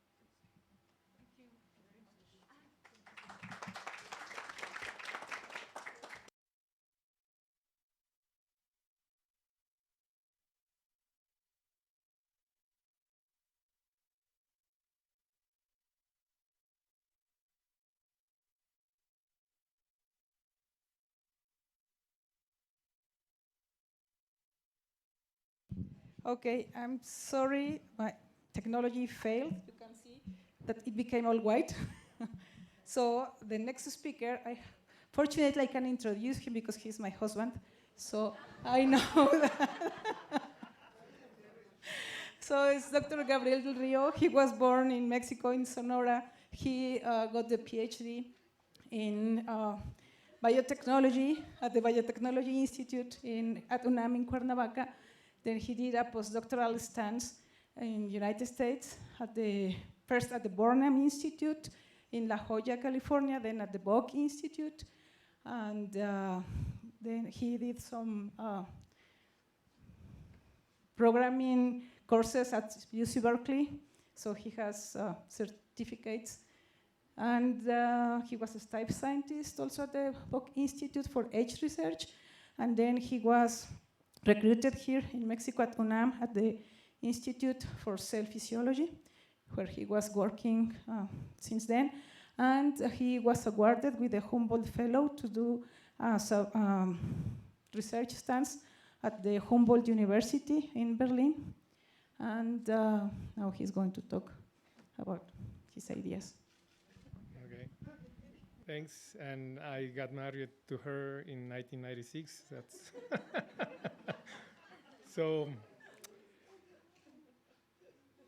So the subject of my talk is something that is related to modeling rather than to Humboldt. And I'm sorry that I won't make too much reference to him, but I'm sure that wherever he is, he will enjoy this talk. So the idea of sensing our environment is something that is natural. That is, we need to sense whatever is happening around us to survive. And so, for example, in these images, you see a mouse trying to hit a cat. That's a bad idea. And the concept of sensing is something that is imprinted in our cells. So it's a basic mechanism that we all humans and all living forms have. But then the problem with this need to perceive correctly the environment is that frequently our senses either are insufficient, like in the picture, oh, I'm sorry. The picture that you see up here, this is a cartoon of an Indian idea that we don't perceive the reality correctly. We only see parts of this reality. And that's pretty much the consequence of having the senses that we have. And another way of saying this is that, for example, the reality, the environment in which we live in is perceived differently, not only between us, but between the different living forms. Let's say cats do not perceive in the same way the environment as we do. So senses are limited in one way, but also they are misleading. And there is this very classical experiment of the rubber hand. I don't know if you are familiar with this, but I will briefly describe it. You have this person that you see on this side of the panel that has the two hands, but one of these hands is covered, so this person cannot see this hand, but instead the person can see this rubber hand. Okay, so to this rubber hand, this experimenter is touching the fingers as this person does on the real hand. And by doing this in a very short time, this person will think that the rubber hand is his own hand. And the reason for that is because sight for humans is quite important. It overtakes the perception of reality than the other ones, than touching, for example. The same phenomena happen with food. The perception of taste changes when you see the food presented in a way, as well as the speak. If you change the picture of some person speaking about something, then the perception of what you are hearing changes based on the environment. So the sight is quite important for humans. This is not true for all living forms. So the problem with senses is that they are, as I said before, not enough and misleading. So if we really want to anticipate what's happening in the environment, we cannot rely anymore on our senses. Then, as before it was explained, it's important then to develop equipment to make objective measurements of reality, right? And that seems very nice. The problem with the measurings that we do is that we need to match those measurements with our perceptions, because we are the ones that are going to interpret whatever the measurements are telling us, right? So that's one problem, and that's a very important problem because, as I am depicting here, measurements can mislead some correlations. For example, every equation that we know of nowadays is the consequence of an observation that describes a correlation, a very clear correlation, right? And so we assume that because there is a correlation, then we can propose an equation that can explain the phenomena. But that could mislead us to believe that the measurement is actually related to the phenomena that we are trying to understand. And just to exemplify, I'm showing you here two very nice correlations with a correlation efficiency higher than 99% of the spending on science in the US versus the suicides by hanging, strangulation, and suffocation, right? So these two phenomena are highly correlated. Can one of them explain the other one? Definitely not, right? Or at least we hope not. So measurements are very useful, but sometimes, as well as senses, are misleading, right? So then, and that's the consequence of spurious correlations. And this is a problem, every time that we do modeling of experimental data. Then this is part of a history that I like to tell. It's not a precise history, but it makes sense. So I will use it to explain the concept. So at the beginning of the last century, before 1920, there was a mathematician and philosopher, Gilbert, similar to the other Gilbert, but not the same one, who was looking to build a mathematic that was common to, that will have a common number of axioms to any other mathematics that you can build. Okay? So up till that time, all mathematics, geometry, or whatever other mathematics will be based on different set of axioms. Gilbert was looking for a single set of axioms that could be used for any mathematics that could be built, right? So this idea is very similar to all of you that are doing physics, to what we call basic principles, right? So we believe that nature has basic principles. That was the search of Gilbert. But then in the 20s, a German guy that I don't know if he knew about Alexander von Humboldt, probably he did, but this German guy, he demonstrated mathematically that what Gilbert was looking for was false. And with that, the Gilbert idea was for some time forgotten. But then that was the born, from my perspective, and I'm not a historian, so I'm probably misinterpreting the facts. But the point is that that was the origin of what we see nowadays, the division of science in two disciplines. The ones that uses basic principles to model data. And so we have equations and we have data. And so we fit the data into our equations. And the other field that has recently been developed, the origin of this was in the 50s, in the beginning of the 50s, which was called machine learning, which is an approach that is completely different from this first one that I will call Gilbert-based approach. That is, the idea is fitting models into the data. So we look the pattern on the data rather than putting the data to fit into the model, right? So usually in physics and many other disciplines that are based on basic principles, you have this problem. You have most of your data fitting your equation, but hey, there is one point that is not within what you understand and can explain. And this, they are playing also with the language. It's an outlier, but this outlier, right? So it's the same idea. So the researchers that believe in basic principles tries to ignore the outliers, right? With this type of approach, you don't have to worry about the outliers. Actually, the outliers will give you information about the reliability of the model rather than believing that this is an outlier. But then other problems emerge, like for example, what I'm describing here. I don't have a good fitting, I have a reasonable fitting, or I have an overfitting of the model into the data.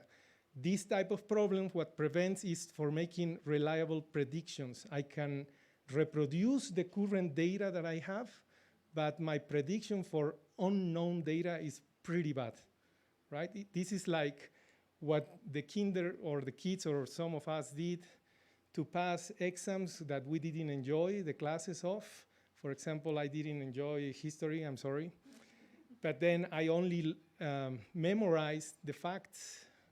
And so I was able to repeat the facts without understanding anything about it.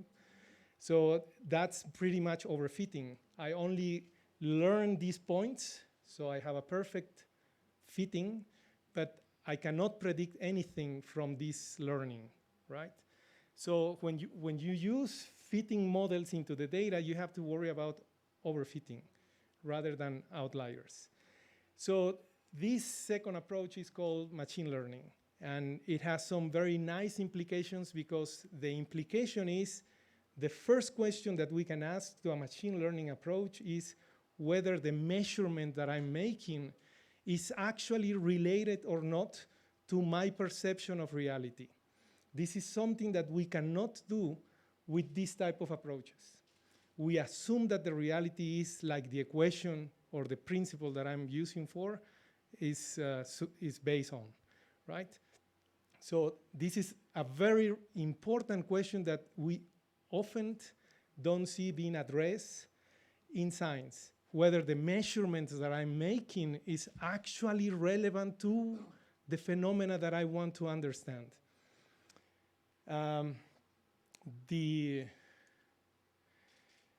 To exemplify how this idea can be used in science, I will use one of the areas that I develop in my group, which is the use of antibiotics. So antibiotics are molecules that are used by every single living form that you are aware of. So antibiotics are produced by bacteria, by fungi, by us, by cows, by cats, by any living forms, okay? And they are used, as the name implies, to kill the competence, the competition by other cells for food or space, okay? So, and there are two types of antibiotics. The first ones that was described by humans was by an accident identified by Fleming, and it was called penicillin. And that antibiotic has this type of shapes. So these are organic molecules, small molecules with a very limited number of chemical groups. But then later, in the last century, 30 years ago, more or less, a new family of antibiotics was discovered, and these molecules are based on peptides. Peptides are very complex molecules, not as these ones, and they tend to adopt three-dimensional shapes, and they have hundreds, thousands of different chemical groups, so these are much more complex than these ones. And the interest on this type of molecules is because when you put this type of peptides in the presence of a microbe, the microbe is very much unlikely to develop a resistance against this type of molecules in comparison with this type of other molecules. And the interpretation of this is because these ones are very complex and these are very simple, so the cell can adapt to this simplicity, but to this complexity, it will be harder to adapt and overcome and become resistant. So these molecules now are in the interest of pharmacological studies to create a new type of antibiotics. And there are some few in the markets, but there are just very few. But in the academy, there are more than 20,000 different peptides already described that has antimicrobial activity, while less than 1,000 of these compounds are now known nowadays that have antibiotic activity. So if we want to model and have some statistical reliability on the predictions, it's much better to work on these than on these ones, right? So up till last year, all the reports on the literature for modeling these two types of molecules were based on homogeneous training sets. That means if I wanted to predict molecules of this type, I use molecules of this type to train the model with. And if I wanted to predict these ones, I use the same, only peptides.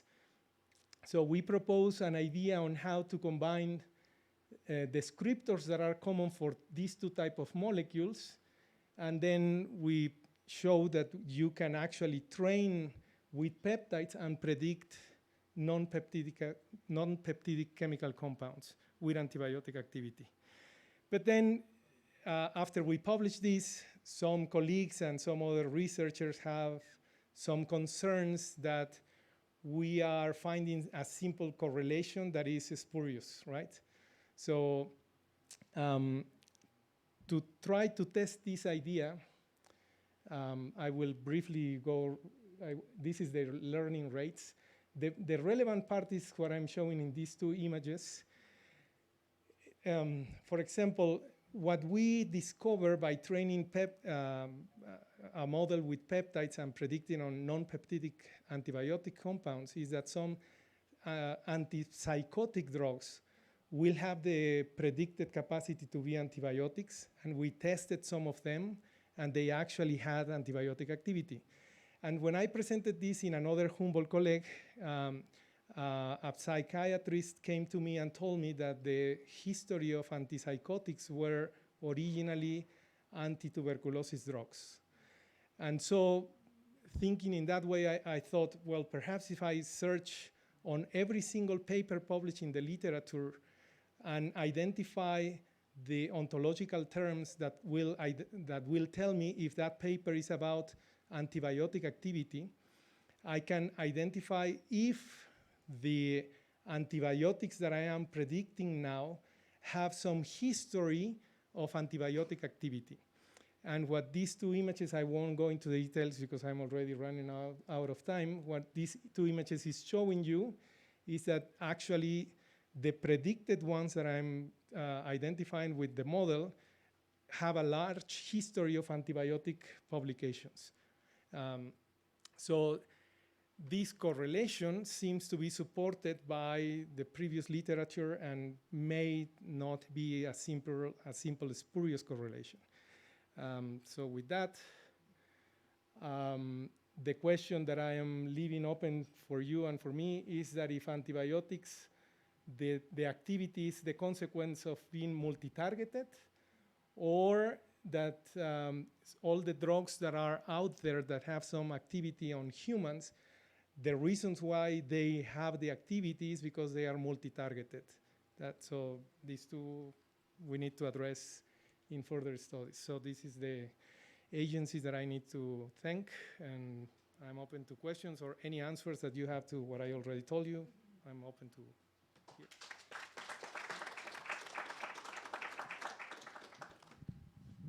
So we have time for one question. So the problem is not the production of these compounds to have antibiotic activity. The problem is really the side effects they have, most of them. That's why they are not out in the market. You mean the peptides? The peptides or any other antibiotic you have. Ah. So most of them have antibiotic activity, but they have side effects. Yeah. So they probably have different targets, and they have different targets because they have problems in the overall physiology of the people that were using them. Yeah. So I agree. So most drugs won't be single targets. But the problem is that the pharmacology is based on that idea. So penicillin was the leading concept for decades, and until now, even now, the development of new drugs is based on developing drugs that will bind specifically a single protein. And under that assumption, many drugs are being tested nowadays. Right? So what you and I are saying here is that idea might be, it has a problem. But I think this is just for researchers. So they allow us to think that we have a very specific molecule. So we play with it for a long time. But they never have these molecules out in the market because they cannot be used in humans. The first HIV drug that was put on the market was actually developed in that way. Was targeted against the protease that will mature the virus, the development of the virus, right? So. No? Okay. Thank you very much. Okay.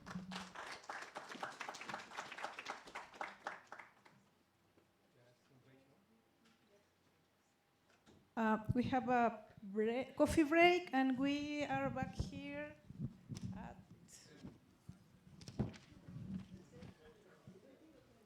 in 10 minutes because we are running really late. So the next session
scheduled chairman of this session, Jörn Gruhl, unfortunately couldn't come, so I will chair this session. The first talk we will have by Gioli Perez Campos. She is the head of the National Seismological Service, and she did her PhD at Stanford University and came over to UNAM in 2003, first to the Institute of, to the Facultad de Ingeniería, and then 2 years later she joined our institute. So, welcome, Gioli. Please go on. Thank you. So, good afternoon. Thank you for inviting me to this very nice event. Unfortunately, I haven't been able to stay the whole of it, but what I've seen, it's very interesting. I'm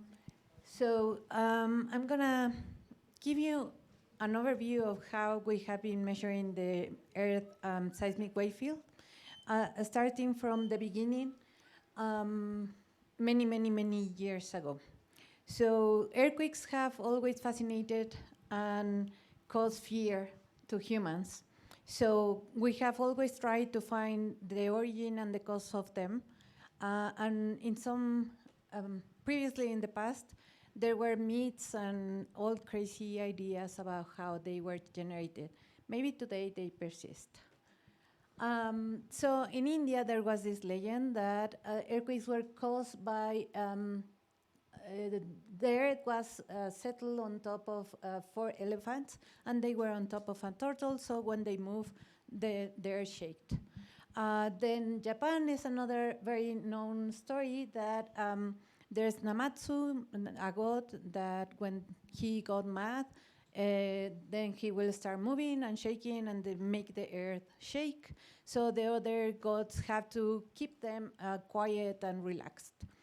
And in Mexico, we also have our own legends. So we have this one from Oaxaca, and it says that there's a snake that saw that the people on the ground were fighting all the time, so she didn't like it, so it went on the ground, and now and then she came out, check how we are doing, and realized that we are still fighting, so it goes down again and shakes the tail, and that produces the shaking of the earth. So please stop fighting.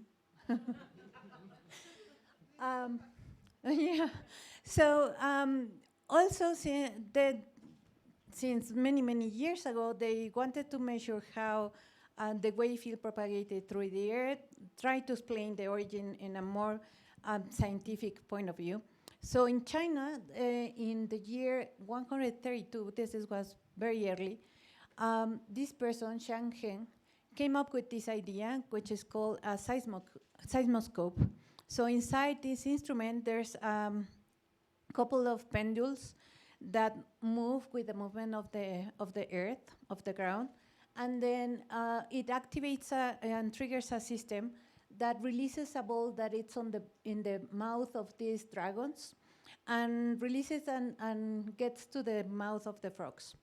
So it's based on how the shaking is and in which direction it will release one of these balls. So people will know from where the earthquake was coming.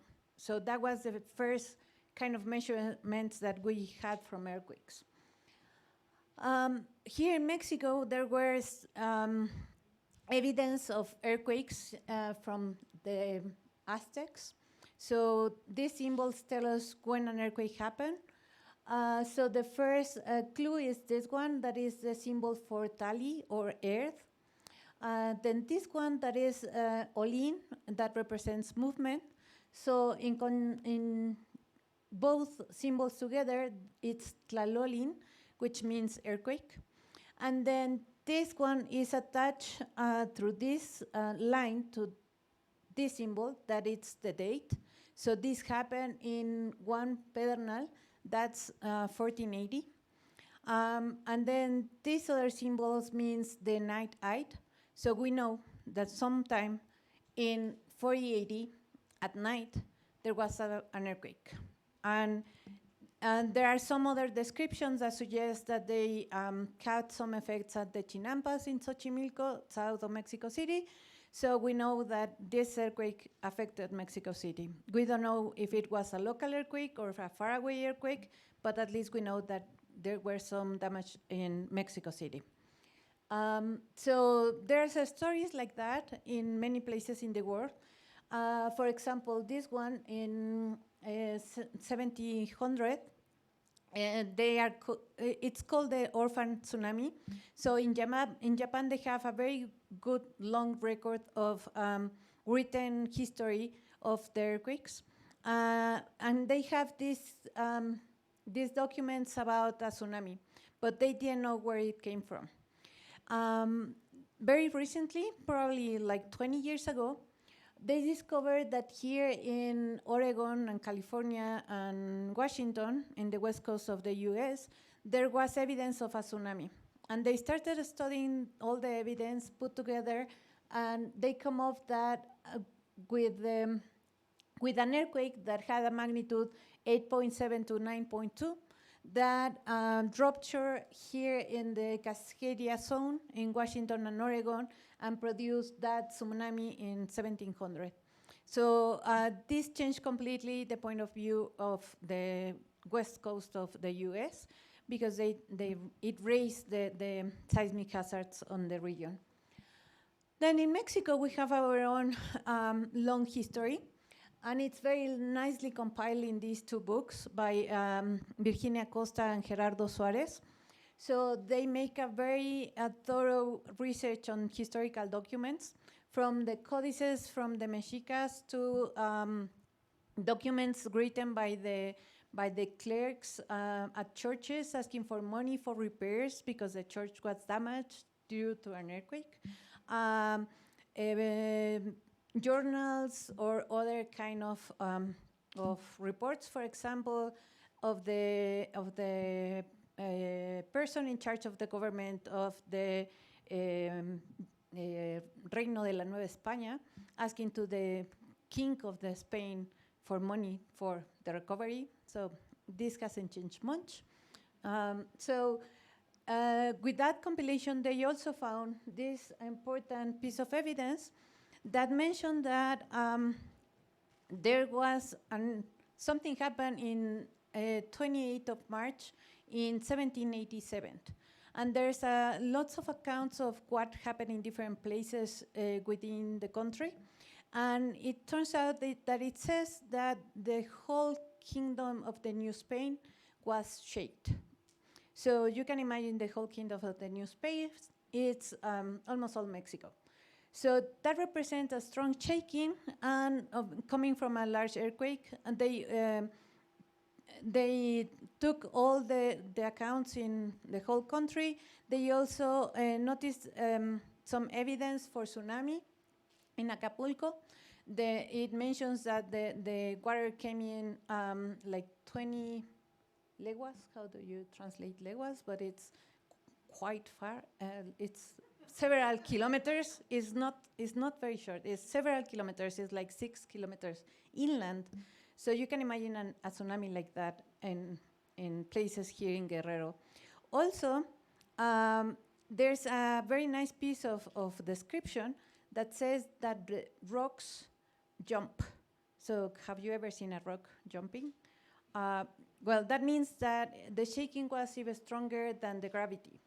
So that represents that this earthquake was huge.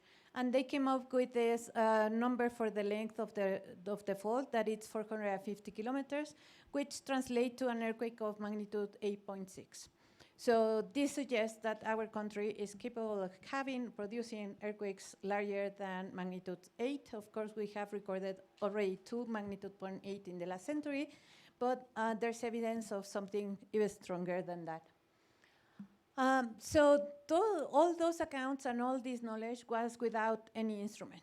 Seismology is actually a very young science, and modern seismology and instrumental seismology is really, really young. It comes from the ending of the 19th century. So the first seismograms came up about 1880s. This is a beaker, an instrument designed by German, and it weighs only 17 tons. It was one of the first instruments that were installed around the world. One of them was installed here in Mexico City and is still being shown at the Museum of Geophysics. This is another kind of instrument. The beaker is lighter, only 1,200 kilograms. And they produce this kind of records. So they have a roll over here where you put the paper, the smoke paper, and then you have this kind of pencil of metal that will scrap all the smoke from the paper and produce this record. So this is an example of an earthquake that happened in 1912 north of Mexico City.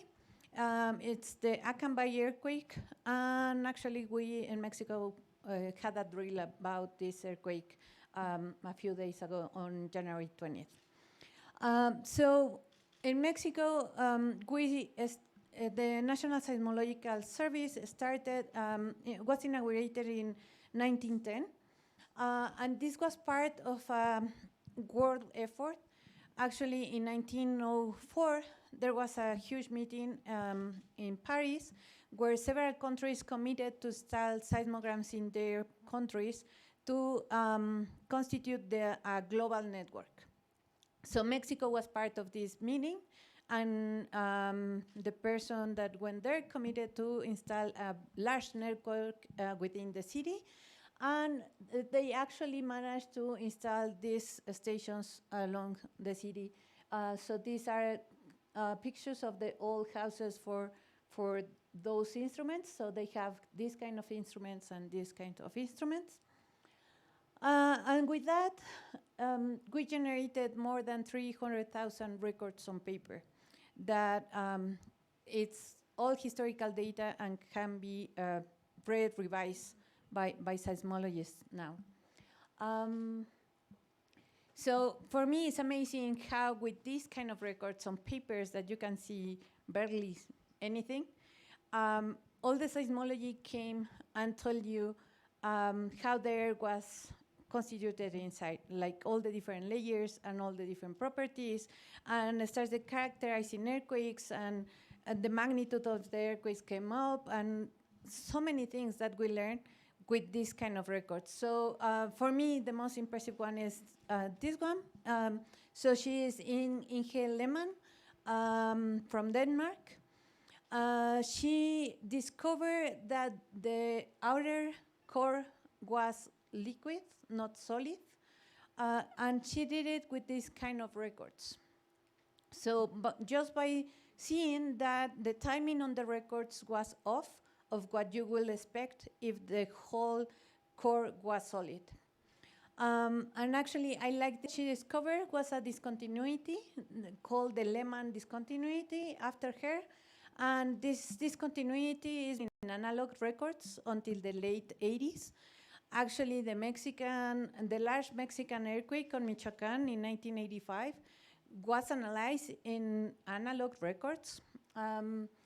So they were drums covered by paper that were rotating with a speed such that each turn was 15 minutes. And then the paper will last 24 hours. So you will have records like this, and you could count like 1 minute, 2 minutes, 3, 4, 5. And then you have these marks for every hour. So you will know that it was the timing. And then you will have to read all these arrivings of the waves and the amplitude with a small glass that was graded, and you could get all the timings. Those all days, right? So technology has changed a lot. So from those very huge instruments and analog recordings, we came to these small instruments and digital era. And actually, it's not only about the size, but also about the sensitivity and what you can see with these instruments. Before 1990s, you will need two different kind of instruments to have the whole spectra of the characteristics of an earthquake or the shaking.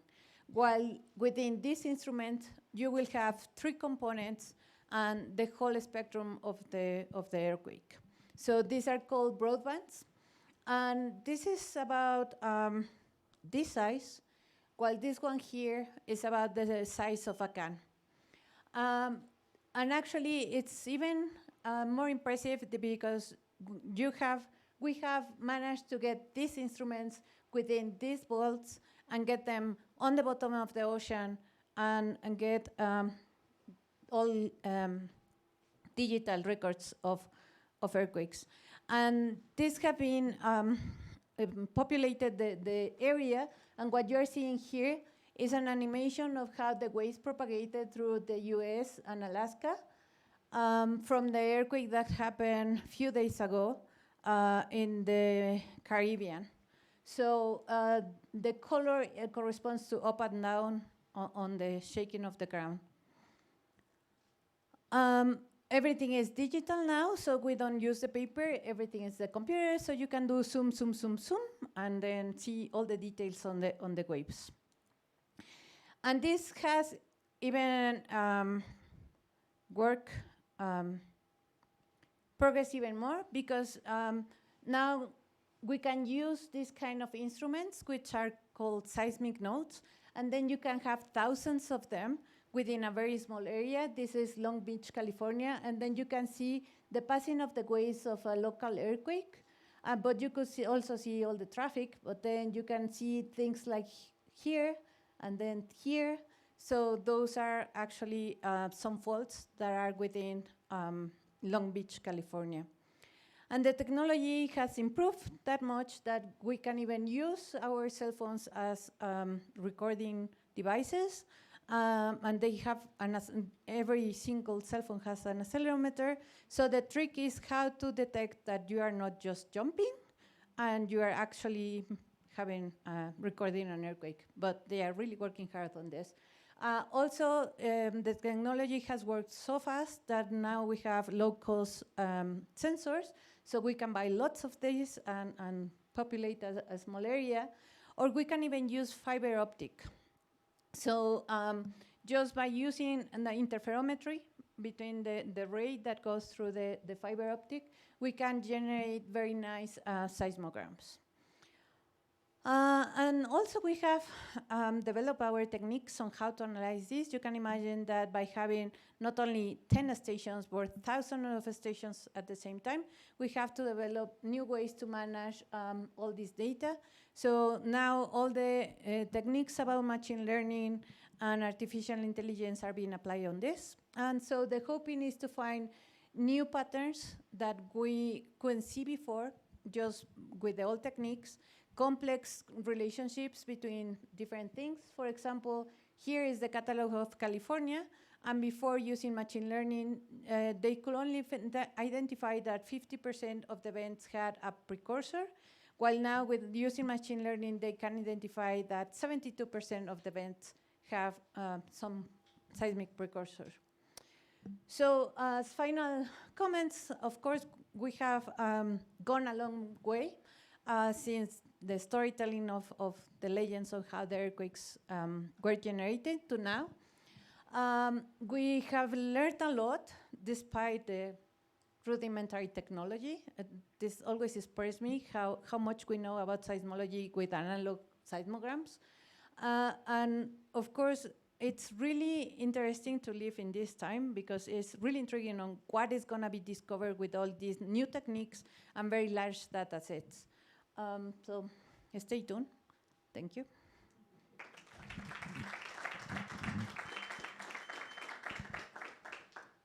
Thank you, Jolie. Are there any questions? Yes, I was just wondering if you have any efforts underway to digitize the analog seismic records. Yes, thank you for asking. The paper is about to come out. Yeah, we have all the papers stored at the Earth Science Library. We have a scanner there. We have a platform online So over there, we are uploading all the seismograms that we are scanning. So far, we are about 1,000 scanned. There are recorded in the database about 14,000, but we are still like 100,000 to go. Yeah, but there's a effort on it. Very nice talk. I want to ask you, when you're talking about artificial intelligence, what specifically are you using, neural networks or something else? Yeah, most people are using neural networks, yes. And I think the trick is what they were saying before, modeling the data. Because there are arguments between the community, among the community about overfitting. And then the problem is that they cannot predict, because they are fitting really well what has passed, but they cannot predict anything.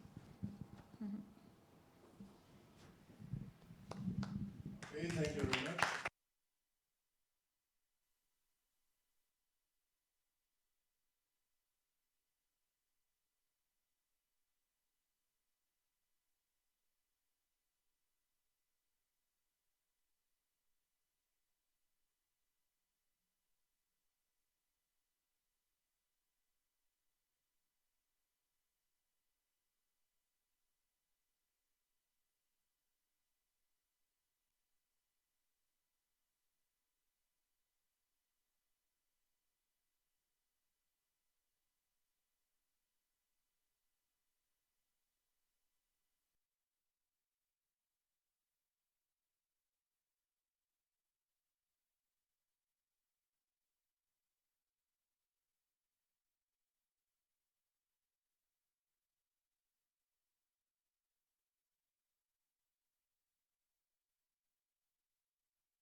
Student of the Postgrado en Ciencias de la Tierra of our university. Thank you for the presentation. Thank you all for coming and listening to my talk. It's almost the end of the journey for today, so please be patient a little more. So I am going to talk to you about a technique that is for deciphering wavefields, and it's applied to digital records, and it's very widely used nowadays, and it's called template matching. So like an introduction, I would like to say that in this era, in the digital era, we have many tools. For example, in our cell phones, we have voice recognition when we use some apps and we would like to look for something in the net, or we can talk to the microphone of the cell phone and ask for what we want to look for, and the cell phone will recognize what we want to do, and it will we can see the results. Also, it happens with the digital dictionaries in some programs in our computers when we want to look for certain words in a document or also on the internet. So okay. Also, we can do it in images when we want to look for certain parts of the images, and we apply this kind of techniques for highlight certain parts of the images, and these processes are basically performed using match template. But what is match template? Okay. Template matching, it's a high-level machine vision technique that allows to identify the parts of an image or multiple images that match. Well, that applies for images, but also applies with, for example, time series. And time series is the mathematical representation of our wavefields. So basically, in this fluid diagram, I am showing how basically how the template matching works. We have a set of data or database or images that basically is a matrix of points of data, and we are looking for within this data set of database for a master signal or a template or a signal or images with certain features or characteristics that we want to find inside this in these data sets. So we apply the processes, and we are comparing the template to the data. So if the template is similar to the data, we found it, and it's already or we can consider detection. And if not, we are still looking for data. So it becomes a loop until we search every one of the elements of the data set. And how we do this similarity of how is it quantified? But basically it's based on cross correlations between data sets. Yeah. So in this case, the cross correlation, as we recall, is the ratio of the covariance between two discrete sequences or time series, and the square root of the product of the variances of the data sets. And the sample covariance is the of the sum of the product of the difference between the element of the data set and the median. So basically, this is kind of a simple. So template matching is a iterative process where we take the master signal, or the signal or the feature that we would like to find in the data set. We apply the cross correlation between the time series or the images that we want to find with the element of the data set. And after that, we will find a value that is called a correlation coefficient. And based on this correlation coefficient, we will decide if we already found what we would like to look for. So this is an example, another fluid diagram, or where template matching, template matching is applied. For example, in automatic speech recognition, like the example that I talked earlier, we have a speech signal. For example, I am talking in this microphone, and I am recording a speech signal. So after that, of this speech signal, I extract the features that characteristics of this speech signal. And if I want to find signals that are similar to my voice, I do the test pattern, that is in this case is the template matching, and with reference patterns, and I do the pattern comparison, in this case a cross correlation. And after that, the decision rule, that will be the correlation coefficient, will tell me that if this voice is similar to the reference patterns, or if they are similar between the reference pattern and the speech signal. If it's true, I have recognized, for example, a part of the words of the voice, and I will have a confidence measure. So, okay, until now, those are tools that basically we are living with it nowadays. But why do they decipher wavefields? Because also in the databases, for example, in natural wavefields, we are looking for patterns that could be originated by repetitive sources. So in this case, I will talk to you about some examples in earth sciences and other examples in other areas where this is applied. For example, this one is from a work from Shelley Berosa Nide in 2017. It's a basic, they were the pioneer, one of the pioneer works using template matching is this one. And they are looking for, in seismic databases, for low frequency events. In this case, they look for low frequency events in Japan seismic records. For example, they have this template. Basically, this is an LFE or low frequency event.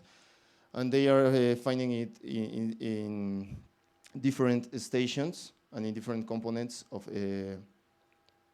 through the seismic database.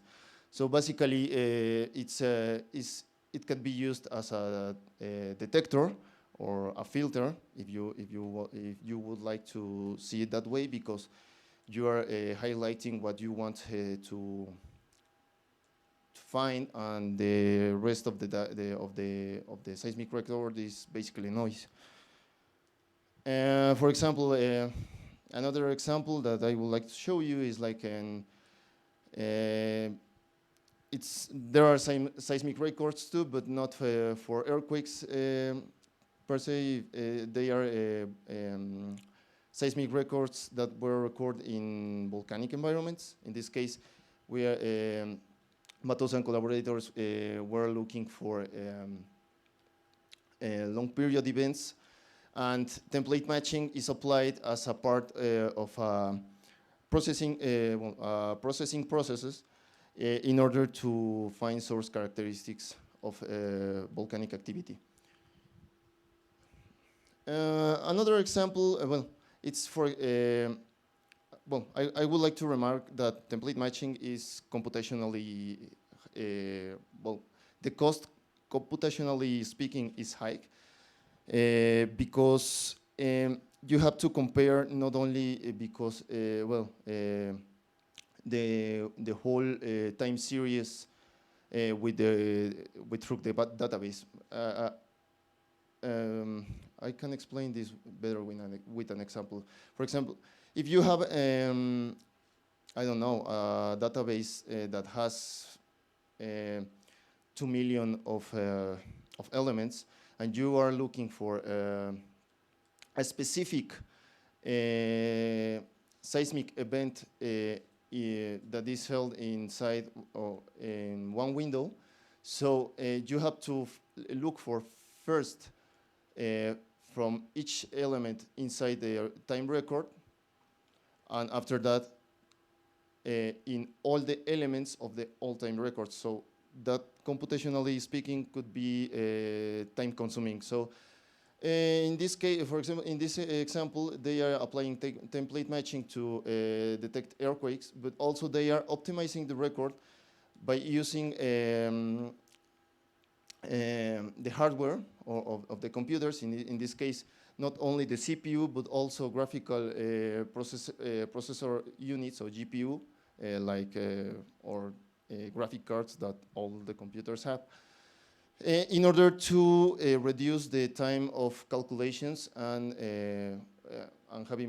have better results. In this case, for example, this is the cross correlation function, the threshold, and all these events that are highlighted in red, and they are basically events that were found using template matching. This is from Muley and Chen from 2017. As part of my PhD project, I am applying these processes in order to look for air-ground coupled waves that results from volcanic explosions. And this is an example of template matching applied to seismic records from a station from National Seismic Network in Mexico. And basically, the numbers here are events that correspond with very high energetic explosive volcanic activity. So this is one of the, I don't know, usefulness of this method. Another area where we can be used, and also I will take the opportunity to explain other things, is that we also can, well, the templates not also can be extracted from or data recorded. Also, we can model it using mathematical processes, and also compare it and with observed data in order to see if it corresponds to the model that we used. For example, in this case, I am, well, Sagnar and Tarell in 2016 used template matching to look for responses, in this case on hyperbolas, that those hyperbolas are a response of buried pipes. So in this case, they modeled the response of the hyperbola, and they started to look for the hyperbolas through their acquired data in fieldwork, and they have this kind of results. So also, it's very helpful.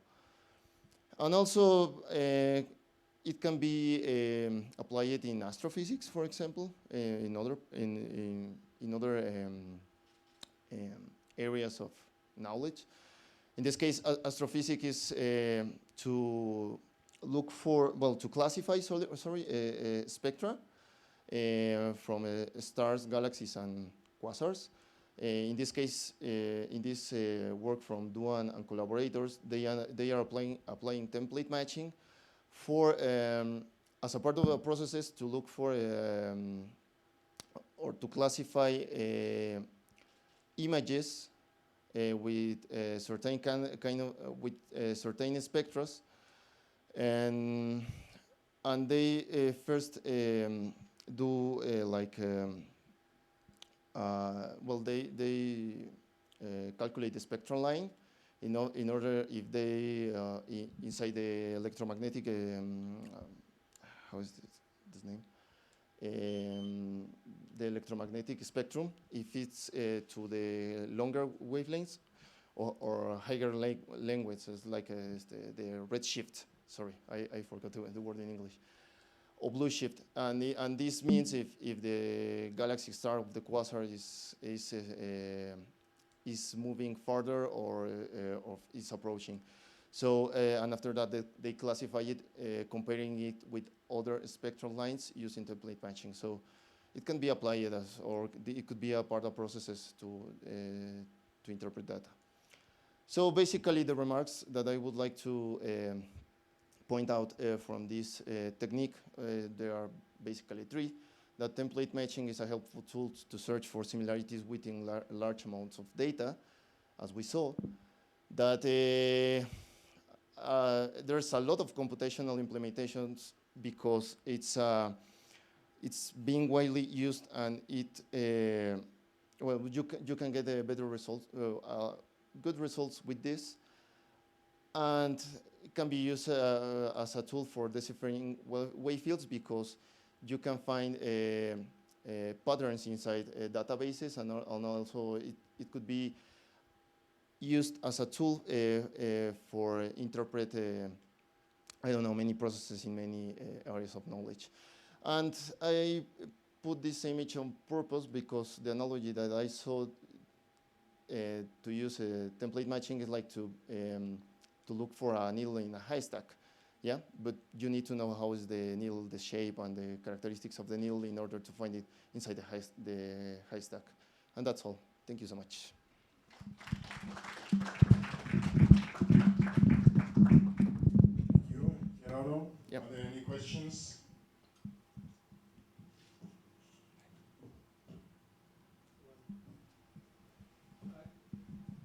Can you say something about the sensitivity of this template-based method? That is, let's say, if you have to use a different template for different equipments that are used for measuring these earthquakes, or you can use the same template for many different equipment measurements. Okay. For example, if you use the same template through the seismic database in order to find, I don't know, a certain earthquake,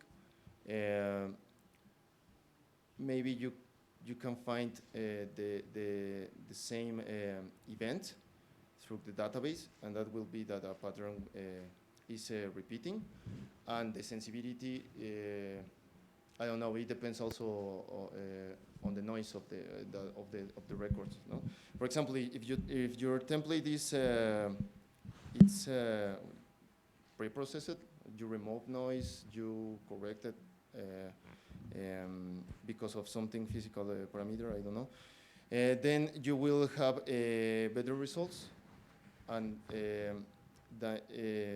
instead of you don't do a pre-processing. If you use different templates, you will have different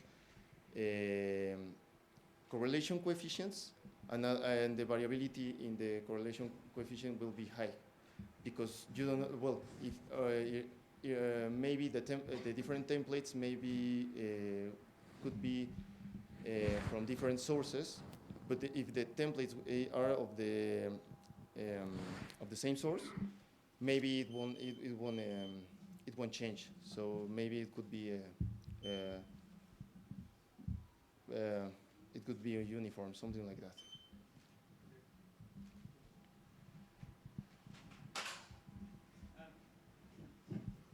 With the correlation technique, something like the seismic wave you showed, the correlation is going to be very frequency dependent. So can you have deformable templates so you can allow the frequency to vary slightly? Do people do that? I think with techniques like machine learning of neural networks, you can have your computational system to relearn about the form of the shape of the frequency of the templates. No, looking from through a seismic database, and if it changes, it automatically changes in order to get better results. I think with these techniques. But I guess that would still be ultimately making a single template. Yeah. Yeah. But in principle, you should be able to take a template and allow it some amount of deformation to optimize your correlation at each state point. Yeah. And that might then allow you to have the level of flexibility that you might need for natural systems where frequencies will vary from one event to another. Yeah.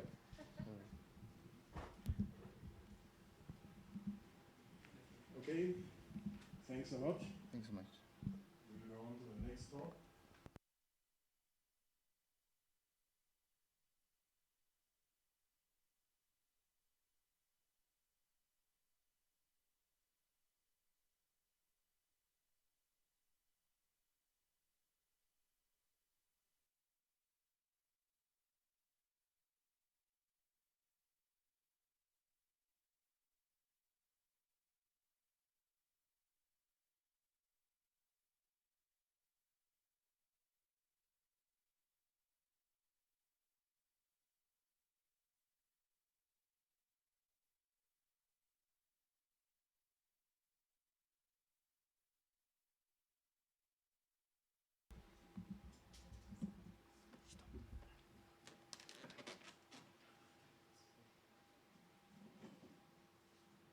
Okay, the next talk will be given by Marco Calo.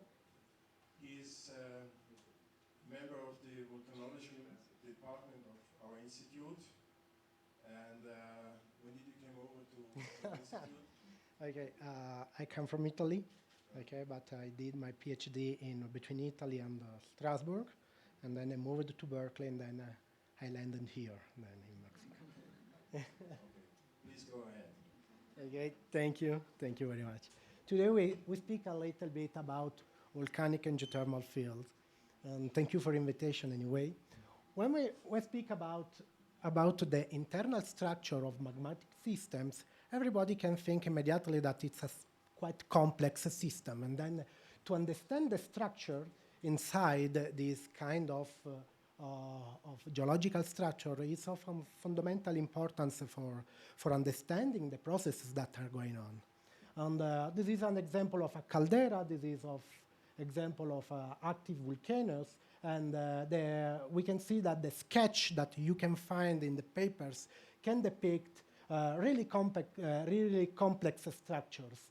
And depending on the methodology that we use, we can also differentiate a little bit, okay, the different pattern that we can find inside magmatic systems. Of course, sometimes we can find the easier representation of magmatic chambers or something like that, okay? But is, of course, because of the need of simplify of our model. Anyway, today we'll speak about the role of the seismic tomography, of the travel time seismic tomography to reconstruct the internal structure of magmatic systems. Seismic tomography, why is so important and then so used in volcanic systems? Because it's easy, okay? Seismology is one of the disciplines that was implemented and was used for studying volcanoes, no? Because allowed to detect unrest periods, and then was the seismological instruments were the first one that were installed on volcanoes. And the seismic tomography is based on a concept that was developed by Radon in 1917, more or less, and it is the basing of the imagining in several disciplines. The concept is based that if you have a beam of energy and that passes through a medium and is sensitive to this kind of energy, we can recover an objective function, and the function that we recover is the cumulation of the effect of the ray that passes through the medium. Of course, this was immediately implemented in the medical reconstruction, okay, like the TAC, not tomographic axial PET, and everything, where we have the sources and the receivers that can turn around the bodies and then scan in all the direction our body. In seismology, the tomography is based on the concept that if we have stations, we can record the cumulative effect of the ray path that arrive and are recorded at the stations, and then use the same, more or less the same principle for reconstructing the internal structure of the heart in general, and in this case, okay, we'll show about volcanoes. And of course, we can generate several kinds of models. Essentially, travel time tomography is used to reconstruct body waves, the velocity distribution of the body waves. This means, okay, P wave velocities that are the first arrival times of an earthquake, but also S wave velocities that are the second arrival of the on seismograms, and it's really useful also to reconstruct pattern of the VP-VS pattern, because the relation between VP and VS give us insight about the content in fluids, and then also sometimes allow to discriminate if these fluids are liquid or gas states. Then we can provide a lot of information about the structures and about the content and about the behavior that the seismic waves are traveling through. But why is so useful? Well, it's so common to use it? Because in general, travel time tomography, it's really easy and cheap to do it, because the only information we need is just the arrival time of the P waves and the S waves. That means something that seismology routinely can do during monitoring systems, for example, and then we can exploit this information for reconstructing the internal structure of volcano. Then it's really, really attractive. However, the procedure is a little bit more complex, because we need to locate to install our stations. We need to know where the earthquake occurs. Then we have to calculate a preliminary location. We have to know an initial model that generally it's a 1D model. And then we have to know how to calculate the right path from the earthquakes to stations, and also especially we have to know how to parameterize and then how to represent our model. Then in general, seismologists use nodes, then continuous model where there is interpolation between nodes, or even blocks with a constant velocity in each block. And also more recently, adaptive meshing of the parameterization. Just to give an idea that this is a sketch that I present in my courses. Anyway, when we have earthquakes and we have a set of stations, and we record an earthquake in an homogeneous medium, okay, we can record its arrival time. And if there are no anomalies, we could expect that for the same distance, we have more or less the same arrival times. Anyway, if we have an anomaly, for example, a low velocity anomaly, and we have our recording path, we can observe that there is a delay, because this is the cumulative effect of the travel time from earthquakes to stations. However, this anomaly could be located here, and then we will have the same effect. Then an important thing that we have to take into account is that we should have a really nice coverage of earthquake stations to locate properly our anomalies, and then to locate the heterogeneity, and then identify the structures. In volcanoes, however, the distribution of the station is sometimes complicated, sometimes dangerous, sometimes difficult to install it because of course, okay, if volcanoes are active, okay, it's not possible to install everywhere on the top of volcanoes. And especially the distribution of earthquakes is not evenly distributed inside the medium. Then we have some difficulties. Recently, for the travel time tomography, we had some improvement. For example, we don't use the traditional, we don't use only the absolute travel time, which are the traditional ones to record the station, but okay, they are complemented more and more with differential data that are the data that are calculated between pair or events recorded at the same station. If there is a big difference of the arrival time at these stations, these can be attributed to the heterogeneity close to the earthquake. Then we can improve the resolution and the reliability of our model. And in general, when we to assess our algorithm and the power of our data, we generate synthetic tests. Synthetic tests, one of the most common is the checkerboard test, consists on calculating our travel times in a fake model and try to reconstruct this model and find how much we can reconstruct of this model, simulating the distribution of the station and of the events. And then we can assess how much we can recover of this structure. And this is just one example. No, that is our target model. This is the result of one inversion, and then we can calculate also the reconstruction power. No, in the restoration index we call generally this one.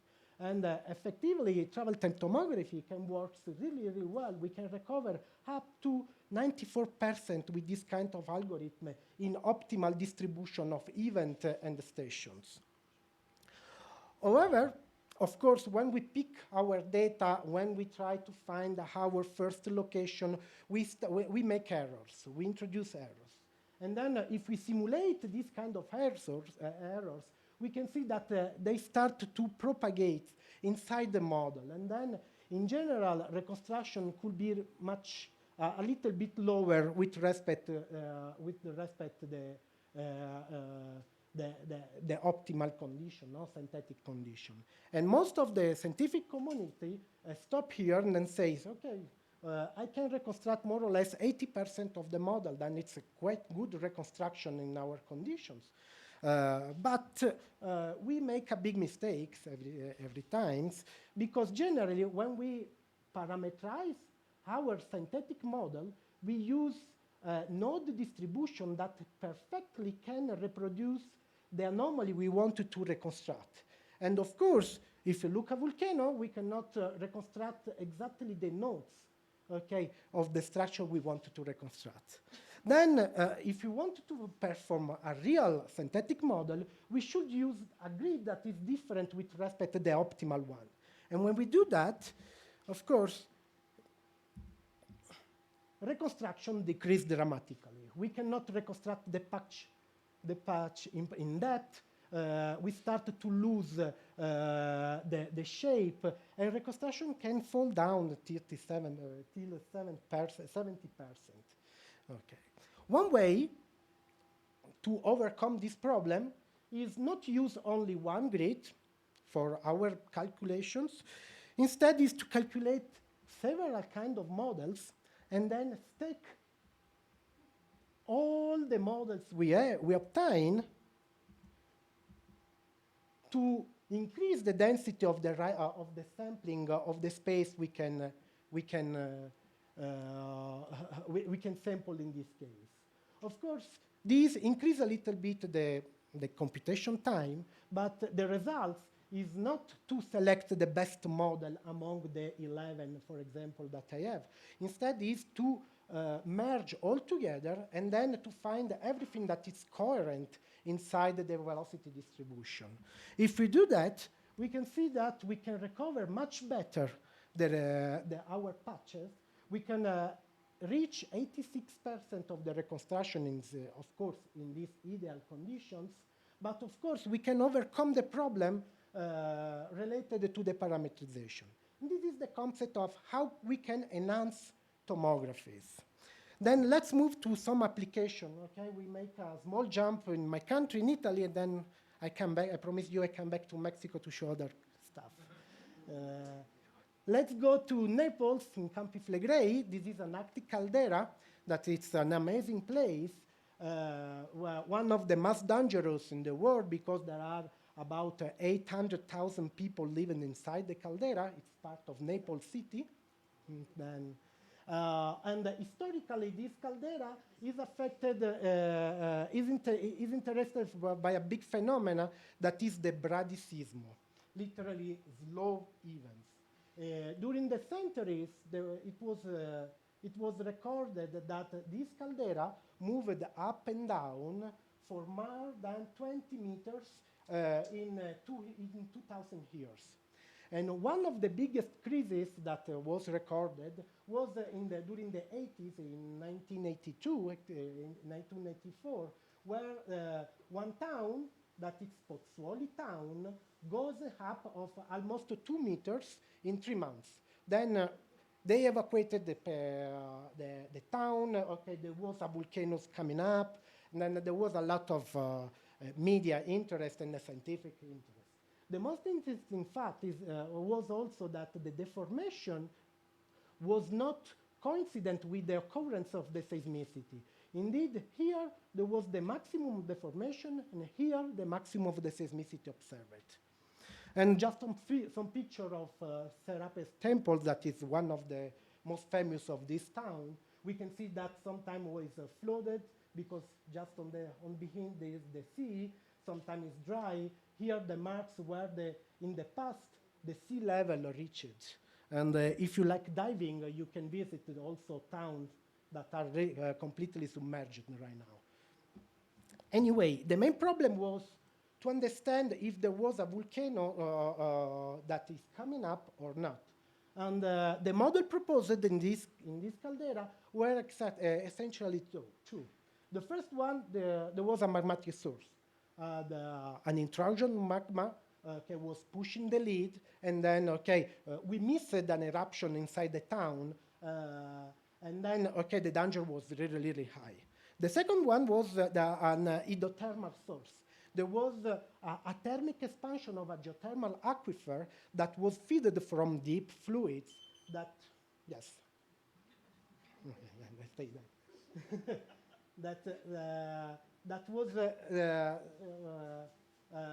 That was feeding, and then this expansion produces the upfleet that we recorded. Seismic tomography, and then a lot of seismologists performed a lot of tomographies, a lot of studies.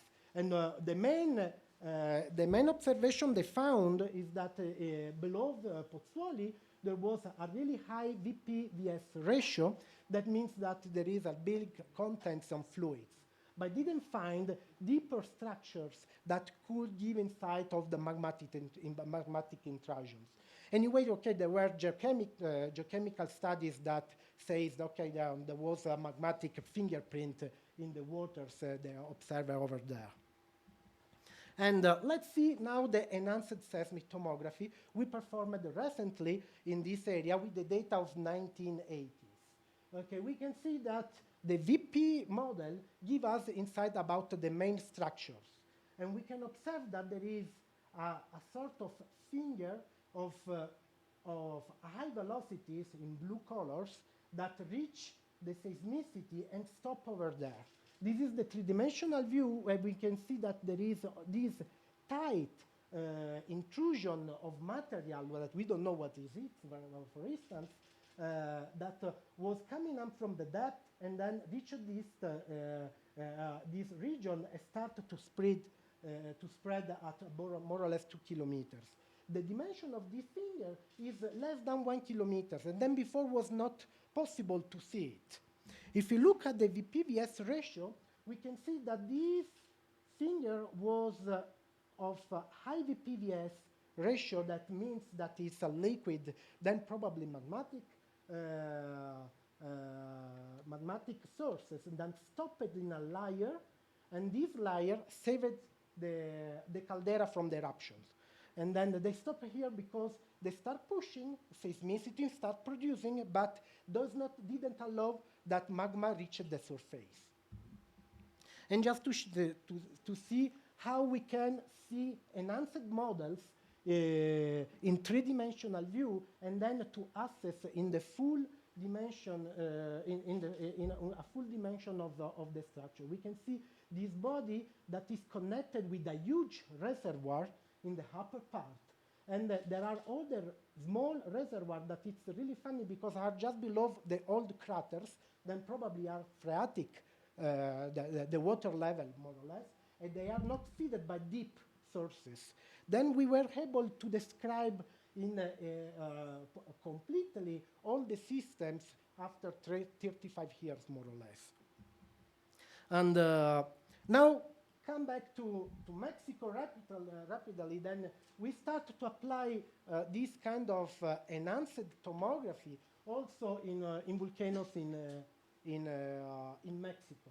One of the first application we did was in the La Tres Vírgenes volcanoes, La Tres Vírgenes systems, which is a system located in Baja California Sur. Because it's quite interesting, these volcanoes is because there is also a power plant generating geothermal energy that provide energy in the country. And of course, since it's supposed to be a quite active volcanoes, and that there is economic interest in this part of in this volcanic system, there were a lot. Yes, 1 minute. I finished. There were a lot of studies, and people found that there is a clear magmatic fingerprint in the waters that they are exploiting for producing the geothermal energy. But nobody knows where there is the source that is feeding the geothermal reservoir, even if there are some indications anyway. If we look at the enhanced tomography, we can see pretty well which is the body that is feeding the geothermal wells, and this is the high VP body that is practically feeding of heat fluids the upper part of the geothermal reservoir. What we can see, for example, is that the wells, fortunately, doesn't reach the liquid phase, And just to finish rapidly, no, I don't see the color, I'm colorblind. Then just to finish this one, we can see the three-dimensional representation of the model. And then here we were able to give insight also where to plant the expansion of the power plant, because we can reproduce the bodies that are feeding the geothermal reservoir, and also we can provide we can provide the location where focus the investigation for future expansion. Because, for example, in this part that is mentioned with the mouse, there is not source of heat. Then it's not convenient to start drilling in this part of the magmatic system. Instead, if we run a little bit, we can see that this part in the northern side is the most promising part for a future expansion. Then we can reduce the hazards of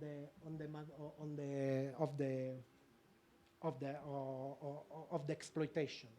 Then if you want to make some conclusions, okay, travel time tomography is still a quite powerful technique that was developed in the last 40 years practically, useful for studying systems. Of course, the development of the enhanced tomography improves considerably the reliability and resolution of the model, opening a new adaptive perspective for the study of the magmatic systems. The first application was of the east of the enhanced seismic tomography was in Campi Flegrei, and we were able to describe the magmatic intrusion that produced the unrest during the 80s.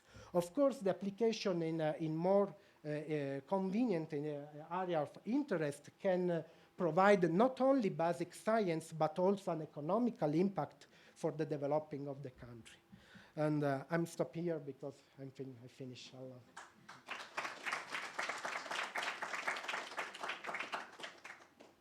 Thank you. There's time for one short question. Bill? Just one, for my own knowledge, what would you say is better, using BPBS tomography or using this ambient noise? Which is a better way of doing Which this? is the better? Yeah, in your opinion. Well, the better is, it depends a lot. If you have seismicity, of course, the resolution, if you have a homogeneously distributed seismicity, even with a few stations, in La Tret Virgin there were only 10 stations, we can recover structures. If you don't have earthquakes, of course, ambient noise tomography is much more convenient because we can reconstruct the structures even without the sources of earthquakes. This is, I think, is the main stuff. Of course, ambient noise tomography it's a really is a new frontier of the imagining, because the field of application it's almost infinite, because here we are related only when there are earthquakes, if we recorded well, if there are a lot of conditions that have to be pointed out to allow a good tomography. In ambient noise, you have much more room for reconstructing structures, I think. All right, thanks. Okay, we have to stop here. Go to the next talk.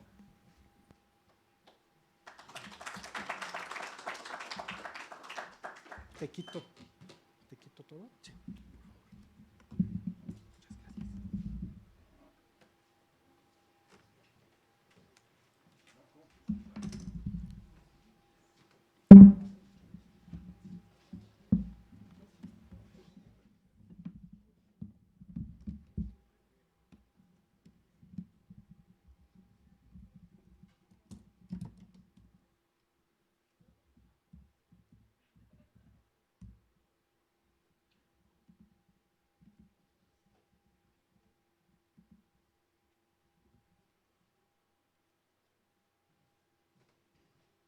So the next talk will be given by our well-known colleague Francisco Sanchez-Esma from the Instituto de Ingeniería. It's the engineering seismology department. Okay, thank you very much, Peter. Thank you very much for the invitation. I think my talk will be rather theoretical, but I try to keep it short. The idea is to play with the idea of how to use the measurement of seismic ambient wave fields can lead to get images of the subsoil. As Peter mentioned, I am at the Institute of Engineering, but we have a strong interest in wave propagation, modeling, and the like. Let's see.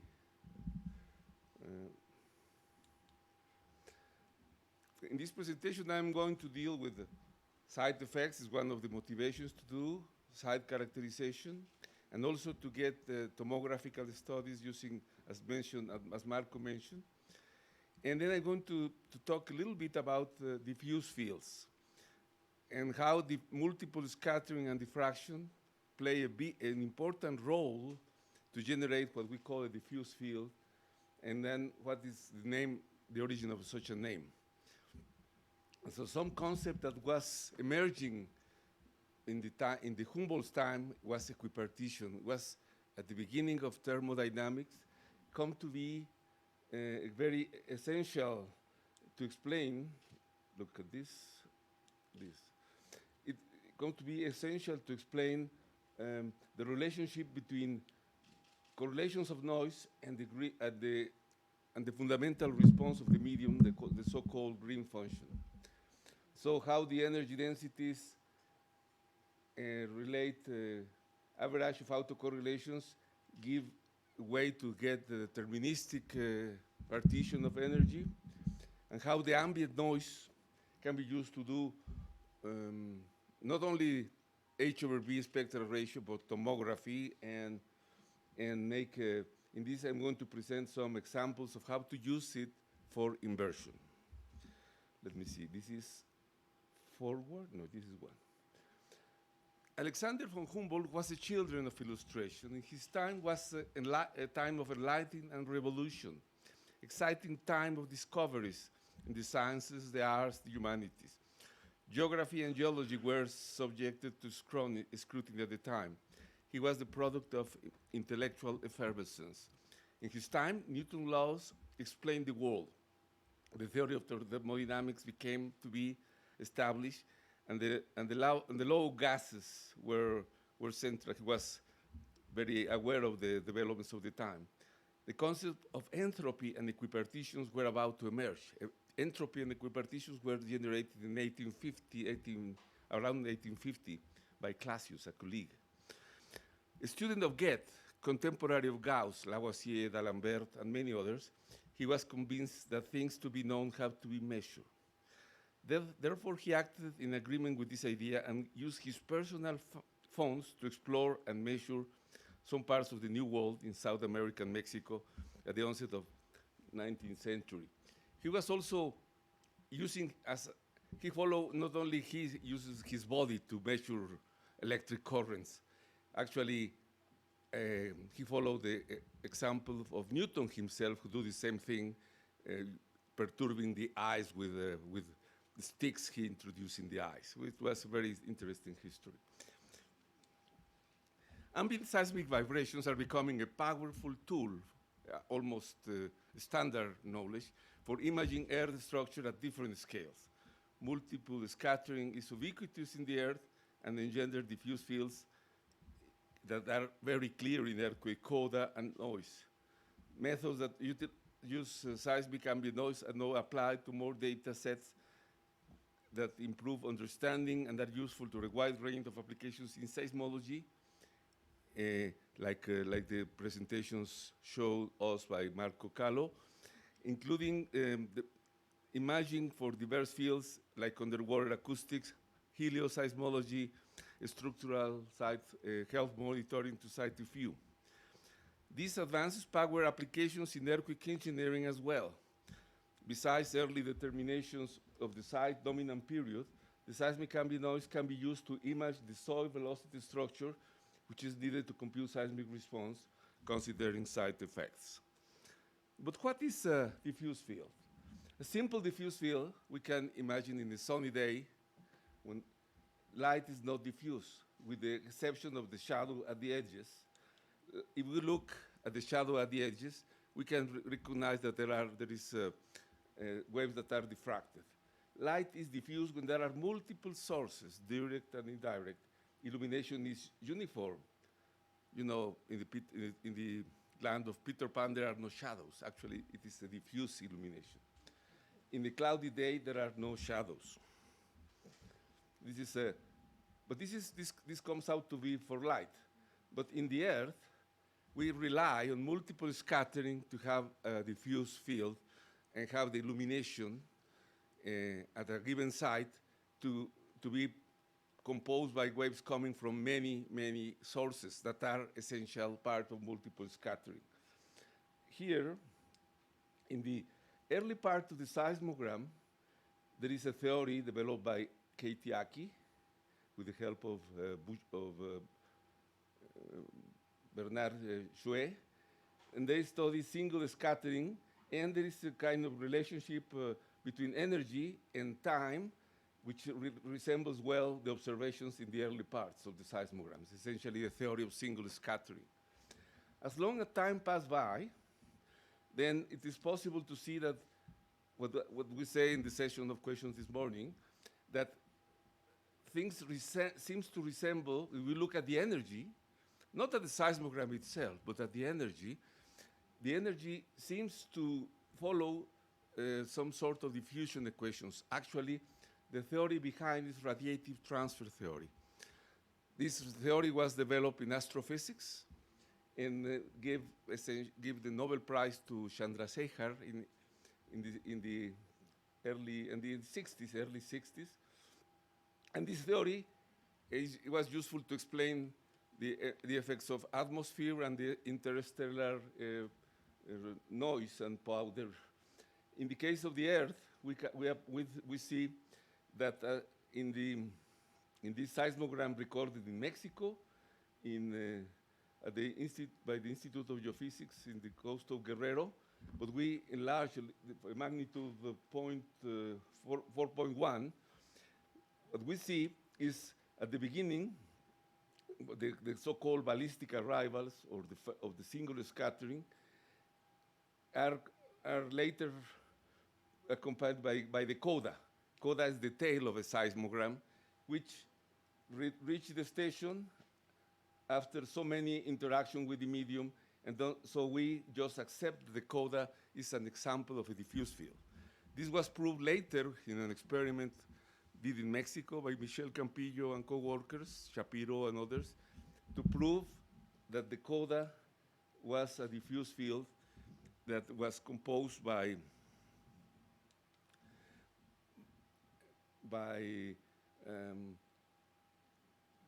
a composition of P, S waves, and Rayleigh waves that satisfy the principle of equipartition.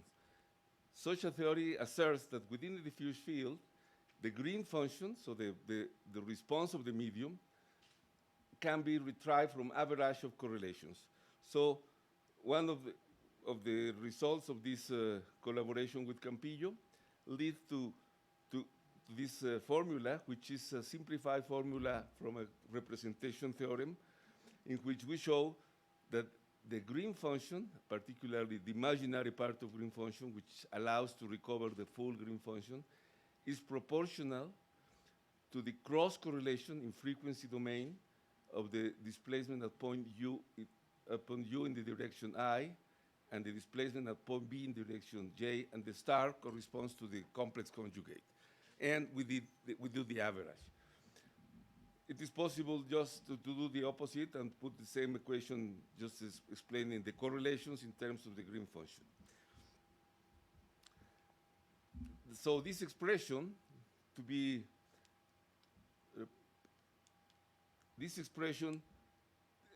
this relationship has a deep theoretical basis. I'm not dealing with them now, but essentially shows that if we illuminate, I mentioned the problem in which we have multiple scattering from seismogram in reality.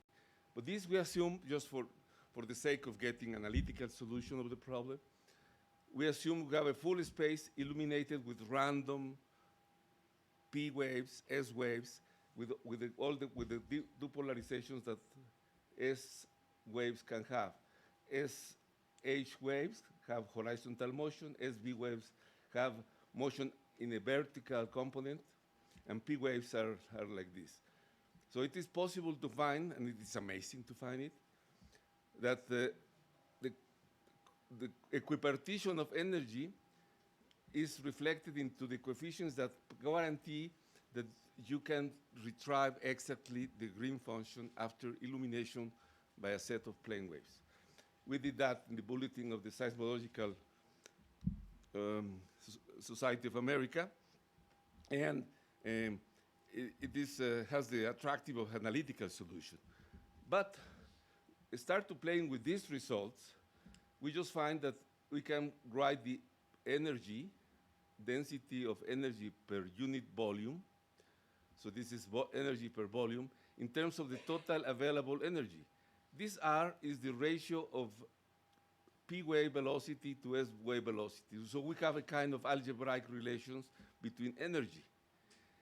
And we also found that the energy can also be distributed into the degrees of freedom of the system. Just we wanted to try the idea of the origins of thermodynamics in which the equipartition was related to the available degrees of motion of a particle of gas. So actually this was hinted by the works by Richard Weaver, a physicist from Illinois, but in this paper with Campillo, so Weaver was already work on the subject, and look at the density of energy as coming from different type of waves. What we did in this work, and some of the results, shows that the energy and equipartition can be explained in terms of degrees of freedom, and that there are a kind of Sudoku with fractions, in which you can see that the P waves contribute to 1/3. Actually, you see the energy in one direction is 1/3 of the total energy available, and so on in the other three components. But the P waves behave like this in this way. The SH waves, which are only horizontal, but the energy will be shared into the two horizontal components by 1/2. And so the Sudoku is completed with 1/6 on SB and 2/3 in the vertical component. So, but this come out to be one of the results is our interpretation, Sudoku-like interpretation in the equations, and show that the energy, some of my physicist friends complain, this is wrong, because we can classify, there are scalar quantities that have a memory of their origin. There are directional energy densities in terms of the degrees of freedom, but also in terms of the type of waves that compose the energy. So the energy densities can be classified in terms of type of motion or degree of freedom. Like in the box of chocolates, you can have taste or size of the chocolate. And actually, some of the physicists, they say, I have the mathematics that show it is correct. So we did the relationship. We showed that the energy this is the depth of the half space. Now we introduce the surface of a elastic half space, in which necessarily we require the emergency of a single surface wave, which is very simple. It's the simplest surface wave we have, Rayleigh wave, which is only single mode. And we show the transition between the energy explained in terms of degrees of freedom, or the energy in terms of modes or states, as the physicists like to call it. But as long as we are close to the surface, we see that the surface waves play an important role to produce the balance of energy like this one we have here. And using the relationship with green function, we obtain exactly the same results. And so this shows first that equipartition have, we show in this paper we did with Matthew Perton, the two phases of equipartition. Using this, looking at the equipartition, this is, as I told you, this is very theoretical. Directional energy densities is given by the imaginary part of the green function. And this is already present in the Stokes solution in 1849. Actually, it was a contemporary, Stokes was a contemporary of Humboldt. And without working with the concept of equipartition, in the Stokes solution lies the proportional predicted by equipartition theory. So the consequence of this is that energy in the different directions can be classified in terms of P and S waves and the degrees of freedom, as I mentioned. One of the consequences is to have a way to make a theory of our spectral ratios, in which we use directional energy densities to compute the ratio H over V. That was the Nakamura expression that was very popular.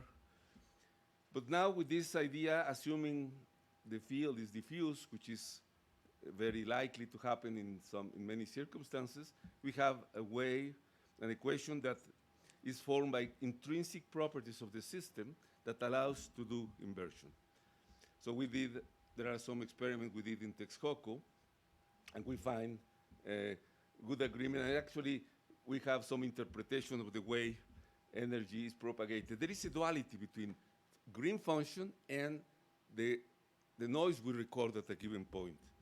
And so using this duality, we explore the properties. And this is the results of an experiment. This is the results of imaginary part of green function in terms of frequency. There are funny properties, but I have no time to deal with this. And the results are now capture the essential of the measurement. Some classical problems are solved independently using this theory. And I just mentioned that Miller and Purcell in the 50s solved a problem, and Weber did 30 years later using the diffuse field theory without knowing he was solving this problem. And actually, the Weber theory was powerful enough to solve the problem of the horizontal load.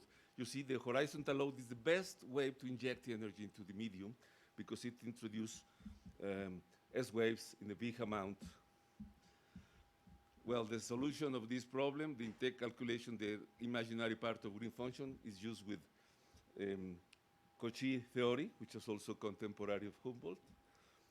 And in which the calculations of the residuals allow to compute the integrals, not enter into details, but we can solve the direct problem and also solve the inverse problem. We're looking the model to fit the data, but using inverse theory. For instance, using simulated annealing, we do a lot of models in which we change the thickness of the layers, the properties of the layers, and match the observations. In that part, we see the H over V and the imaginary part of the G11 as an objective function. This is the inversion we get. Yep. There are other types of inversions in collaborations with people from Potsdam, and we introduced the possibility to do H over V with depth and frequency. Now, recently, we have H over V in the depth of a body of water, and then the application is done first in Zihuatanejo and also in the lakes of the Swiss lakes. And the consideration of lateral heterogeneity is being done in collaboration with people in Japan. So we have some data, theory, and experiments. And the agreement is now becoming very well. So the principle of equipartition of energy allows characterization of diffuse fields. The key issue of this is to accept multiple scattering as a dominating mechanism. We established the retrieval of green function of the average correlation in the diffuse field. Coda and noise are examples of this. directional energy densities is a kind of projection of energy into the given direction that relates that with the imaginary part of the green function. The partition of energy is predicted in some cases with analytical solutions, but H over V is a formula, some explanation that allows use for sonation and computing side effects.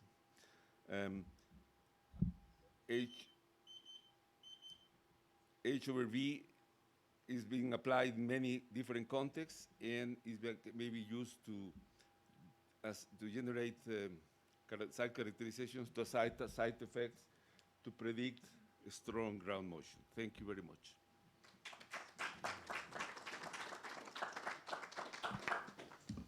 Thank you, Paco. Are there any questions?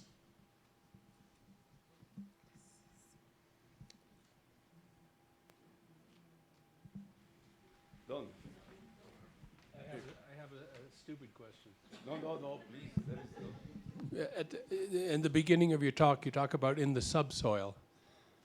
So is there anything that necessarily restricts all of this to the subsoil? We assume,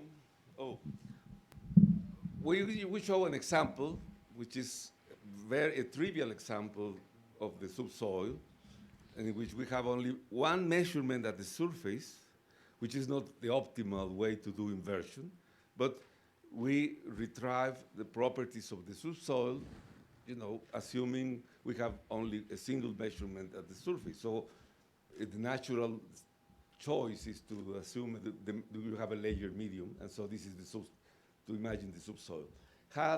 You have more coverage with the network, then you can do you can retrieve empirically from the noise, the green function, and you can attempt tomography in a more formal way with arrays. But that is the reason we talk about subsoil as a metaphor of the underground.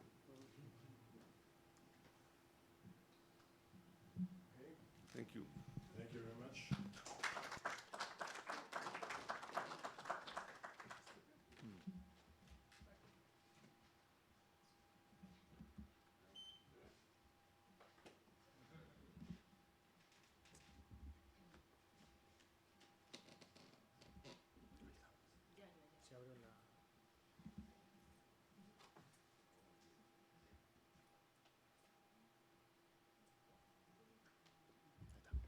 Okay, the last talk of this session will be given by Miguel Rodriguez Dominguez. He is PhD student, and his supervisor is Shirley Pérez Campos, and he is student of our postgraduate school at UNAM. Yeah, okay. Well, thanks for the invitation. This talk I'm going to present this work about imagine subduction sound with seismic wave fields and a little bit about the project that I'm developing. Oops.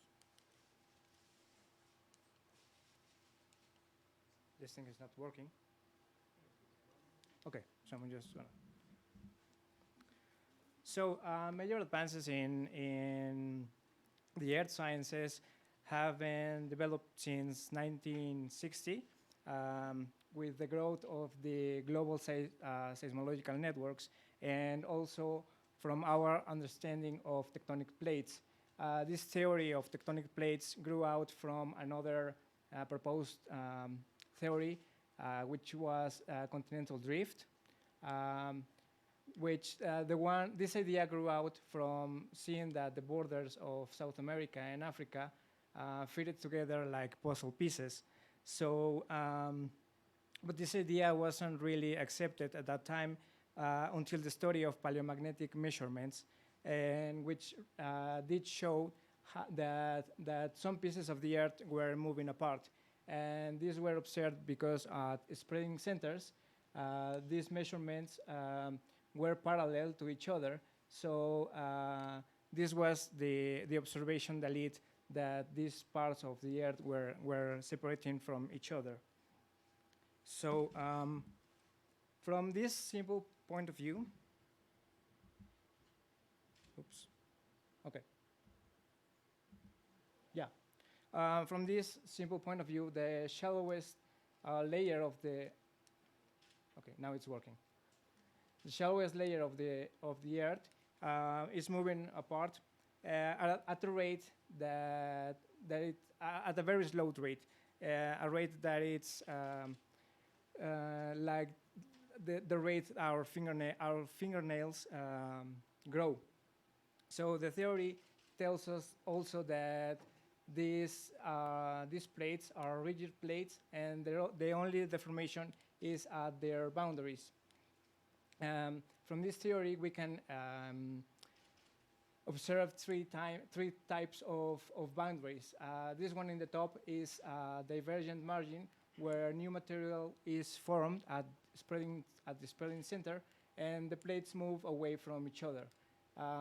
The one in the bottom is a transform margin, where no material is formed and the plates move parallel to the boundary. From very interesting, the convergent margin, which is here in the middle, we have the movement of a plate towards the boundary, and this plate then sinks,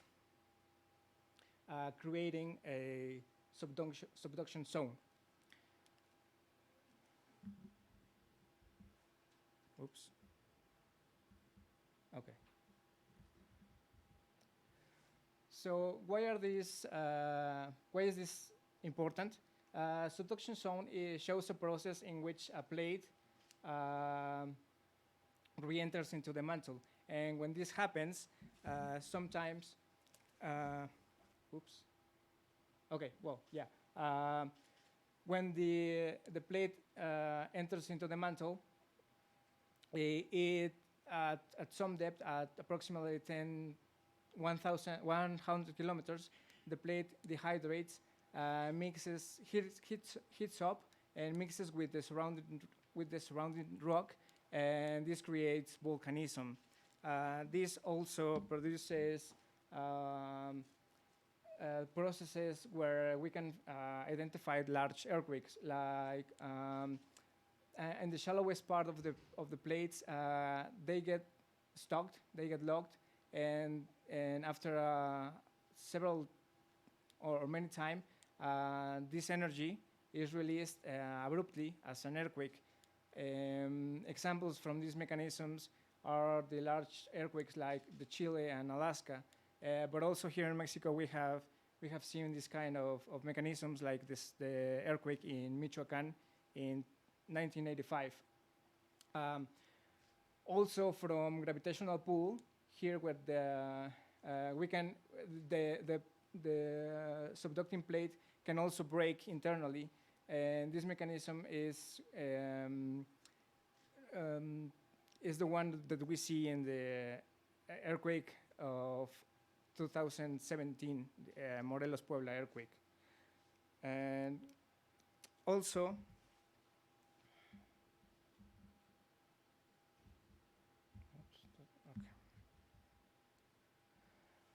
also, when this displacement of the plates happens offshore, the plate moves the water and then creates tsunamis.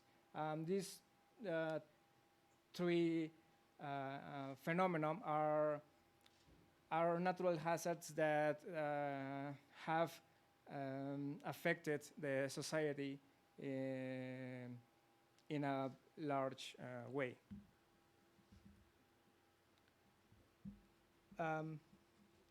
So as we see, the study of seismic wave fields and also seismicity plays a key role in our understanding of identifying or mapping the trace or moving of the plates.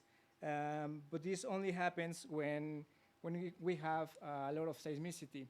In the case of regional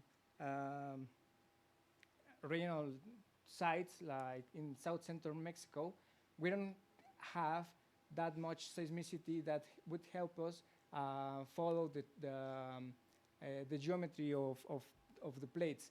For example, here we see these black lines are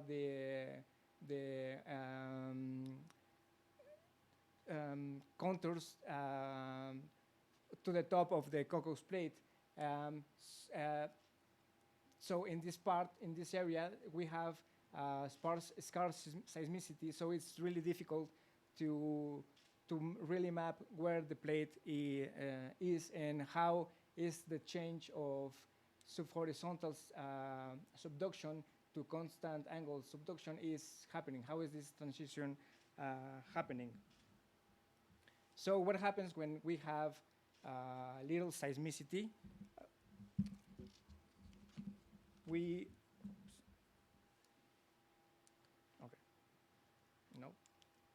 Okay.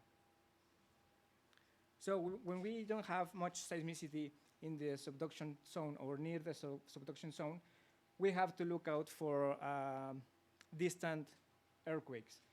In this case, our fundamental data is the travel times of the seismic wave field through the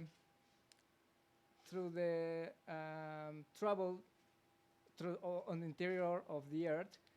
The seismic waves encounter discontinuities, and in that where these waves can refract, and convert into another waves. So an earthquake can create two kind of waves, which can be water waves, which are P and S wave, and also surface waves. I'm just going to focus here on the P wave and the S wave. The P wave is a wave that its movement is on the direction of propagation, and the S wave it's perpendicular to the direction of propagation. So to study the interior of the Earth, there are many methodologies. Like Marco showed, the travel time tomography is one of them. Like Dr. Francisco told us about the fields. There are many ways so we can study the Earth structure. In my case, I'm going to use a technique called receiver functions. A receiver function is a time series which shows the relative response of the Earth structure beneath a seismic station. In this model, I show a layer of certain thickness, and like I mentioned before, when the wave arrives to this discontinuity, they can convert, in this case, from P to S wave. So receiver function is composed by these waves. Here I present the example of this model where the P wave, which is the direct arrival, is this little pulse here, and then the conversion from P to S wave arrives at this station, and it's the second pulse. The other waves are called multiples, which are P and S waves that get trapped until they arrive to the station, and they also are part of the receiver function.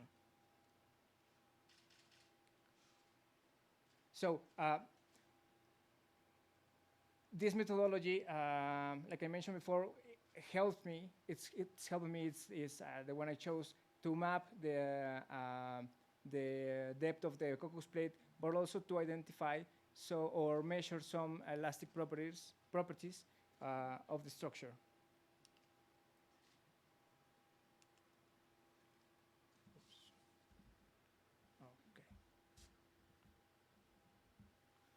So we part from a basic equation, which is here. How we measure distance, it's only the velocity per time. In this case, d equals h, which is the distance from the surface of the layer to the bottom of the layer. And the time a wave can travel this distance can be computed by the distance divided by the velocity. So as I mentioned before, the receiver function is composed by the time difference of the arrival of the S wave and the P wave. So I can expand this equation, And to compute the time of the S arrival is simply the distance divided by the velocity of the S wave minus the distance divided by the velocity of the P wave. I can simplify the equation in this form, but to have a measurement of the distance or the thickness of a layer, I can only divide the time difference divided by the velocities of the S and the P wave.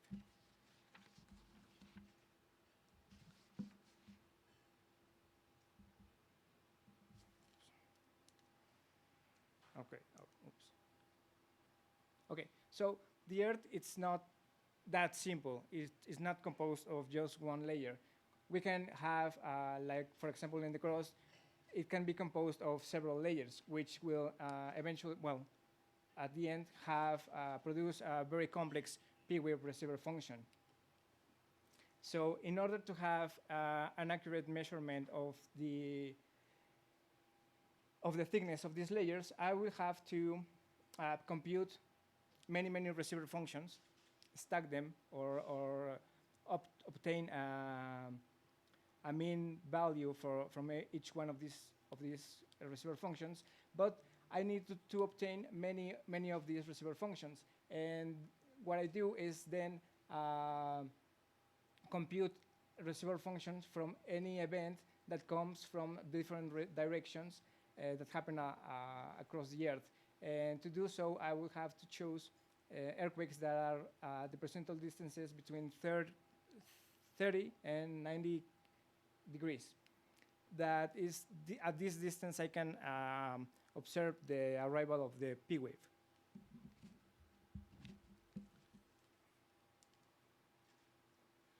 Okay, so to have an accurate, like I mentioned before, to have an accurate estimate of the thickness of this layer, I compute several receiver functions. This is a section of receiver functions, which is ordered by the azimuthal arrival.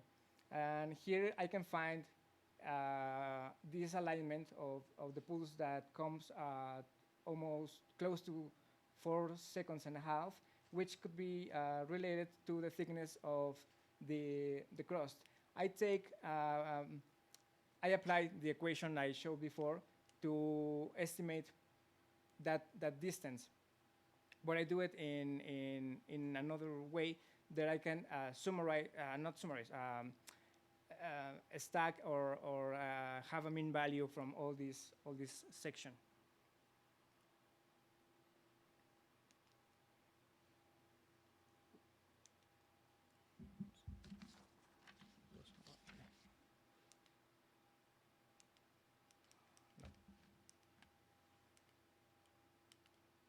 Okay, so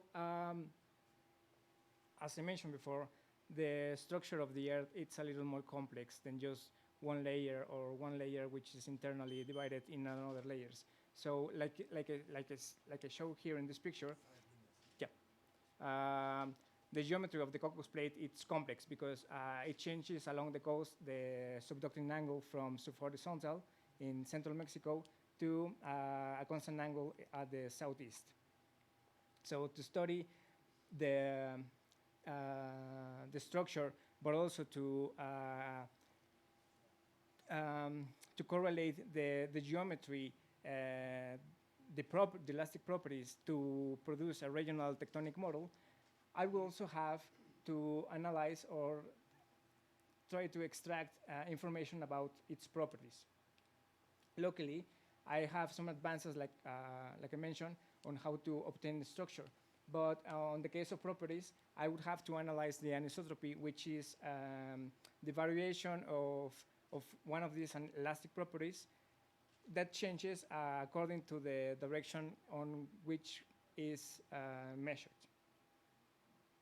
So to do so, I use, once again, okay. To do so, I use once again receiver functions.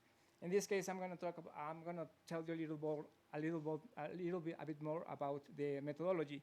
So if I part from the a seismogram is the combination of a source time function, the response of the Earth, and the instrument response.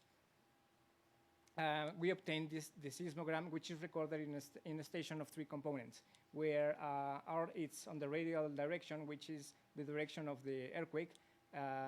C component is the vertical direction, and T it's a component which is orthogonal to this R and Z.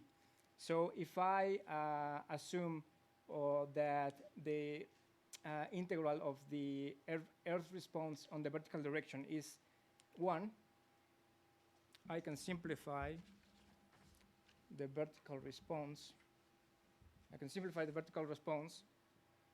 And then if I divide the radial component between the vertical component, and I assume, well, not assume, if I take into account that it's the same event recorded at the same station, I can simplify this equation, and then have the Earth radial response just by dividing the radial component between the vertical component, which is actually our P-wave receiver function.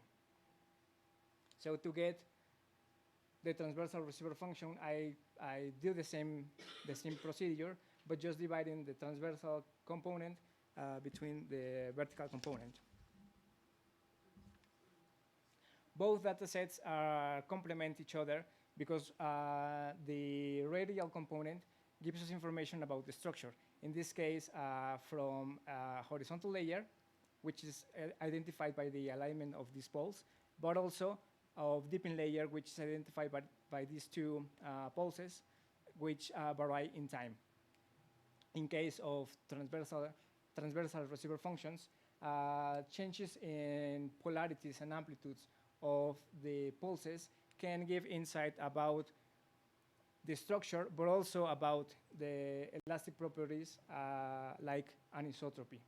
So working with those 2 data sets helps into obtaining structure and elastic properties of the layers that compose the Earth. To summarize, okay. Well, to summarize, plate tectonics is the primary manifestation of the Earth's dynamic, which can be really, really complex. Subduction zones are of great scientific interest because natural hazards like earthquakes, volcanoes, and tsunamis are generated on these tectonic boundaries.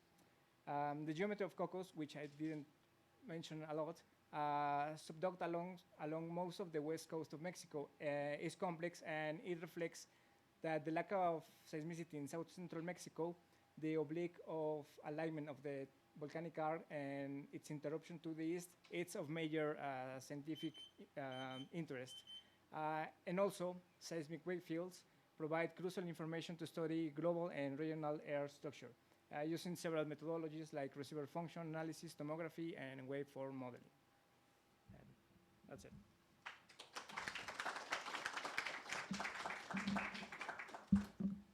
Nice talk. Questions? Possibly it was also understandable for some of our audience which is not specialist in this kind of topics. Are there any questions? Yes, Miguel, thank you for your presentation. I have just one curiosity, one question. When you put the map of the distribution of the events and the topography of the COCOS plate, okay, there is a sort of difference in the picture, I will say, no? And I understand that this is the result of the modeling and something like that. But could you explain the differences and then if receiver function could provide more, whatever map with the seismicity? Yeah. This one? Yeah. For example, it's like. Probably the presentation is too heavy because. Yeah. No? For example, okay, the seismicity that is in the inner part of Mexico, no? You can see that there is a sort of cuspid, no? Here. Like that. And the topography that it's commonly depicted, it's really smooth, something like that. Okay. Can you explain a little bit more this difference in Topography and the seismicity. and how you can constrain better with receiver functions? Sorry? Yeah, the geometry of the plate Yeah. is depicted on the Yeah. the interface is depicted on basis of the seismicity, no? Yes. No? Not really, but In this area, uh, it's yes, it's depicted on the seismicity from the work of Pardo and Suarez. But these curves are actually from Ferrari. But he mentions that this part is not really clear.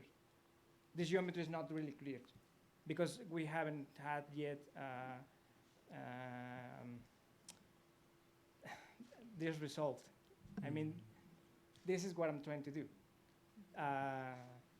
Trying to find with the receiver functions the depth of the top of the cocos plate, but also to obtain the content of anisotropy to identify some direction of flux from the mantle maybe, or from the mantle of the subducting plate or in the mantle of the continental plate.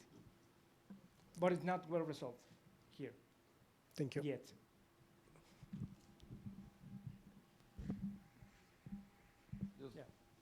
Just a simple question. Yeah. Can you use the incoming teleseismic S waves to apply them with the philosophy of receiver function? Yes, actually I have tried to use them, but as they come in the coda of the P wave, they're very noisy. And it has been very challenging to trying to analyze them jointly. So I have tried it in my master's study, but I came with the conclusion that it should preferably be treated separately from the receiver function. But to estimate the structure, the advantage of the receiver function is that I have 3 conversions: the PS, the PPPPS, and I can obtain a more accurate result from P wave. And with S waves, I do not have multiples, so I would only just have the first conversion. Okay. How do you plan to do the dipping interface? I'm working on inverting the receiver function with simulated annealing, but jointly the structure and the content of anisotropy. I'm still doing some tests, but that's the main goal of my PhD project. Give me some time.